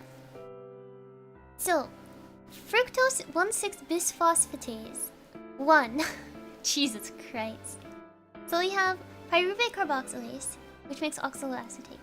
We have phosphoenol pyruvate carboxykinase, which adds a phosphate group and removes a carbon at some point, I guess. I don't even know where the carbon from oxaloacetate goes, but certainly they'll explain it to me later. Oh! Okay. Well, I guess that later is actually gonna be later. Alright. I'm gonna take the 5-minute break. Whew. There's a lot of words. Like, the nice thing is that, like, I'm probably not gonna remember half of these. Deadass. Some of these I'm, like, anything past, like, step 5 of glycolysis, and anything to do with the pyruvate stuff, maybe other than, like, the... what's it called? The fucking... See, like, now I'm, like, having a hard time remembering it. But it's the, alcohol dehydrogenase, right? Like, there's lactate dehydrogenase and there's alcohol dehydrogenase. But anything like before that, like maybe I remember pyruvate decarboxylase. So it's when turning it into alcohol or ethanol, it's pyruvate decarboxylase to alcohol dehydrogenase. And the lactate is directly into lactic acid from pyruvate by literally just called lactate dehydrogenase. Like those are as much as I remember from those at least, which is pretty good. Anything about acetyl coenzyme A, I know that it uses something called the pyruvate dehydrogenase complex or something like that, which makes acetyl coenzyme A, which I will cover later, honestly. But stuff like galactose and fructose entering the glycolysis pathway, I totally forget. And anything past step 5 of glycolysis, I totally forget as well. So those things, like, I can probably read tomorrow and then it'll stick. But like, Now, so you have part 1, so you're reading pretty well. Thank you, thank you. Well done memorizing all that, Suri. Thank you, thank you, thank you. Can I use the restroom? Go. You're doing great so far. Thank you. I will do my bestest. I will do my bestest. Honestly, it's not too difficult. If I could honestly do this nearly every day. Like, if I wanted to, like, study like this on stream. But I feel like that'd be a very strange form of consistent content. So I was thinking of maybe doing that more often for members. But today I was like, holy Christ, I haven't streamed in like 3 days. I should probably make sure everyone knows that I'm alive. But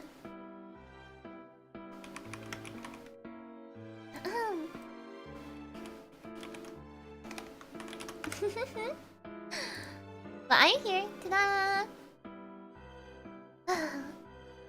It's really funny because a lot of my dragon friends are they're all a whole bunch of nerds as well, right? They're also a whole bunch of nerds. But all of us have come into acceptance of like it is what it is. And we're honestly so like, man, who gives a crap about grades? We'll try our hardest and we'll try to get good grades, but if we if we mess it up, we mess it up. It is what it is. It's been kind of relieving though. It's been nice to fuck it, we ball, right? Are you the lead nerd? No, I don't think so. I don't think so. Think of it. I have people who do comp sci. I know people who do comp sci. Multiple people, in fact. Oh my goodness gracious, nerds. Couldn't be me, at least I learned about biology. I'm joking, but... I'm sorry, any comp sci majors out there. I'm just joking, I'm joking. I'm sorry, I like poking fun at comp sci majors. You guys are so mushy. So mushy after having to like pass your like 40% average classes. Like, oh my god, holy Christ. Every time I hear about comp sci stuff, it's like, what is happening in those classes? Why is the average 40%? Tona, welcome to the Sun Covenant. Thank you, thank you. Oh, what's going on with you guys, huh? What's going on, pal? You're the harder major, so who's the nerd? Comp sci majors. Cause guess what? Yeah, you have to like actually. Well, I guess I also have to do internships, but I feel like comp sci majors have more stress about doing internships. I feel like I could just like do like volunteering, and that's fine. Like I don't have to get a laboratory internship. It definitely helps, but oh well, it's just like I don't have time to do a laboratory internship. I don't want to dedicate like 5 hours of my day in a lab. Jesus, I already do that. Are you streaming again? Well, of course. It's my job. I used to be a comp sci major. I'm just teasing. Oh, everyone should do internships. That's very true. It's just, I know that comp sci is very competitive for internships from what I've heard. But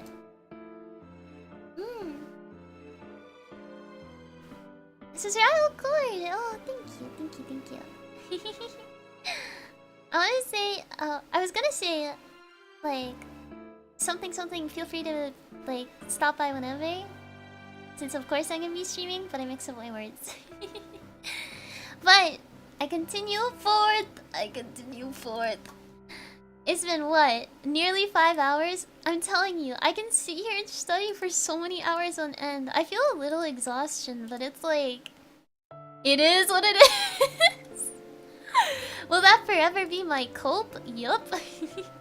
It is what it is. I continue forth. Oh. Once a year, miss her now, you'll never see her again. Shoot. I think I need to go to the washroom again. Wait, when did I go to the washroom last time?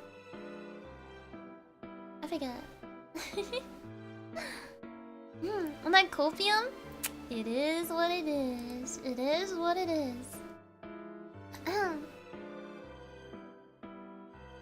Like my general thing is like read through everything once, like in depth, and then after that memorize all the details. And then after that just skim through everything again. But like really quickly, only on important slides. So it's so Jilbert, but it's also so chill, right? This is proof that the Pomodoro works. It does! I genuinely think it's really good to have like uninterrupted studying and then taking breaks. Even if you don't do like, obviously I've gone overtime on the 5-minute break literally every time. But like I've been studying for 5 hours. Like with the in-betweens, of course. And I did an assignment. So like, what? Studying tips are the number one nerd. The biggest nerd. Oh. Okay. Where were we here? We were at like at this. Okay. I'm gonna go to the washroom. Give me a second. I need to pee. I'll be right back. Give me a second. I feel like I would wear my glasses soon because I was trying to get like...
Poggers!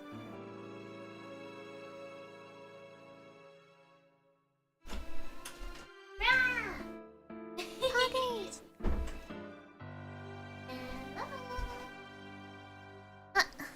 Oh, what the? You were sneaking that in while I was gone? Oh. What the heck is this? Chris, thank you for the $5. Or not the $5. The 5 gifted memberships. And Baby, thank you also for the 5 gifted memberships. You guys are trying to sneak in poggers while I was gone, huh? Poggers.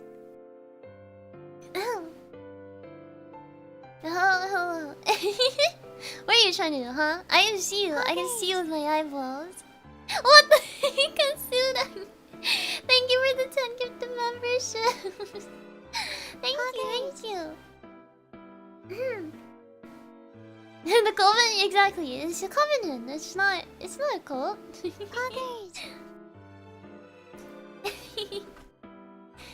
Here, sneak it in.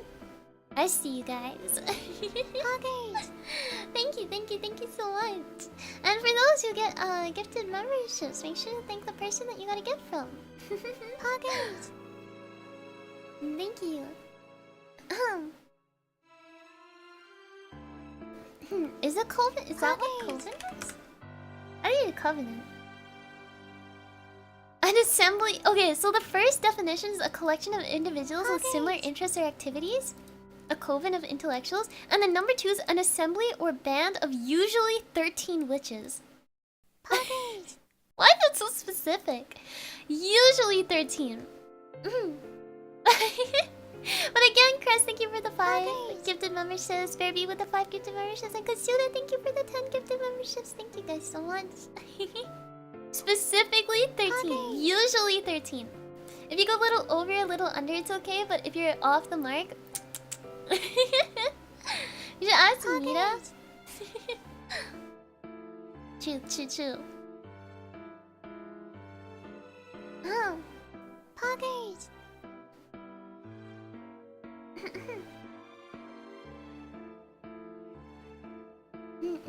Poggers. Does Mira even have a coven? She can just gather all the witch vtubers. Just gather all of them. Poggers. You can gather like Rocky and Glinny. So there's a lot of witch YouTubers out there. Okay. Back to studying, is it? Oh my god. I wanna say it by about 12 AM.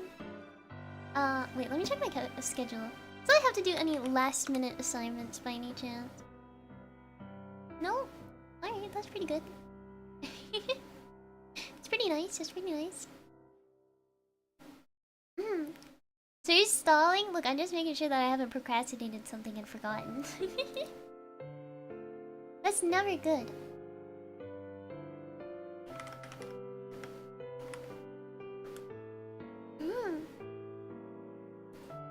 But I continue forth.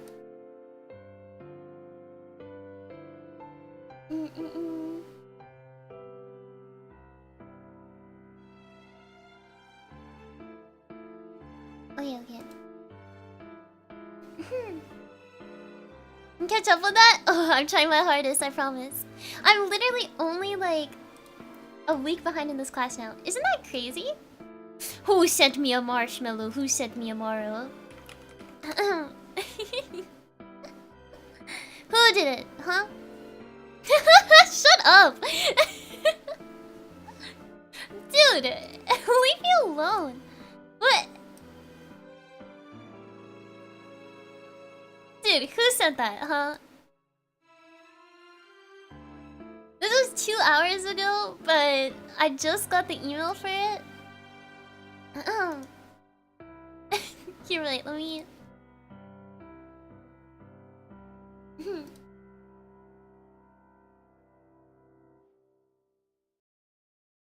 Let me find this.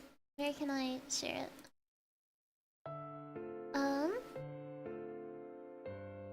It's literally...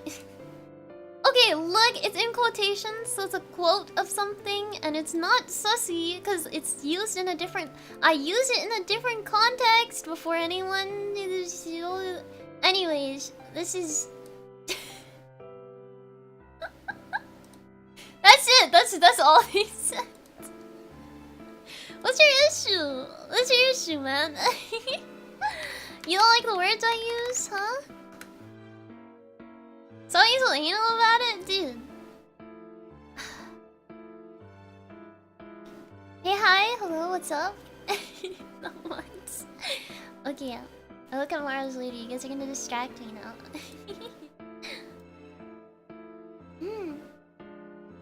Analogy? Shut up! Shut up! You guys are about to goof us.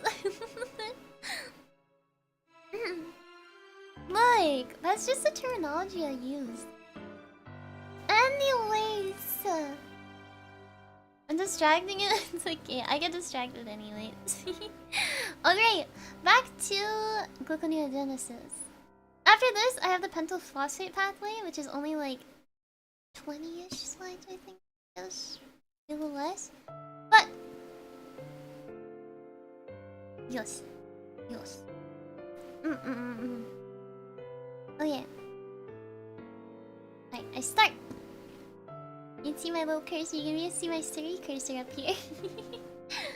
Okay. Okay, gluconeogenesis. Pyruvate formed from non-carbonic precursors such as lactate, some amino acids, and some precursors such as glycerol enter the pathway at later stages. So some amino acids enter at the oxaloacetate stage, lactate enters at the pyruvate stage, and glycerol enters literally like close to the end. Okay.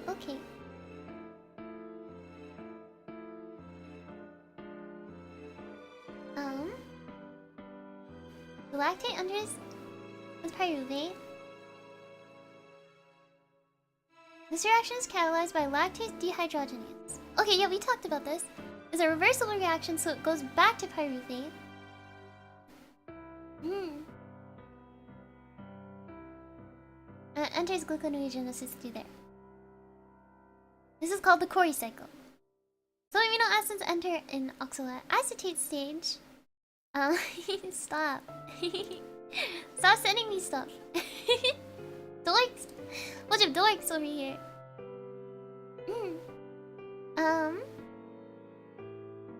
Oxaloacetate protein degradation metabolized to intermediates in the gluconeogenic pathway. Wait, I forgot. Give me a second. In detail in a later section. Oh, okay. I just know that amino acid enters at oxaloacetate. And glycerol, triglycerols, can be broken down into fatty acids and glycerol, which is glucose. Glycerol is released from the adipose tissue into the blood and taken up by the liver. Glycerol is converted to dihydroxyacetylene phosphate. Okay, yeah. In a two-step process. Okay.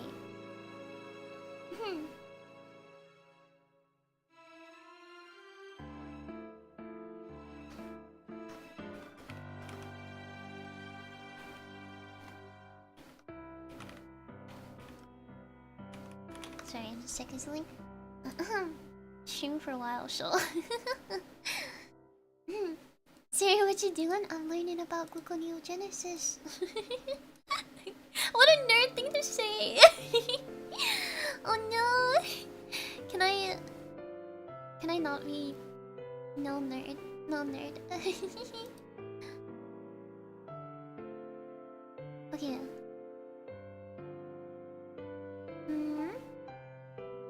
Negative G to proceed. Pyruvate to phosphoenol pyruvate leads to the formation of oxaloacetate and glycolysis phosphoenol pyruvate to pyruvate, which is done by pyruvate kinase. Generates ATP as a second product, strongly exergonic, thus not reversible. Yes, understandable.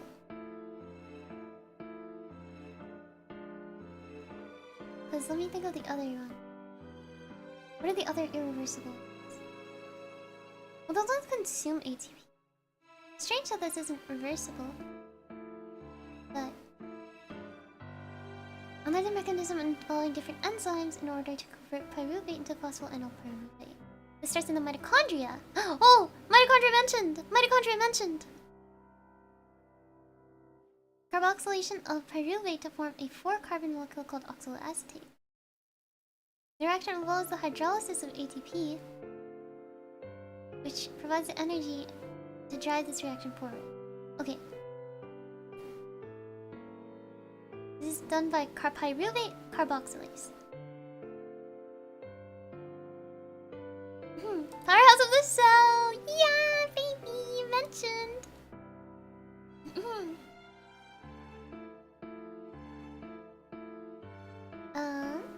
Okay.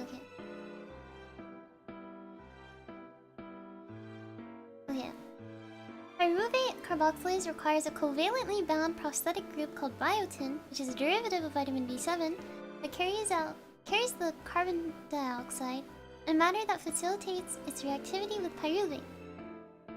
Pyruvate carboxylase also requires acyl coenzyme A and is bound to the enzyme in order to catalyze carboxylation.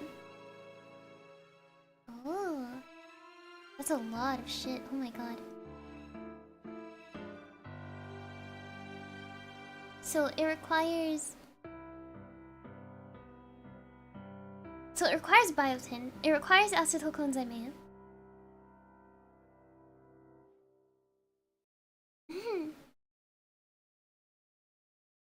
In the absence of bound acetyl coenzyme A, carboxylation does not happen. It is an obligate allosteric activator. It's allosteric?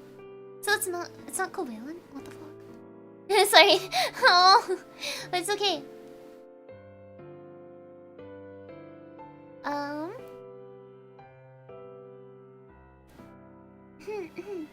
They just stick together? Chill.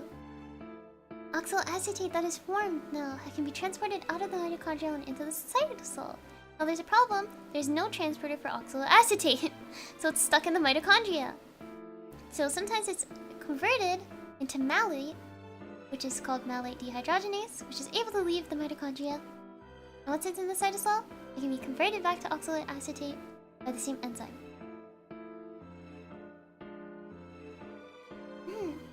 Okay, so malate dehydrogenase is just everywhere, I'm assuming? It just kind of exists? Oxaloacetate can't be transported. Okay, well. Okay, oxaloacetate into pyruvate is done by phosphoenol pyruvate carboxykinase. Good lord, that's a lot of words. And this is reversible apparently. Damn, that's reversible? Is the other one reversible? Oh, it is reversible. It's all reversible, holy. And phosphoenol pyruvate, it consumes GTP, like GDP and CO2. Once phosphoenol pyruvate is formed, it is metabolized by the enzymes of glycolysis to fructose 1,6-bisphosphate. Bunch of text, I know! There's just a lot of words. I think tomorrow is just gonna be memorizing random words and like the chemical structures, if possible. But chemical structures is like my last priority, so I'm just gonna take the L. If they like... Hopefully, it's not a lot of that.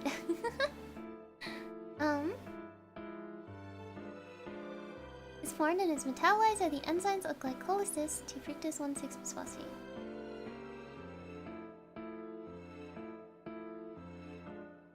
Okay, phosphoenol pyruvate is formed.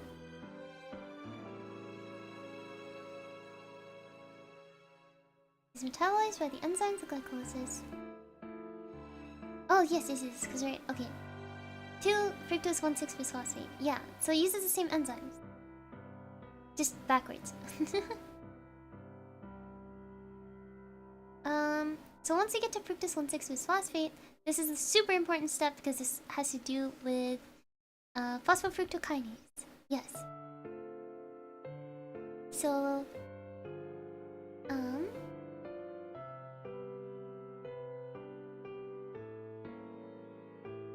yeah. Okay, so it needs a different mechanism. The enzyme used is called fructose 1,6-bisphosphatase, which is a hydrolase which cleaves the phosphate group.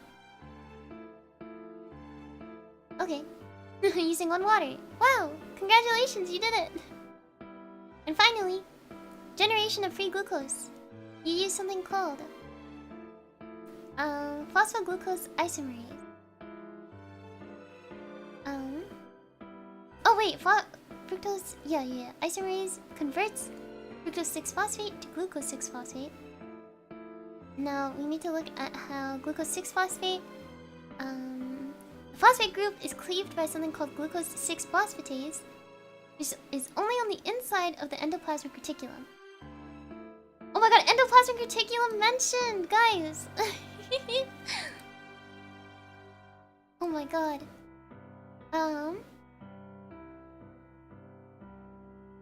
And it cleaves that and allows, it's embedded into the lumen, so I should know that. The wall.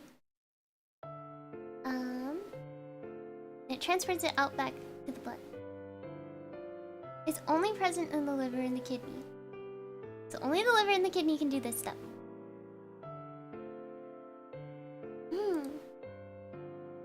Which ER? Not sarcoplasmic. So it's nothing like muscle related.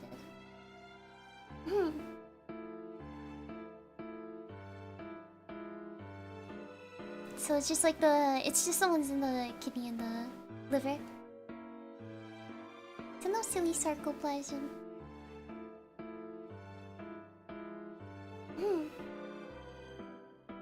Okay. Synthesis of glucose from pyruvate is energetically unfavorable, except the fact that it's coupled with reactions that release energy, such as hydrolysis of ATP and GTP, which makes it favorable.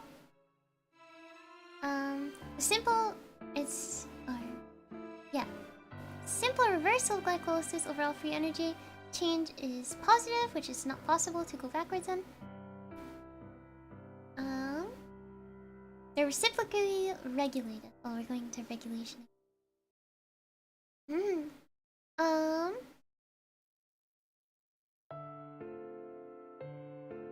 Oh, good lord. Okay, I found an even more schizo page that I wrote on. Jesus. What's going on here? What did I write? Oh, yeah. We're almost done this section, actually. Again, it's just memorization of all the different enzymes. Which, now that I have, like, the bigger picture and I'm able to, like, kind of put some things together, it's gonna be easier. But it is, like, you know? I snooze, I sleep.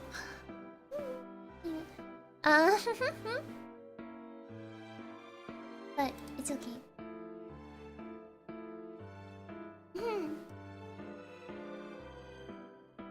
Biology major, why? That bank. I'm joking. It's just because it's the type of content that's memorized is pretty easy for me. So.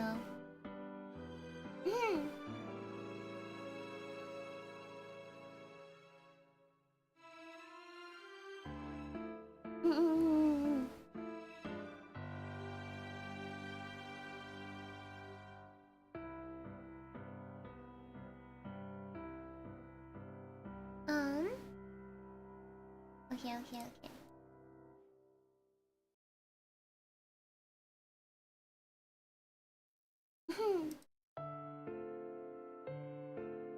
So Cooper good at memorizing stuff? I say that usually on the third read I memorize everything. But that's our only like terms and definitions and stuff. So right now I'm doing the first read through, right? Sometimes I repeat stuff, sometimes I go back and stuff like that. The second time I go and I like memorize individual things, and then the third time I skim through it again. So usually by that, I've memorized it flat.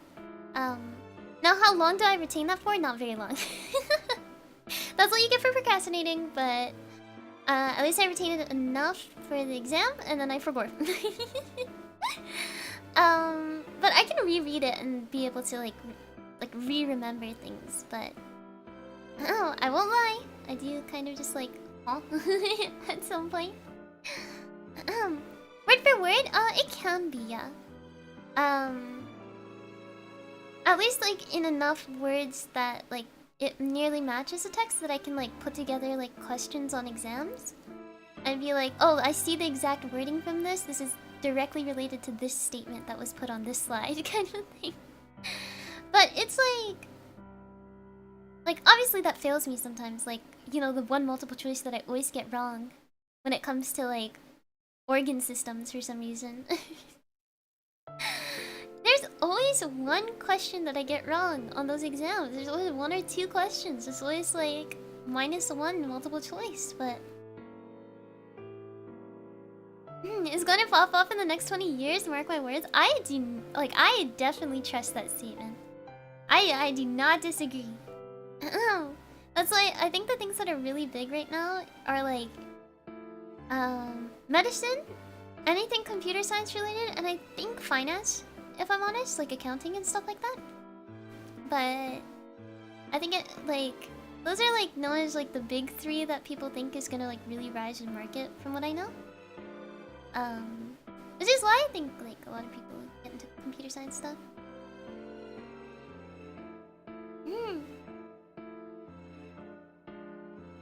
But,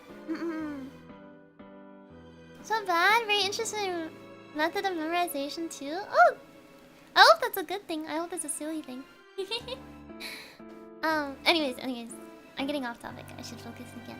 But I will chat in like 10 minutes. I promise. Okay. So they're reciprocally regulated. So they're coordinated. When glucose is abundant, glycolysis is in favor. Because we want to break down all that glucose, right? When glucose is scarce, gluconeogenesis is prominent. Okay. So we talked about it. ATP inhibits glycolysis. What else was it? Yeah, ATP inhibits glycolysis. Something, glucose 6-phosphate.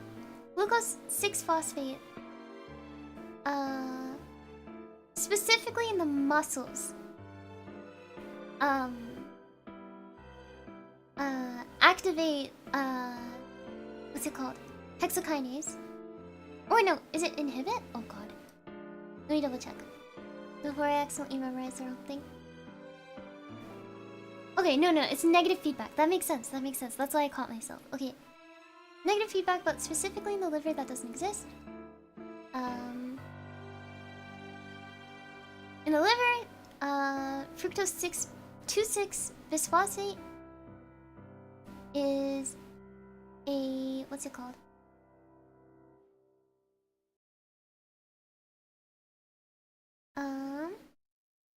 It's a activator for phosphofructokinase.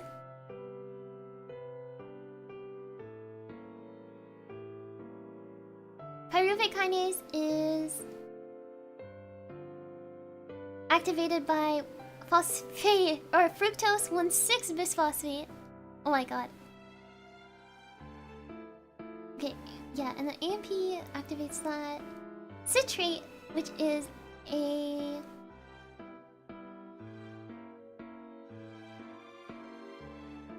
okay, yeah, extra citrate inhibits phosphofructokinase because that means the TCA cycle isn't going because it doesn't need to be made. Or it doesn't need to be consumed. Or energy doesn't need to be made. That makes sense. And phosphofructokinase is inhibited by low pH. That's such a strange thing. Why would it be inhibited by low pH? I thought low pH would be... because low pH means it activates ATP. Wait, I gotta find this again. Why does it inhibit it?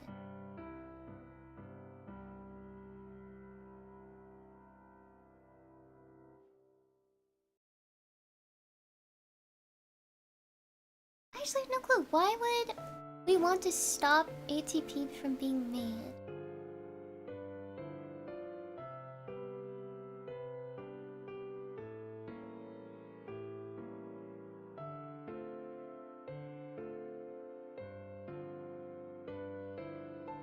I have no clue. Actually, no, like, I'm trying to think of this logically. If my muscles are working really hard and I'm dropping the pH in my muscles, why would I want to inhibit glycolysis? I'd assume it's because we want to make glucose? No? Inhibited by low pH. It's getting more acidic, right? I wrote it backwards. That's why I was confused. Wait, no, wait. No. I didn't write it backwards. I didn't. The voices. Give me a second. Why would low pH inhibit glycolysis? Okay. Why would...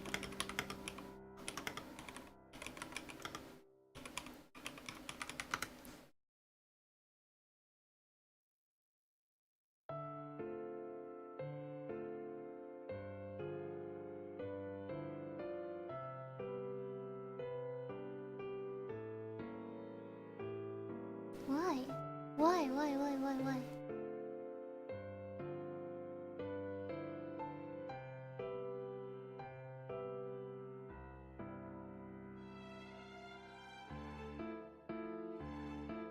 I know that it augments the inhibitory effect of ATP, but why would it do that? For the acid-induced protein catabolism and increased amino acid oxidation, that's impairment of glycolysis by low pH, restricts pyruvate from supply to the mitochondria, leading to catabolism of amino acids from protein as an alternative. But why? Is this one of those things where no one knows?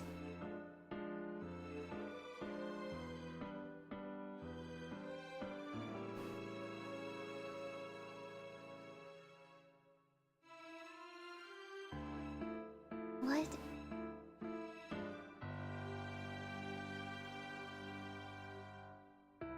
Why? Okay, I don't know. I'll be real, it's one of those things I'm just gonna have to accept. Not gonna lie. I think I'm just gonna have to go like, yep.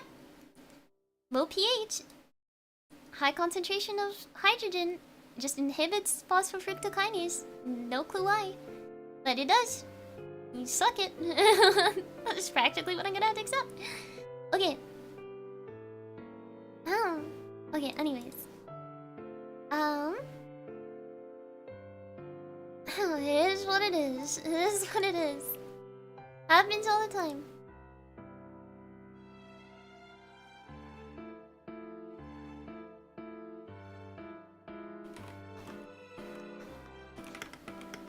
Oh my god. Ah! Sorry, I had to like keyboard smash. Oh my god.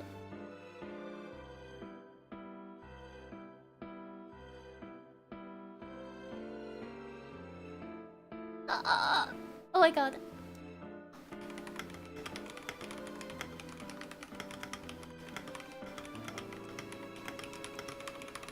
Okay, sorry. I'm sorry, I'm getting distracted. I think it's because it's getting later in the day that I'm starting to get like a little less like focused and more like the voices. But Dingo, I should watch you. Work calls me though. Oh, it's okay. I'm also we're both on the grind shit. It's understandable. Okay. So obviously if fructose 2,6-bisphosphate is an activator of phosphofructokinase, it's an inhibitor of fructose 1,6-bisphosphatase. AMP is a... Sorry, I'm getting caught on this hydrogen thing. And the pH, I look at it and I'm like... But... Why? Oh my god. This is gonna drive me insane. Anyways. I can ask tomorrow. I'll just send an email to my professor and be like, hello. I was looking over this, and this is driving me crazy. Okay. And citrate is an inhibitor of phosphofructokinase, so it would activate fructose 1,6-bisphosphatase. Understandable.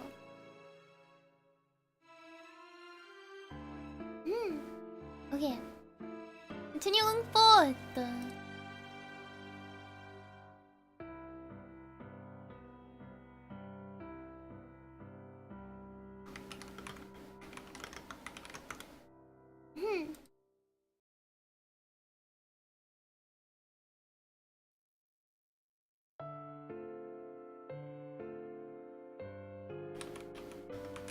Oh my god.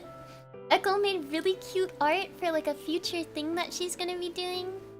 And she's gonna let me use it as her profile, or as a profile picture. Oh, but it's so cute, bro. Oh my god, it's so good.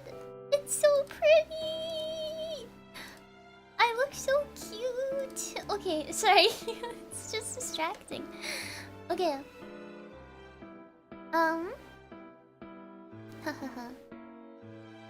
ADP inhibits it. ADP inhibits it because obviously if there's a lot of ADP, we need to make more ATP. Understandable. Acetylcholine A is a prerequisite. It's a cofactor for pyruvate carboxylase. So this is the reason why it activates everything. Because if there's extra acetylcoenzyme A, alarm, then obviously we would use the extra to do other things. Cool. Oh, it breaks it down later. Okay, well. The voices! I was doing those voices even though it's all... We're almost done this section as well already. So again, it is just memorizing all the enzymes. Like, I just need to memorize all the enzymes. I understand why things do everything, except hydrogen. Holy Christ, this is gonna drive me insane. But... Okay. Oh, actually... Sorry. Okay. Yeah. Now, in the meantime, I down... Oh, you can't see it. I was like, oh no, not the art. But,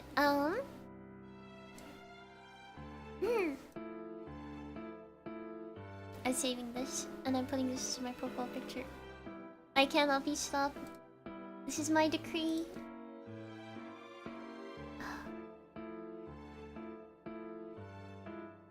Profile? Oh, what? I have to turn streamer mode off just cause? Okay. I see how it is. Upload image. I'm so cute in this. I'm so...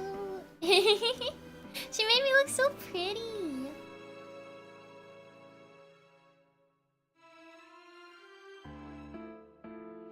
Wait, that's not centered. I suck at centering profile pictures. Holy.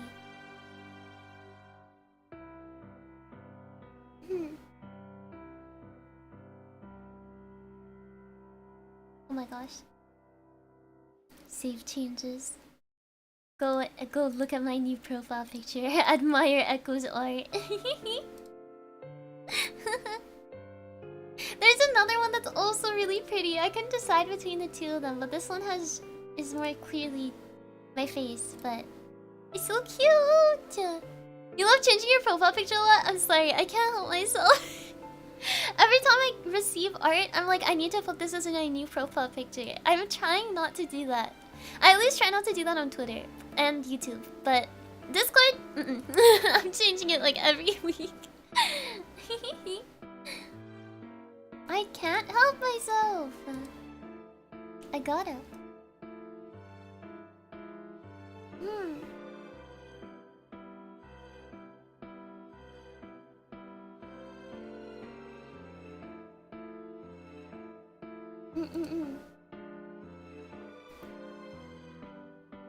And we aren't allowed to. Wait, is that actually a rule or something? You're not allowed to change your profile picture a lot, or what?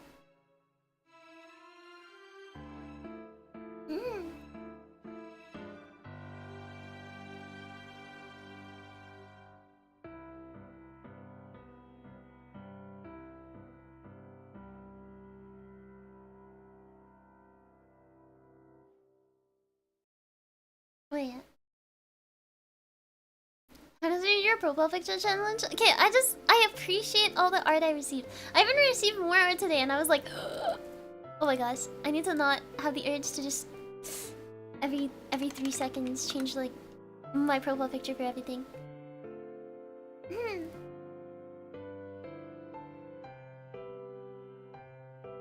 It's okay. I will maintain myself. How about on cooldown?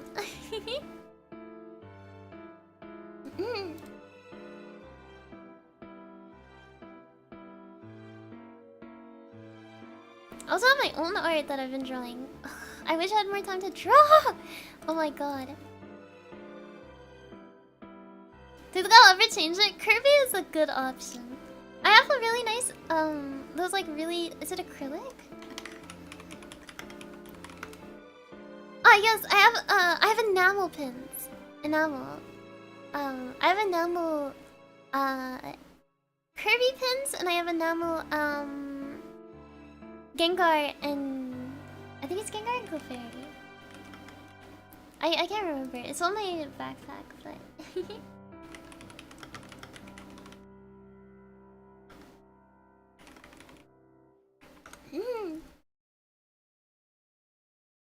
But just a canon pick? Wait.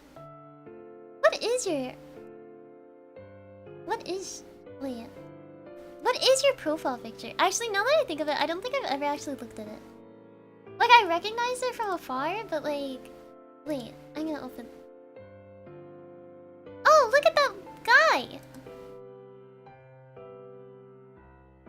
Hello! Oh, it's a Gundam thing. Oh! You know, interestingly enough, Mama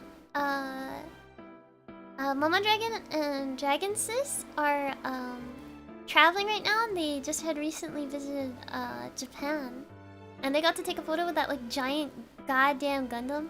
That's like a huge tourist attraction. So many people go there, so that's why I'm like, you know, it probably doesn't matter that I talk about it, but that was really cool to see.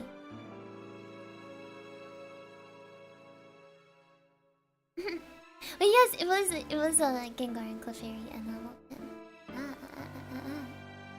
I see.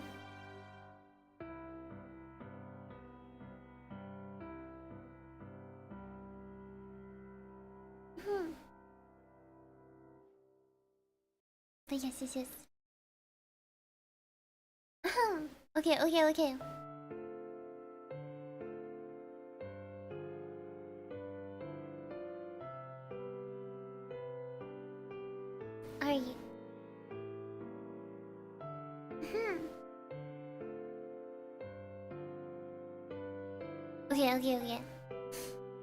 We're almost done.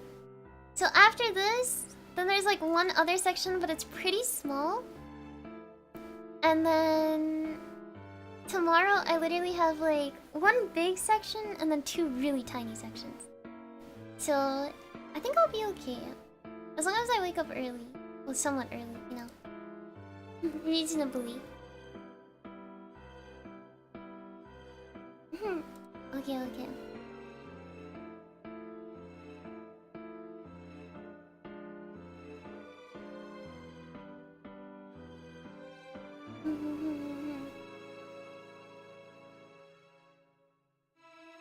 Why does your Discord...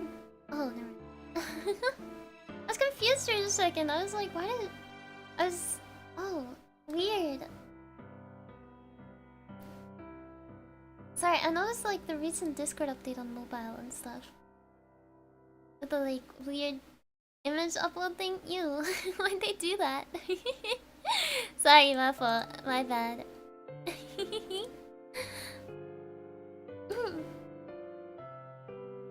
Okay, back to studying. Continue forth! Bam! Okay. Alright. Okay. AMP reflects low energy charge.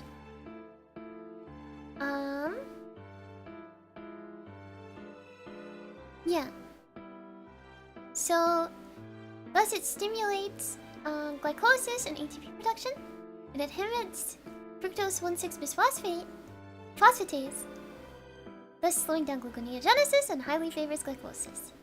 Fructose 2,6-bisphosphate should have a similar effect. It should what's it called? Encourage it should encourage phosphofructokinase. So it favors glycolysis. Because this is when we're in the fed state. The feds. I'm kidding, but as an eating fed state. Sorry, the voices.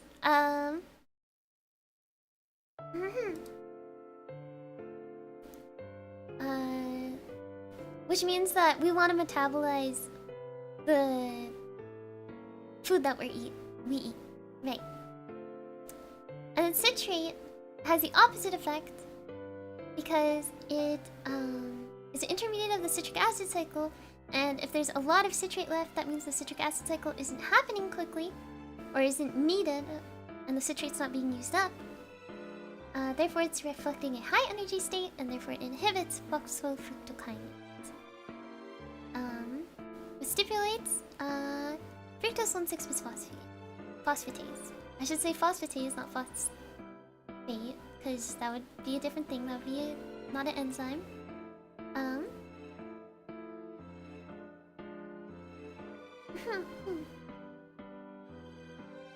This page is really important. I need to like stare at this for 8 years and memorize everything on it. Pyruvate kinase is inhibited by biomolecules that reflect high energy charge, such as ATP and alanine. Which makes sense because it would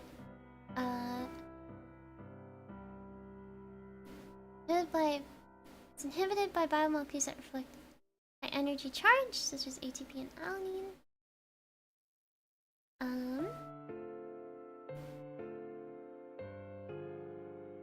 Yeah, because a lot of ATP would tell you that you don't need to make more ATP, right? Yes. Okay. That means gluconeogenesis is favored because we have a lot of leftovers, so we might as well build stuff up. High levels of ADP, which reflects a low energy state, inhibits the conversion of pyruvate to phosphoenol pyruvate, which favors glycolysis and ATP production. That makes sense.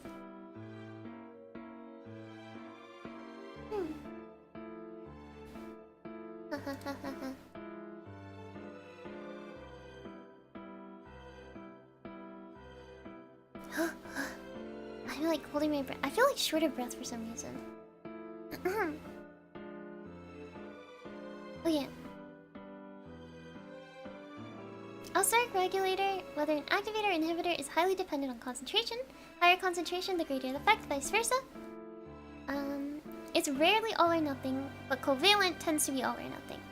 It allows for very fine tune of enzyme activity over time, and it's very adjustable.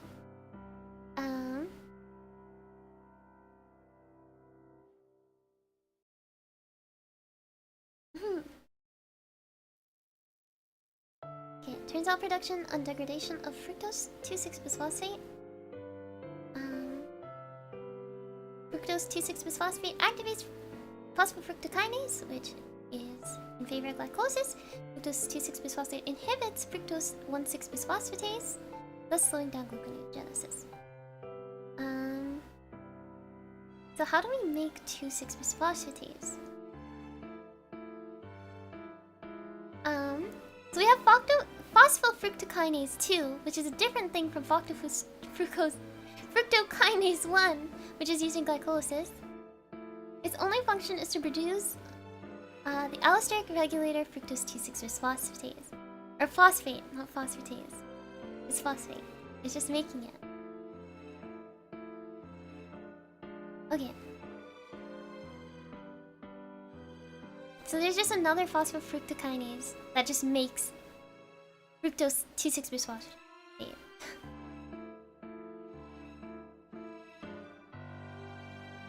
Oh my lord. That's a lot of words, good lord. Forget to breathe? I know. Almost done this section though. Relative activities of these two enzymes determine the concentration of fructose 2,6-bisphosphate in the cell. This, the activities of glycolysis and neogenesis. Both phosphofructokinase 2 and wait, is this fructose? Is that fructose bisphosphatase? Is that what it is? Wait. Let me search this up really quickly.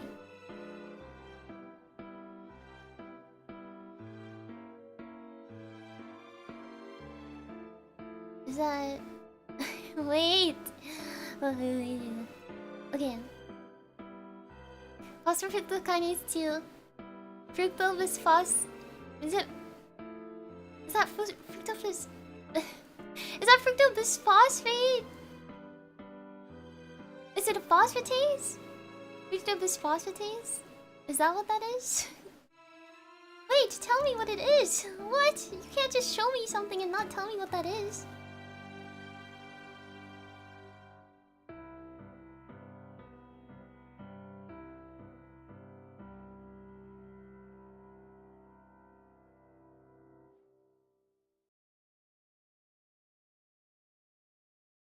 Wait, I'm so dot dot dot. I'm so dot dot dot. I'm assuming that's fructose phosphatase. Oh, my stomach is crumbling. Oh no, I'm hungry. No. Don't listen to me. What is it? And how's the phosphatase doing?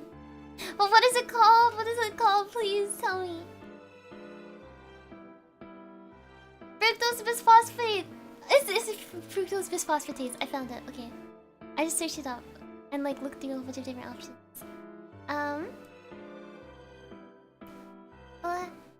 Okay. Oh yeah. It's like, okay, they're on one protein. They're two enzymes on one protein. They have a single serine residue. Regulatory domain that became phosphorylated when glucose is scarce. Well, it stimulates leads to phosphorylation of single serine residue or serine residue. Phosphorylation of the serine residue activates the phosphatase activity. Inhibits the kinase activity. The phosphorylation of the serine residue on that enzyme. So phosphorylation. Okay, that's funny. Phosphorylation activates the thing that removes phosphates and inhibits the things that add phosphates. Sure. I love how the body works. It's so silly. Okay. Increased phosphatase and lowered kinase activity results in the lowering of fructose 2,6-bisphosphatase in the cell. Increased flux towards glucose synthesis. Because 2,6-bisphosphatase should encourage... What was it? It should encourage 1,6... Oh, it should encourage phosphofructokinase, right? Yeah. Phosphofructokinase.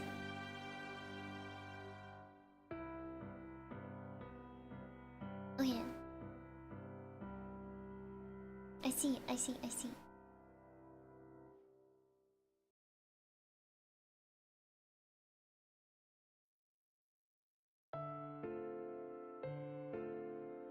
Oh yeah.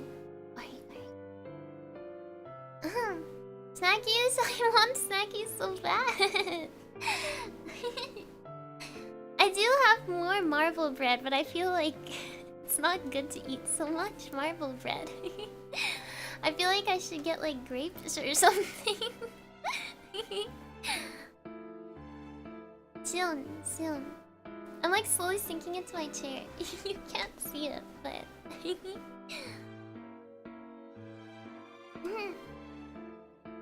Okay.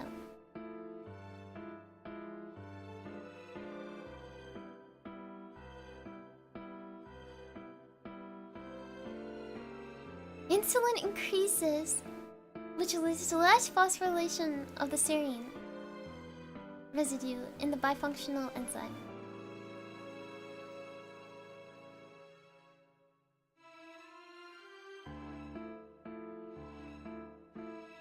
Oh, so this is glucagon and insulin. I sleep. Because it activates the cyclic AMP cycle. The cyclic AMP cycle ends up with protein kinases, and the kinases phosphorylate things that phosphorylates the serine residue on what's it called? On the enzyme. which then activates the phosphatase activity. But this is when glucagon is attached. Now if insulin is there instead, what happens?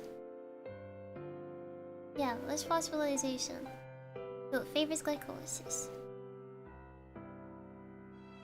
Oh. If you have insulin resistance in your body for gores. For gores. It continuously produces glucose even when glucose levels are sufficient.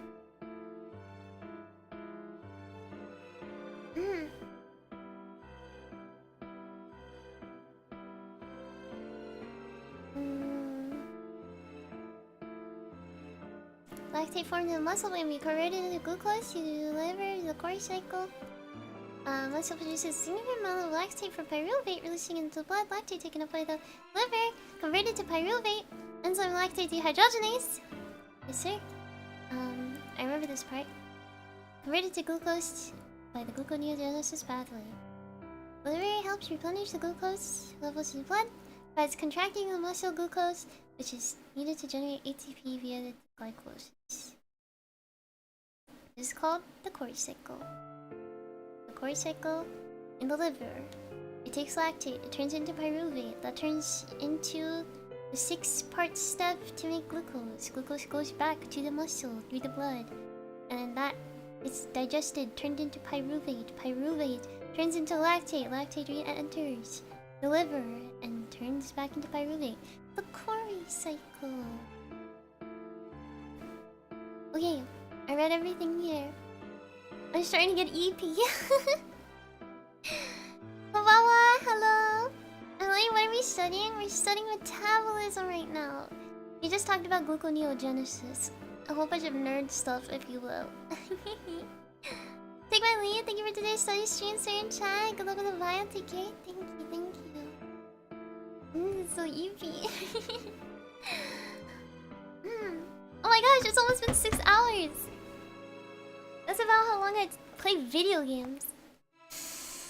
Uninterrupted studying. Time to go to the next section, and then I'm technically done. I could probably quickly skim through what I wanted to look at.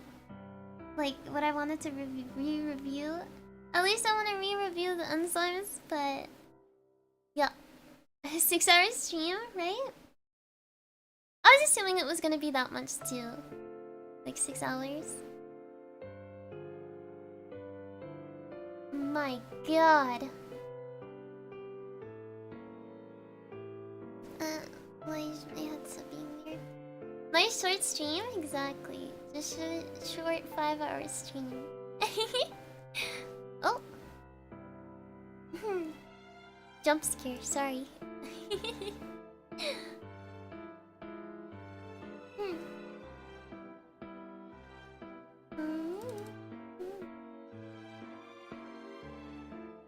Okay.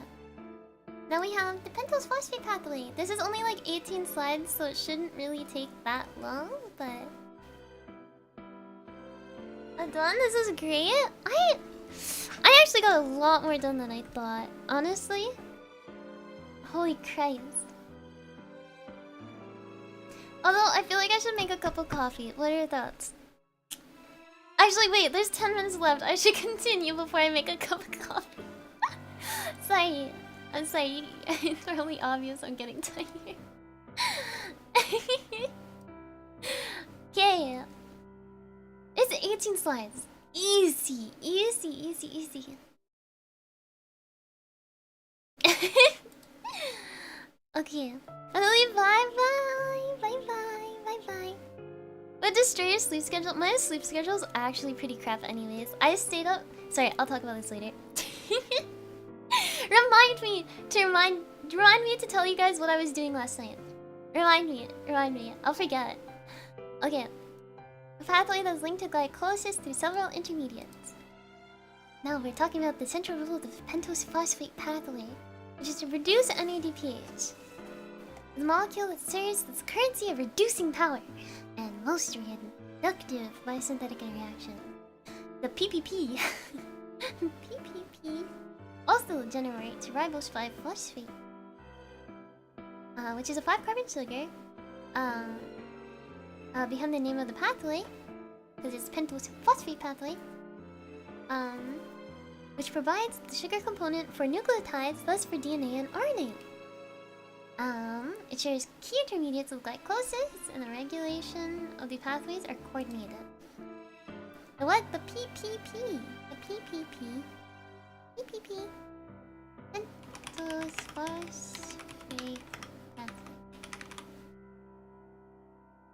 Pentose phosphate pathway.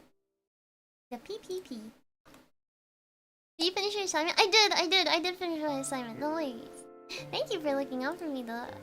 It's okay, though. I got it. Okay. Tissues that have active pentose phosphate pathways. Synthesis of biomolecules often requires reduction reactions, and NADPH is used as currency for reducing power. In animals, this pathway is active. In tissues where synthesis of biomolecules occurs at high rates. All reactions to the pathway are carried out in the cytosol. Cytosol. Oxaloacetate is made in the mitochondria. What happens in the is it gluconeogenesis' last step? Yes! Gluconeogenesis' last step happens in the endoplasmic reticulum in the lumen. Oh, damn. No way I remember all that. Holy. This serenium available today too. What a tongue twister, right? Okay. This pathway has two phases. First is oxidative phase, where glucose 6-phosphate, which is produced in the second step, or in the first step of glycolysis. It's also produced later on during gluconeogenesis by a reversible reaction, but NADP gets reduced to NADPH. In the second step, the non-oxidative phase, ribulose 5P is converted into ribose 5P. Wait, yeah, okay. Well, I'm gonna mess that up, but it's okay. Also occurring in this pathway is integration of 3, 4, 5, 6, 7 carbon sugars. Wow! Oh my lord, it's so over. Integration of these pathway, excess 5 carbon sugars who converted to intermediates of glycolysis. This is important since the need for NADPH is much greater than the need for ribose 5-phosphate. Thus, the pentose phosphate pathway has a mechanism whereby to divert excess glucose or excess ribose 5P into glycolysis, where it can be metabolized and produce ATP. Nice. So it has a way of recycling in case like it's not needed. I'm like scrolling through this because I'm like, oh, there's so little to like read. I can just like skim through it, but I'm like, no. Discipline. Okay. Reactions that take place in the first phase is that glucose 6-phosphate dehydrogenase creates NADPH, which results in phosphogluconolactone. Jesus Christ. 6-phosphogluconolactone. What's that symbol? I should know this. This is used in physics.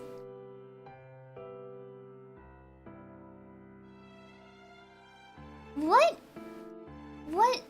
Oh god. It's the symbol that's used for error. Physics error symbol?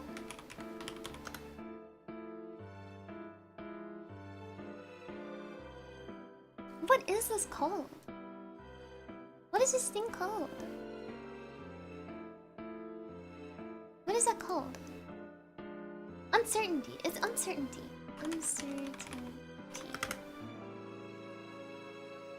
Is that delta? Oh, it's delta. It's like a... Oh, it's delta. Oh, I didn't know it was delta. My fault. I'm used to seeing delta as the big triangle, so... Okay. Lactonase into 6-phosphogluconate and 6-phosphogluconate dehydrogenase makes NADPH. So anytime it's dehydrogenated, it's NADPH. And that makes ribulose 5-phosphate. Pathway starts with glucose 6-phosphate, intermediate for both glycolysis and gluconeogenesis. First enzyme in the pathway is glucose 6-phosphate dehydrogenase, which by the name is catalyzing a redox reaction where one NADPH is produced. The second is produced by the last enzyme in this phase. For every glucose 6-phosphate, there are 2 NADHs produced. Ribulose 5-phosphate is a 5-carbon sugar, and the end product of this phase is converted to ribose 5-phosphate, as well as other sugars in phase 2 of the pathway. Okay, we're nearly halfway there. Oh my gosh, of this section. The thing is, I have to still memorize the enzymes, but I am so EP that I'll memorize it tomorrow.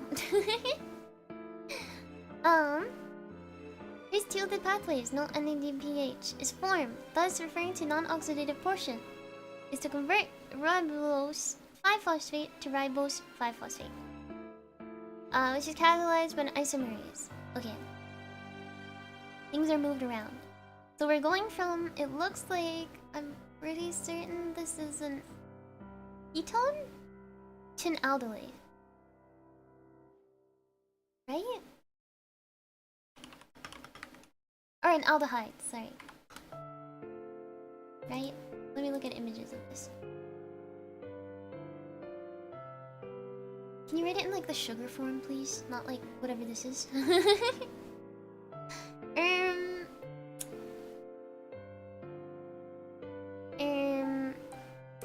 Can we write it in the way that I understand?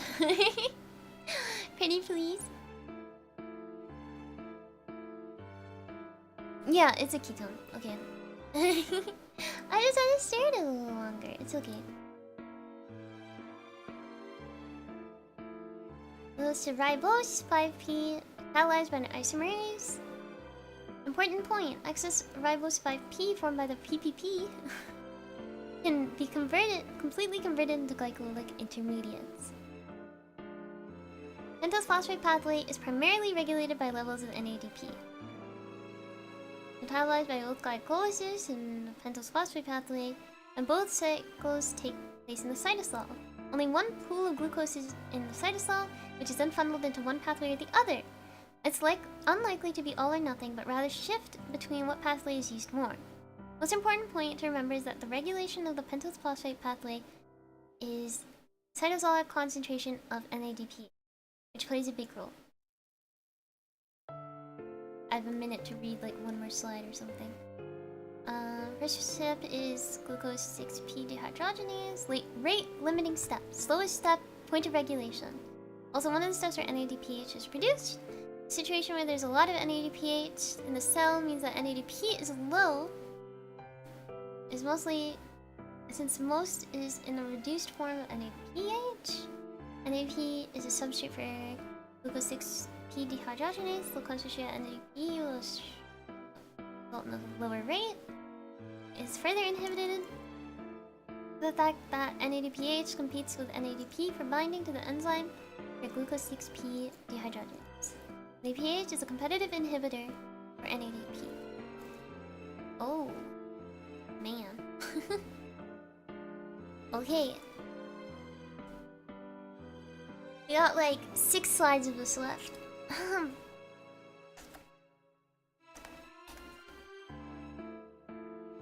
6 slides!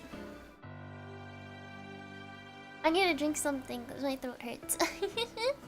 Talking so much.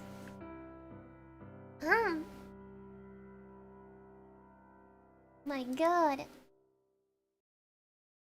A lot of content, a lot of content. Oh, this is my 15-minute break? Oh shit. Okay, 15-minute break.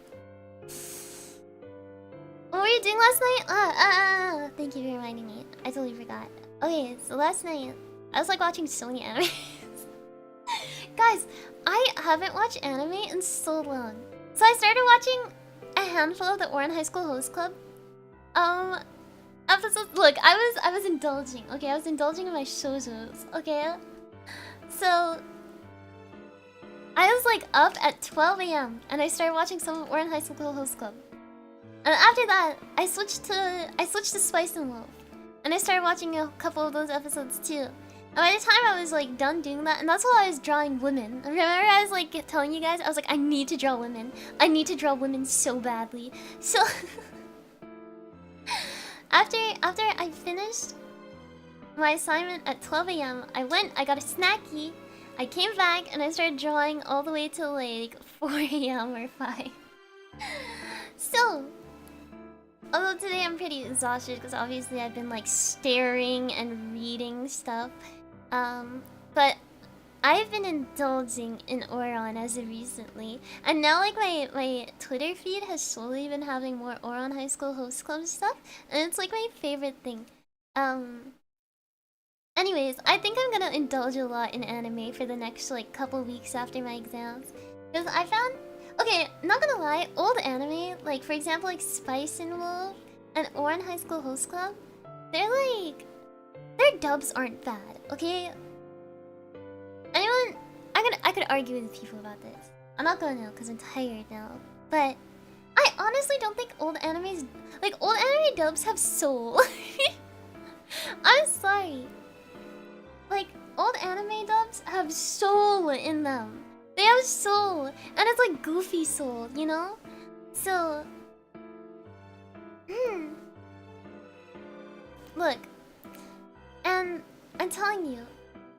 Like, it's really funny because the Oran High School Host Club dub is actually so good. If you haven't watched it, I need you to watch one episode of just listening to Tamaki in the dub.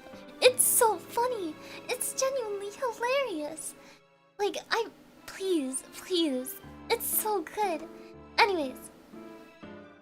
Besides that, what's his name?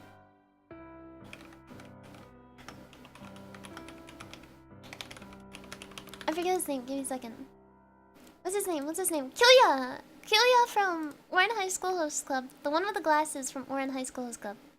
Kyoya is voiced by the same guy who plays the male lead in... Like, who plays, what's his name? I forget his name again. What? He has like a very standard name. Lawrence. He dubs Lawrence as well. I got the most whiplash ever when I switched from like halfway through Oran High School Host Club to like, holy shit, I haven't watched Spice and Wolf in a really long time. I switch it, I put the dub so I can draw at the same time, and I'm listening to it and I'm like, wait, is that fucking Kyoya? Like, it's the same guy. And I was like, oh my god. Wait, this is crazy whiplash, because I didn't even notice until like I played them back to back, and I was like, didn't I literally hear this guy's voice like 2 seconds ago? Nothing Peace Ghost Story is true. But that's what I'm telling you, Oriental High School Host Club dub is not bad, please. From Magic the Gathering night with my friends? No worry, I hope it was well. I hope it went well. There's like 3 English voice actors in, you know, in ye olden days.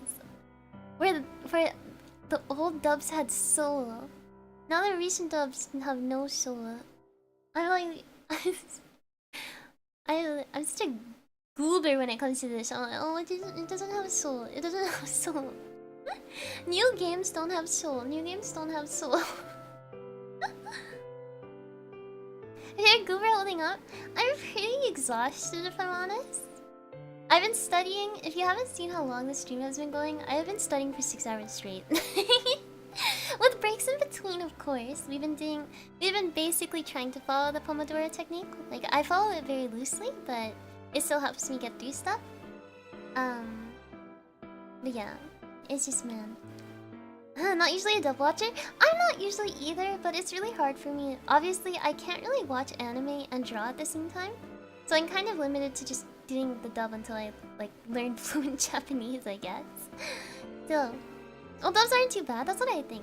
I think old dubs aren't that bad. Oran High School Host Club is hilarious, please. I need you to listen to, like...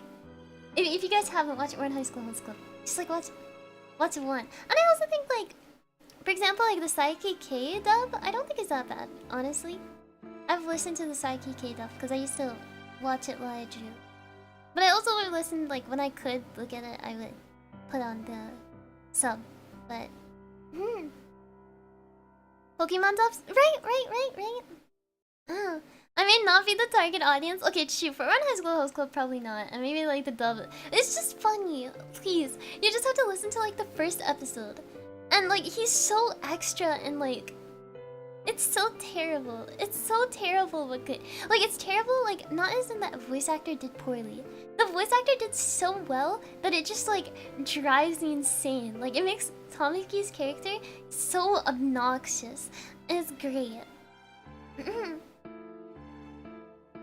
That dub was pretty entertaining. I don't think I've watched High School with the dub. Both dub and sub? I've also done that, but I tend to rewatch it a lot in the dub because that's what I think that's when I first watched it, so. But I promise, it's so funny, please.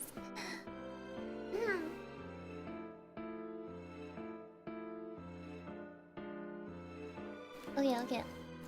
Anyways. My god, we've been streaming for forever. Holy.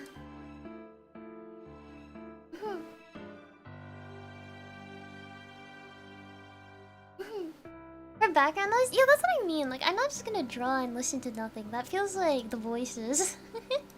Drawing and not listening to anything sounds like I can't do that. Sometimes I will by accident, if that makes sense. Like, I'll play something and it'll pause, and I won't realize it while I'm doing things. But otherwise, it's like... Nah. Nah.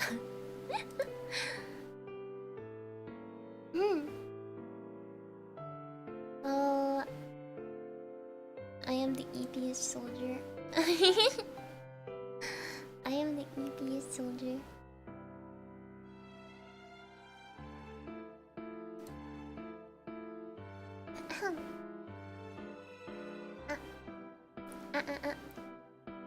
Did you notice today?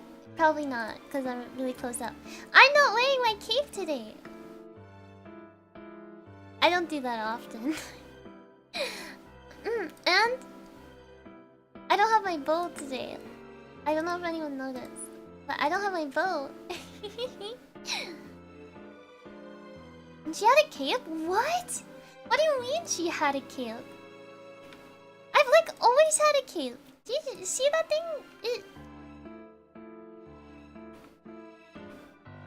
Hello? Hello? What? Oh, you think you know a person. Where? I know. I exposed myself. Close on the screen to notice? I know. That's why I was showing you, but saying I've had a cape before? I've always had a cape, silly. That's a cloak, it has sleeves? Wait, but I think... Isn't it separate? Like... See it like here? See, look. It's like separate. I guess like it might be connected? Is it connected? I don't think so, because if you look really back there, there's like right near... Wait. Right near where the like golden part is. You can't see my cursor. But right near the golden... You can see that there's a separate strap for where my arms are. Right? Right?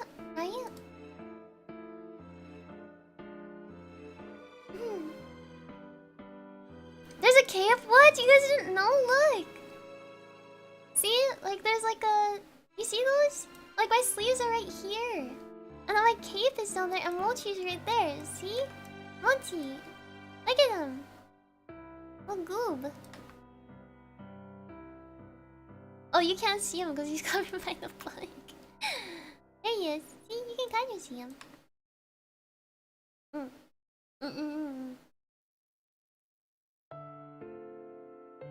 The cape's supposed to be connected to the neck? Okay. I actually don't know. Does it have to be? Can it not just be a cloth drape?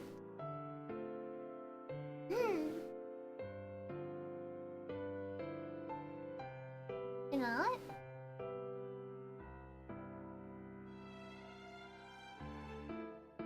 No, a while since I saw Mochi. Look at him. He's just a little guy.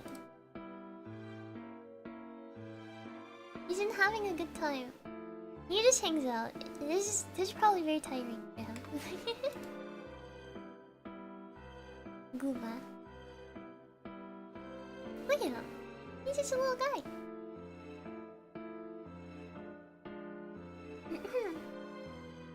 He's just a little guy. Once you push you one. Soon, hopefully. One day, I hope. Kinda hitting the grid. Leave it alone.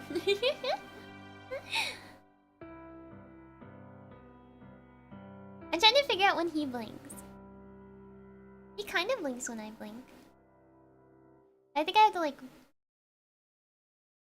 He's so wiggly! Oh. My twin brother is so strange. Mita, pop-up shop! Oh, hello, Mita!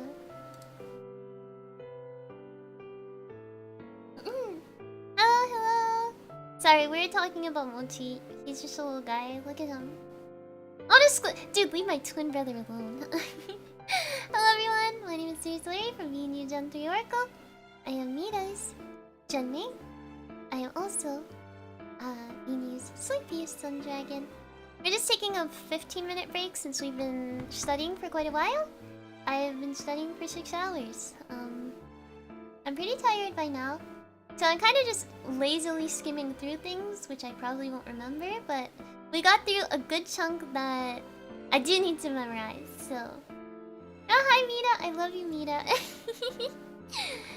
But, okay, I'm gonna let Mochi rest.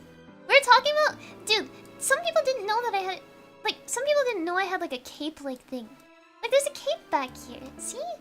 There's a cape! There's a cape! There's always been a cape. People didn't know that. Like, my sleeves are separate. There's sleeves, and then there's a cape. There's sleeves and a cape. And then, of course, there's Mochi, and Mochi sits there. See? He has just a little spot. Yeah! See?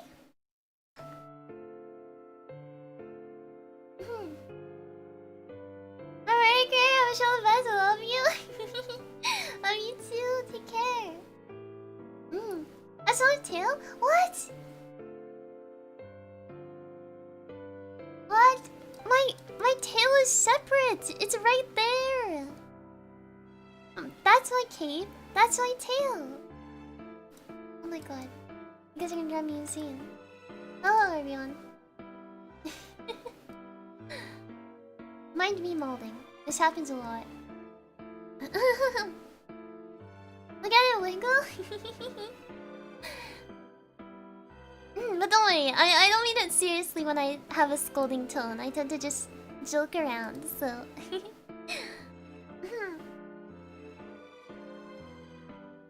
Oh, my bike's on pain. What the fuck?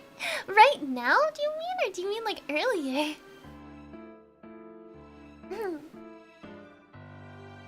Guys, stay focused. Stay focused. Stay focused.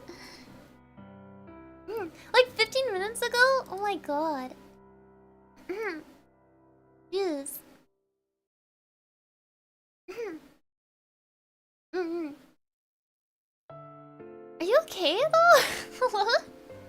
No, I think like, oh my god, wait, like were you on your how are you on a bike?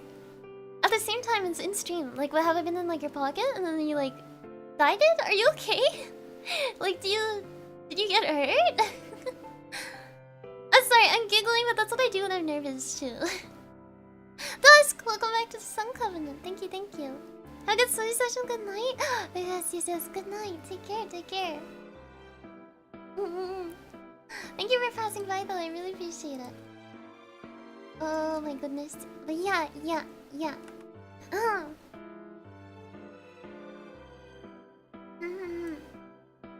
Oh god.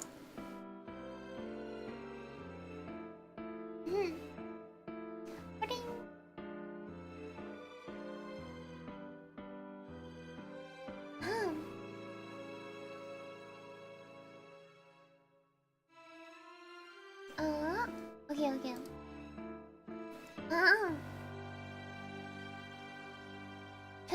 Wait, what the fuck does that mean?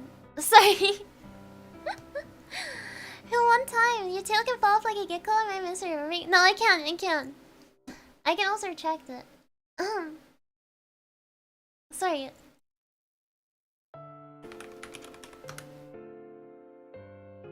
How to bar spin on BMX. Oh god, advertisement, jump scare. Okay. I literally have like 6 slides to go through. I literally read them right after I figure out what a bar spin is. Can I have your tail then? No, it's off limits. Only VNU girls get to touch his tail. That's my only exception. Wait. Wait. Oh! Oh! Oh, sorry. Oh my god. Whoa. Wait.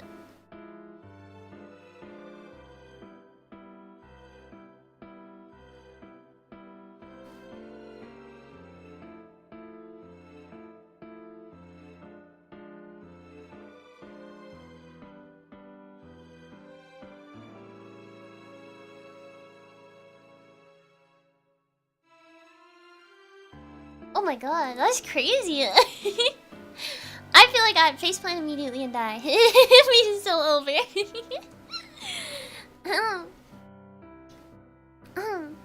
Become a VNU girl, there's a chance? Possibly.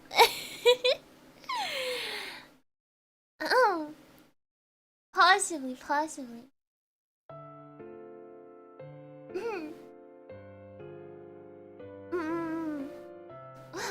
I...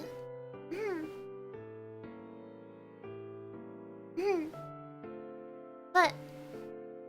Have I requested a discarded tail as a belated birthday gift? What? Dude, you can't do that. That's like being like...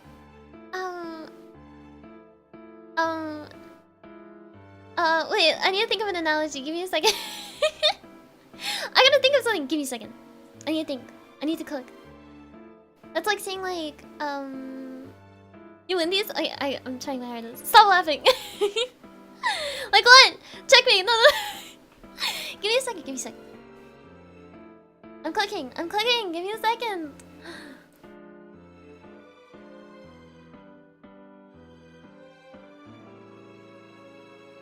Sorry, I'm so Eevee. Wait.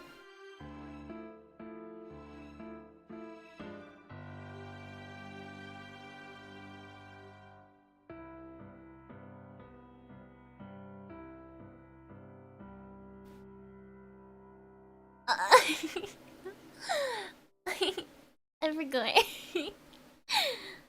No, there's stop. Takoyaki you make with the no, you don't make takoyaki out of dragon. That's octopus. Okay, wait. Wait.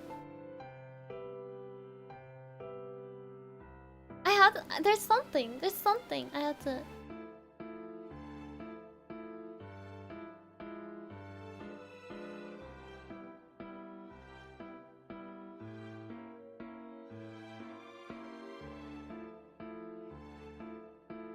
That's, you know what?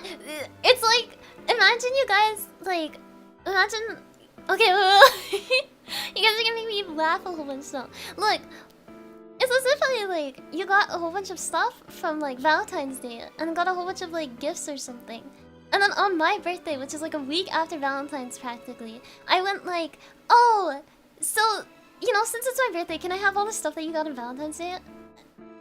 It doesn't work like that. You can't just request something just because that's like the same as like getting something on your birthday and they're like, oh, but like, you know, like, but it's like that equivalent of like, have you ever seen those like memes of like the like I'm dying in a hospital, but the only way to save me is a picture of boobies. Please, it's my last dying wish. Please, that's the only thing to save me. It's my last dying wish. Please.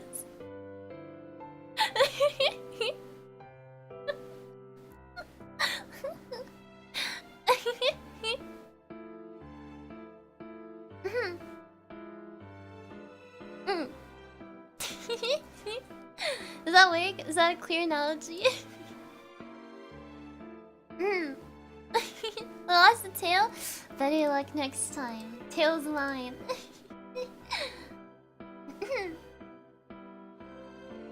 Okay, I'm gonna read the last 6 sides.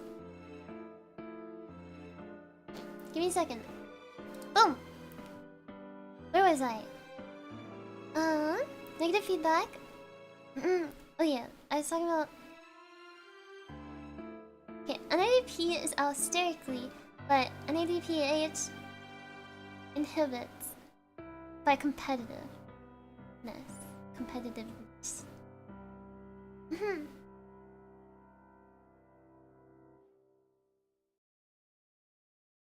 Oh yeah. For NADPH, to use the low, we metabolize to the glycolysis.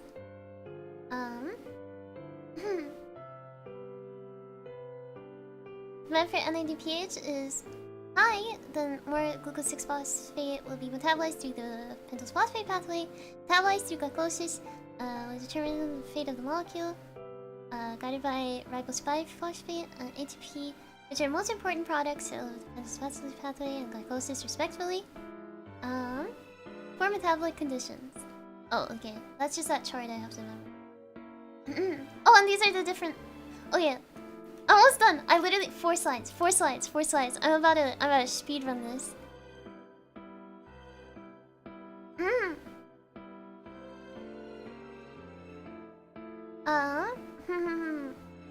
The Tale of Valentine's? No. No. Maybe. I'll think about it.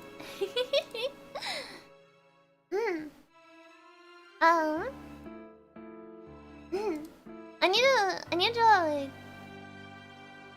Actually, yeah, never mind. I'll talk about it later. Sorry. Okay. If the need for ribose 5-phosphate is greater than the need for NADPH, cell is rapidly dividing to synthesize a lot of DNA. Fructose 6P is your aldehyde. The two molecules are going to be for a non-oxidative proportion. Reversible reactions catalyzed by trans-ketoaldolase. Ketolase and trans-aldolase.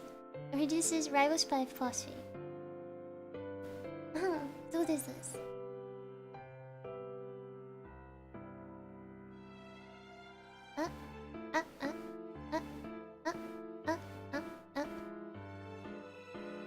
Oh, okay, I see. So it turns into ribose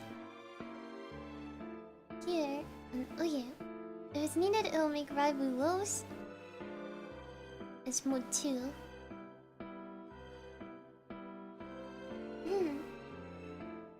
And it also needs that. In mode 3, it only needs NADPH, but it doesn't need ribose. So that will go back into glycolysis. And the last mode is that ATP is needed and NADPH is needed. Is that what it is? What's the difference between 3 and 4? Need for is greater than ribose 5-phosphate. Oh! Wait. Oh, and then it builds back up, so it goes through gluconeogenesis. Okay. And then lastly, both NADPH and ATP, so it'll go through glycolysis, it won't build back up from gluconeogenesis. Done! And time! That was like... What? 3.5 minutes?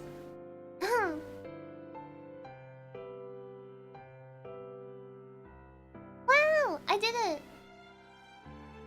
I read through, like, 3 weeks of content in 6 hours.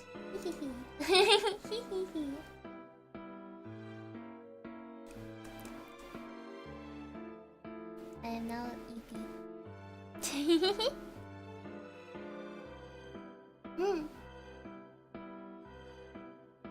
Yay! Although, yeah, I think I cut it by about, what? 3 hours? I think all the lectures would be about... All the lectures I just technically went through would be about, like, 10 hours, I think. So I cut it by, like, 3 to 4 hours. Yay! We did it! Wow! Oh, I am the eebiest soldier. I am the eebiest soldier.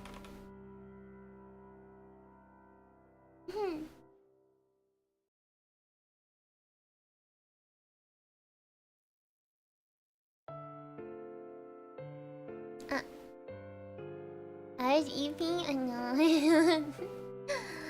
Oh my gosh. So much content, but I'm surprised I even got through all that. God damn. I do have to memorize a lot, because I definitely, like, skimmed through a handful. But it'll be easier to digest, because I'll actually remember things and be like, oh yeah, I remember this. There was a 6-hour study stream? Woohoo! 6 hours straight, endurance. Easy, easy. Versus doing it off stream? I didn't do anything off stream. I was supposed to do stuff off stream, but I was really exhausted. This is probably about how long it would take me anyways. It would probably take me longer off stream. Because on stream I feel more obligated to stay on task. Because I'm being like somewhat observed, if that makes sense. Like the ward. The asylum, I'm being observed. Yes. Okay guys. We move on to the next thing I need to figure out, which is the 3 milestones for the donut ball that I haven't figured out yet.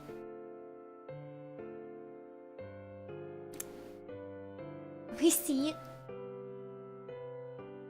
I'm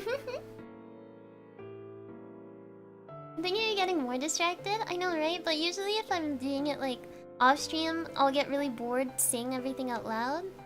So then I'll start reading it in my head, but then at some point I'll be like reading it in my head and going like... You know?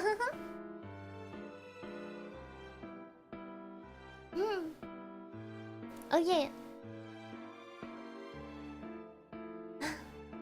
We get you...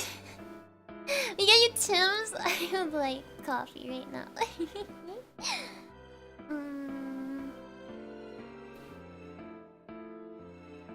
Please tell me how to tackle wig? Oh, thank you. I appreciate that. So, I have three milestones I haven't covered.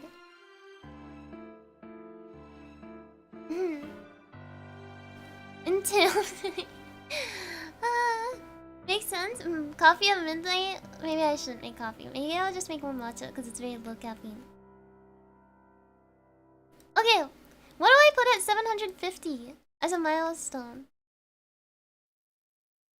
Should I just ask if Papa Dragon can come and say hi at some point? Like, should I just make that a milestone? No, because it's like Papa Dragon would do that anyways. I need to think of something, because he can't stay here for long, so. I'm so EP. And it's only 12. Like, I usually am not this exhausted. Maybe it's because I have been talking a lot, but...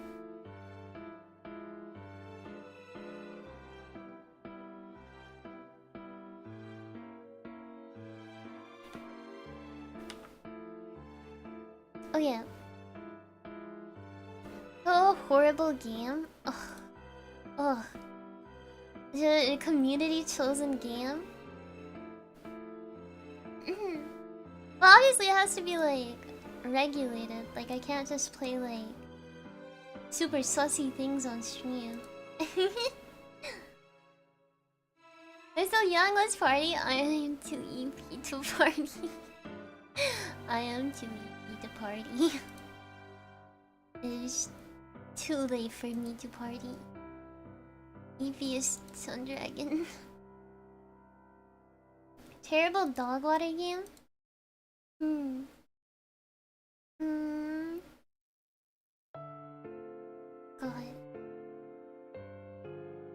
Well, I guess if as a community you guys choose for like a terrible dog water game, it would work.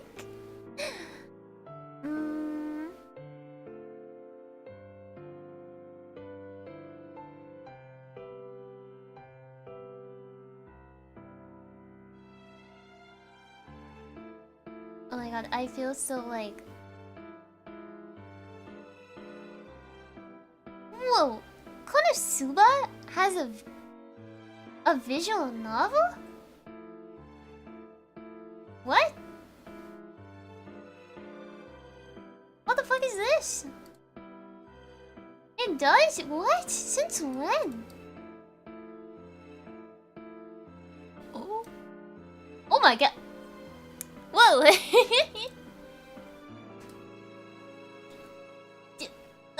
Okay, well. Oh. Okay. That's crazy. What's that? Konosuba is just an anime. It's pretty popular, not that.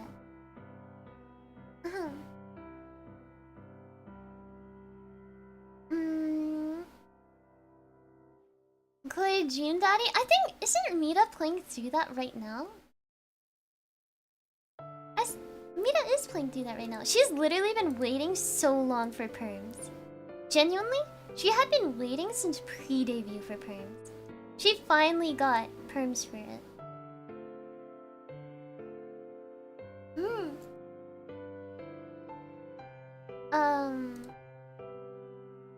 What else? The reason I had that, oh, I see.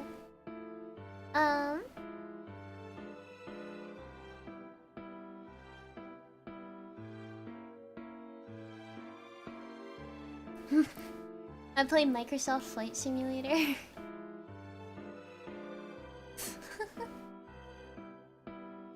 Guys, don't worry. I got this. Are you on horror? Well, I already have horror as some of the milestones, and one of the things that we're gonna be doing during the stream, so... Play Solitaire...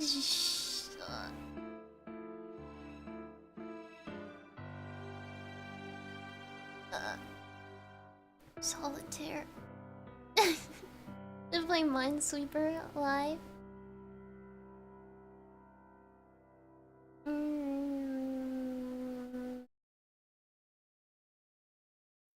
Sorry.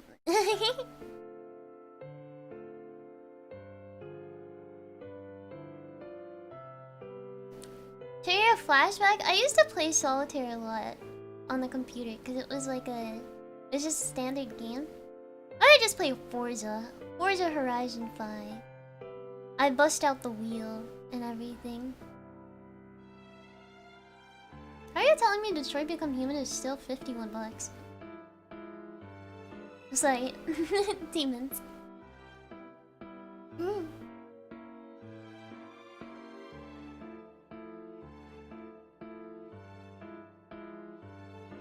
Really? I know. It's not fully priced because it used to be like 80. Still, it's like lower now, but it's still like, wow. 51? God damn.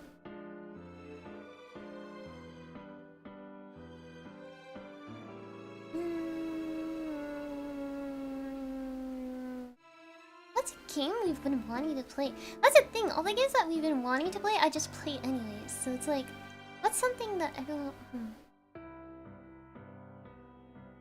You got a wheel? You're making me jealous. No, I don't. I wish I had a wheel. I feel like it'd be really funny to have a wheel. But I'm not really good at racing games or anything, so I never had incentive to. But honest to God, this is so stupid. But Euro Truck Simulator makes me want to get a wheel. Just because it's Euro Truck Simulator. Geometry Dash is on Steam?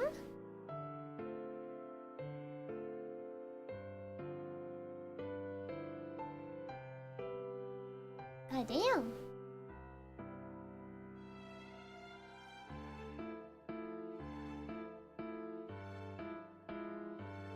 So one of my favorite streams, do we bring it back? We can run it back. Let me see. I'm diagnosing chat from applications. Okay, look, the first time I played Euro Truck Simulator, that was not fair on my behalf. There was so much bullshit that happened during that stream that was like just, oh my god, dude. Good lord. Anyways.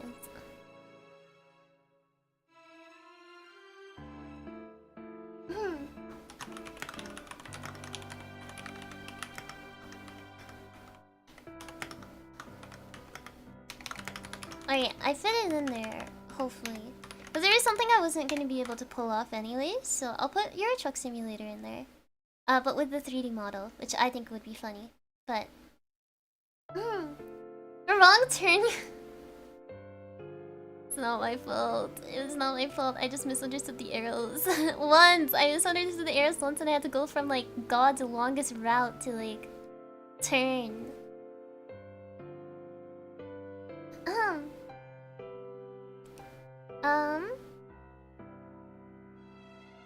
I just put in the schedule.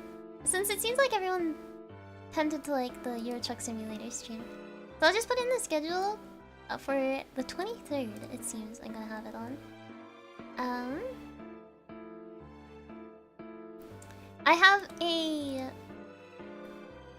a crab game tournament set for the 24th, where it'd be completely open for people to join, hopefully. By code. Just so I can watch everyone fight.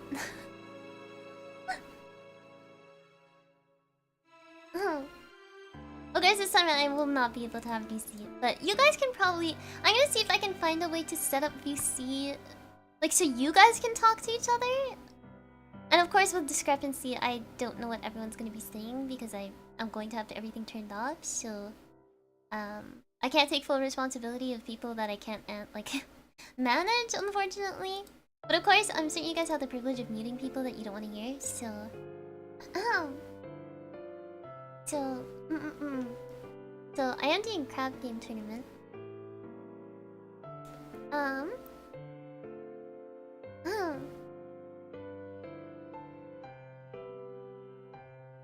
yeah.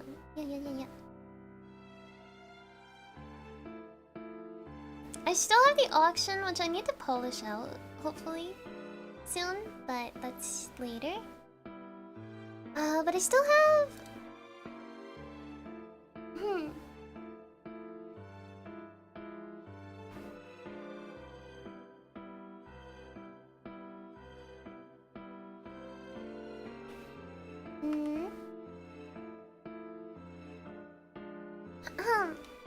I still have 3 things. So I have a lot of like...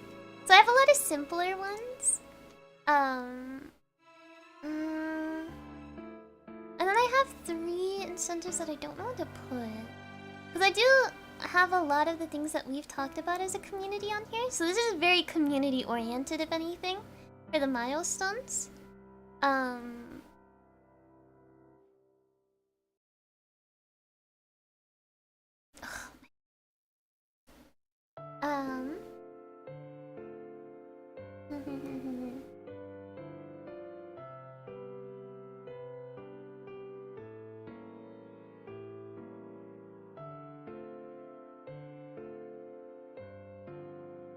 I'm still trying to think of 3. I've been stuck on this for weeks. Literal weeks. I've like pulled every single card I could think of. But I feel like what? At this point, I'm gonna like release the like list to you guys just so you can like see what I already have covered, and then figure out what you want to like add in there. Because this is for you guys. This isn't for me. Like, whatever I want to do, I'll already do it. So, like the WWE stream, like I'm not gonna put that as an incentive because I'm literally going to do the WWE stream on my own volition because I want to. So why would I lock that behind anything? Play go.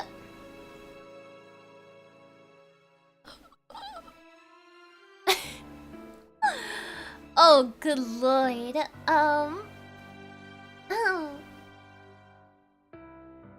Is it finally time to put Grand Blue on here for Aegis?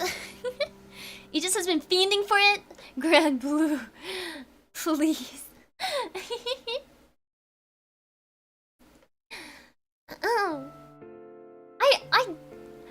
Look, I'll be dead ass.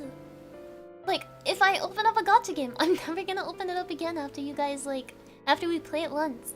Like, I don't see what I'm supposed to do in gacha games to be, like, entertaining. Because I'll be like, guys, what am I opening? And they'll be like, this. And I'll open it, and then I'll be like, is this good? And then everyone's gonna go like, yes, or, oh my god, like, oh my god, that's, like, insane. Or they're gonna be like, oh no, it's not good. And I'll be like, okay, well, opening up the next one.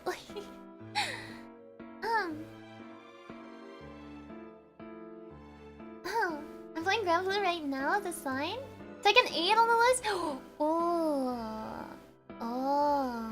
Tekken 8. Fighting game stream. What are our thoughts? Well, I have a lot of future streams on here, if I'm honest. Which gives me, like, incentive to, like, start doing things, if that makes sense.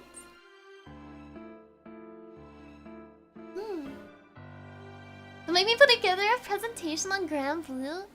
Why do so many people like Grand Blue, though? Is it just because it's, like, I like the art a lot? And, like, the little, like, animations and stuff, but it's, like... I'm like, I can appreciate the art without buying things, right? With puzzle games? I'm, like, okay at puzzle games. It depends what it is.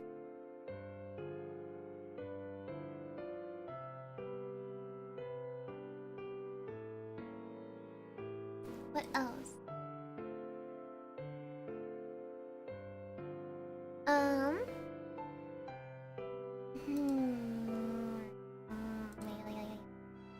Because I already have, like...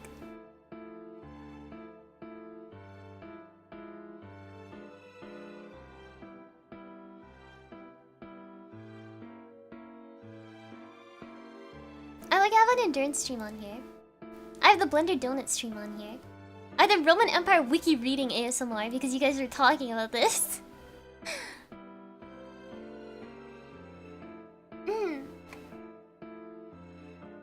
I have the Petri dish. I have the ear nibbling 3DO thing.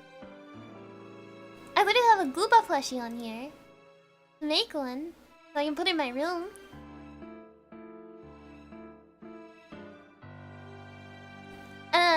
A lot of money. I literally put. There's no goddamn way we make it this far. Like I told you guys. I don't even know what to put there. I'm just gonna leave that there. Because there's no goddamn way. There's no goddamn fucking way. Double Lego, that's already on the list. On my birthday. I'm sorry. I'm just joking about like screaming, but I'm sorry. Create a thread in the Discord so I can send you ideas. Oh, that's a good idea. Okay. Alright, you know, we can just put it in the general discussion. We don't need to really make a thread because then it's so awkward to close it, but... Well, the Gunpla. Oh, but I don't know which one I would choose because I've never done it before. Cooking stream? Okay, I've been thinking about this. But like I said, it's really hard for me to move my PC, and Mama and Papa Dragon need the kitchen a lot. I think at most, I could maybe like decorate cookies or something. Like that. Are you sure about that? Yes. Thank you for the... Oh, is it... It's two... It's the...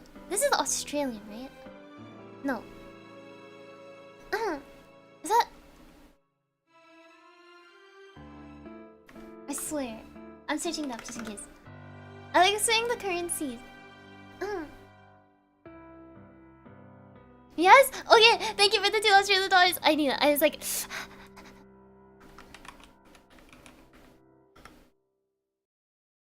Oh yeah.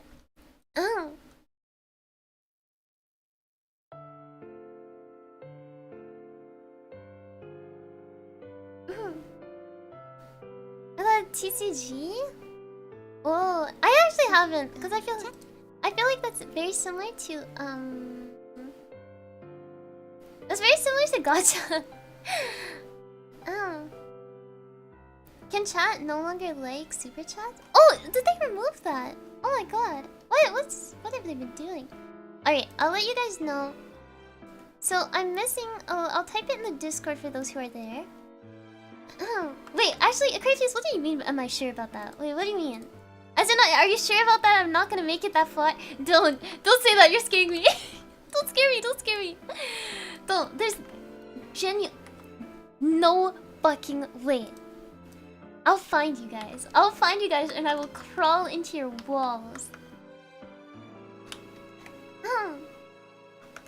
Let's say missing incentives. So these are the missing incentives. One's at 1,250. There's a Discord? There's one's at 1,750 and one at 6,000. So those are the ones that I don't know what to put for. Good luck. Stop! Don't say that. You guys are so scary sometimes. I'll like say something and I'm like, yeah, there's no way this happens. And then you guys are like, Like, you know that coconut gift that's like...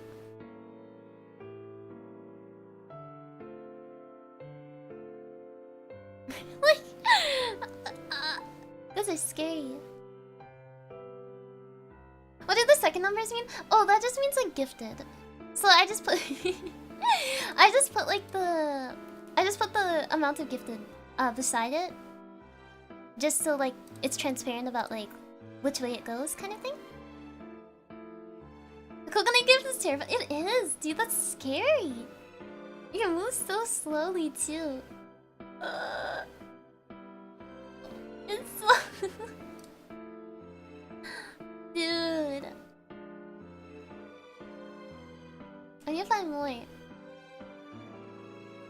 Wait, where is it? What's over here?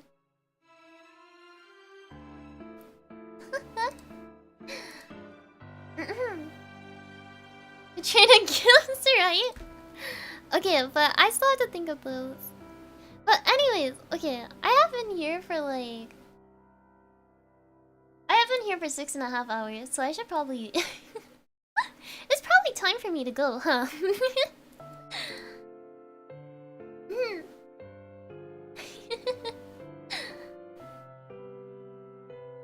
Goobillion years. 1 goobillion years.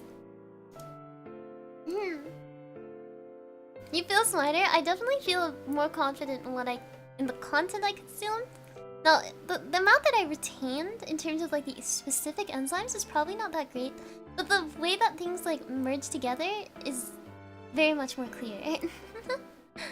Just a short little stream, of course. Just a short studying stream. Oh my god, you guys didn't recommend anything, you just spam the coconut gift? Okay. No, I see how it is. I'm never asking you guys help for it again. I see how it is. Alright, no, it's fine. I'm trying to bust my ass out here, trying to make you guys incentives for the donathon, trying to make this nice event for you guys, and this is what I'm repaid with. I'm joking. Okay. Alright. Okay. I should go. Smile? That's probably a good idea.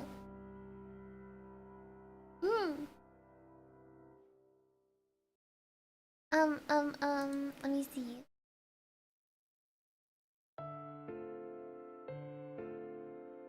Oh, LAIR Senpai is streaming right now still. Seems like she's still... Is she still playing League?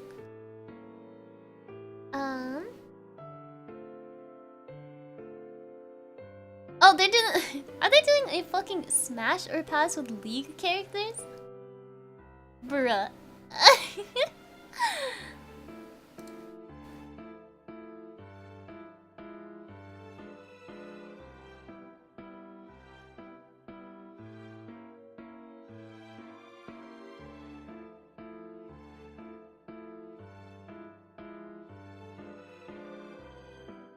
What am I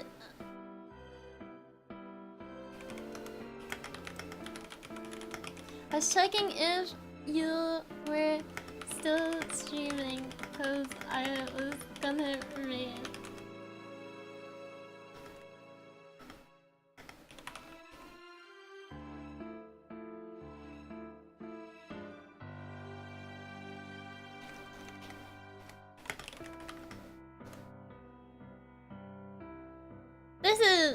This is insane.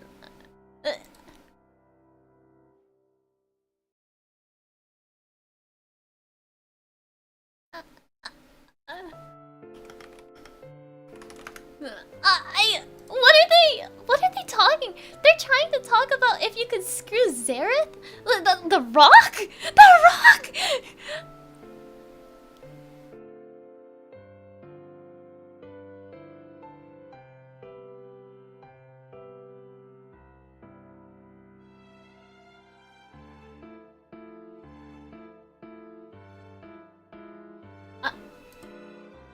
You know what?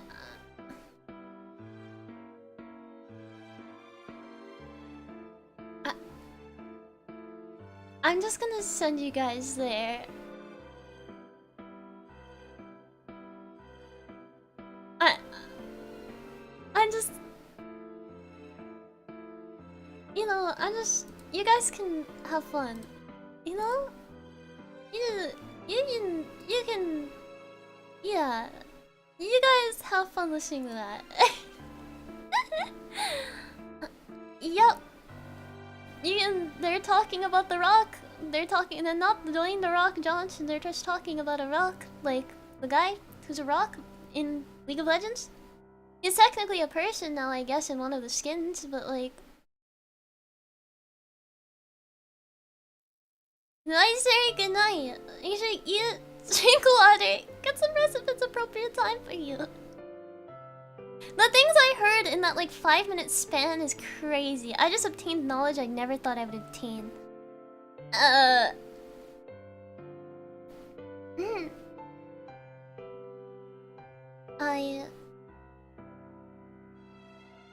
Yeah. You should eat, drink water, get some rest if it's appropriate time for you. Make sure to close. Always praise the sun. Thank you for tuning in. For those who stayed the full goddamn 6 hours and 40 minutes, holy Christ, welcome to the Sun Covenant, I guess. This is what we do here. We sit here and we study for 6 hours, just 7 hours straight. And then rot. But for those who came in through raids or anything, thank you for tuning in. I really appreciate it. I hope I get to see you guys again. For those who are regulars here, thank you guys for tuning in and checking out however long you did of the stream. Obviously, I've been the grind set calls. I'm going right into LAIR Senpai. Brace yourself because they're talking about whether they would smash or pass lead characters, and there is a lot of questionable characters in there. Yep. Anyways, thank you for tuning in. Make sure to take care. And for those who have the rest of the day ahead of them, in case you're in a different time zone, Suri. And for those who are going to bed now, just like I am, yes, Suri. And look out, I'm probably gonna talk about shoujos for the next 2 weeks or something, probably. So I'm sorry. I'm like tapping back into like my weeb phase when I was really young, and all I did was watch shoujos and lust over, not lust, but I would oogle at characters that held hands and stuff like that. So that's gonna be the next 2 weeks or something, sorry. Justifying the dub of Ouran High School Host Club. I am their greatest defender. Look, okay, look. I'm sorry. I used the wrong descriptor. Anyways, I'm gonna go, bye!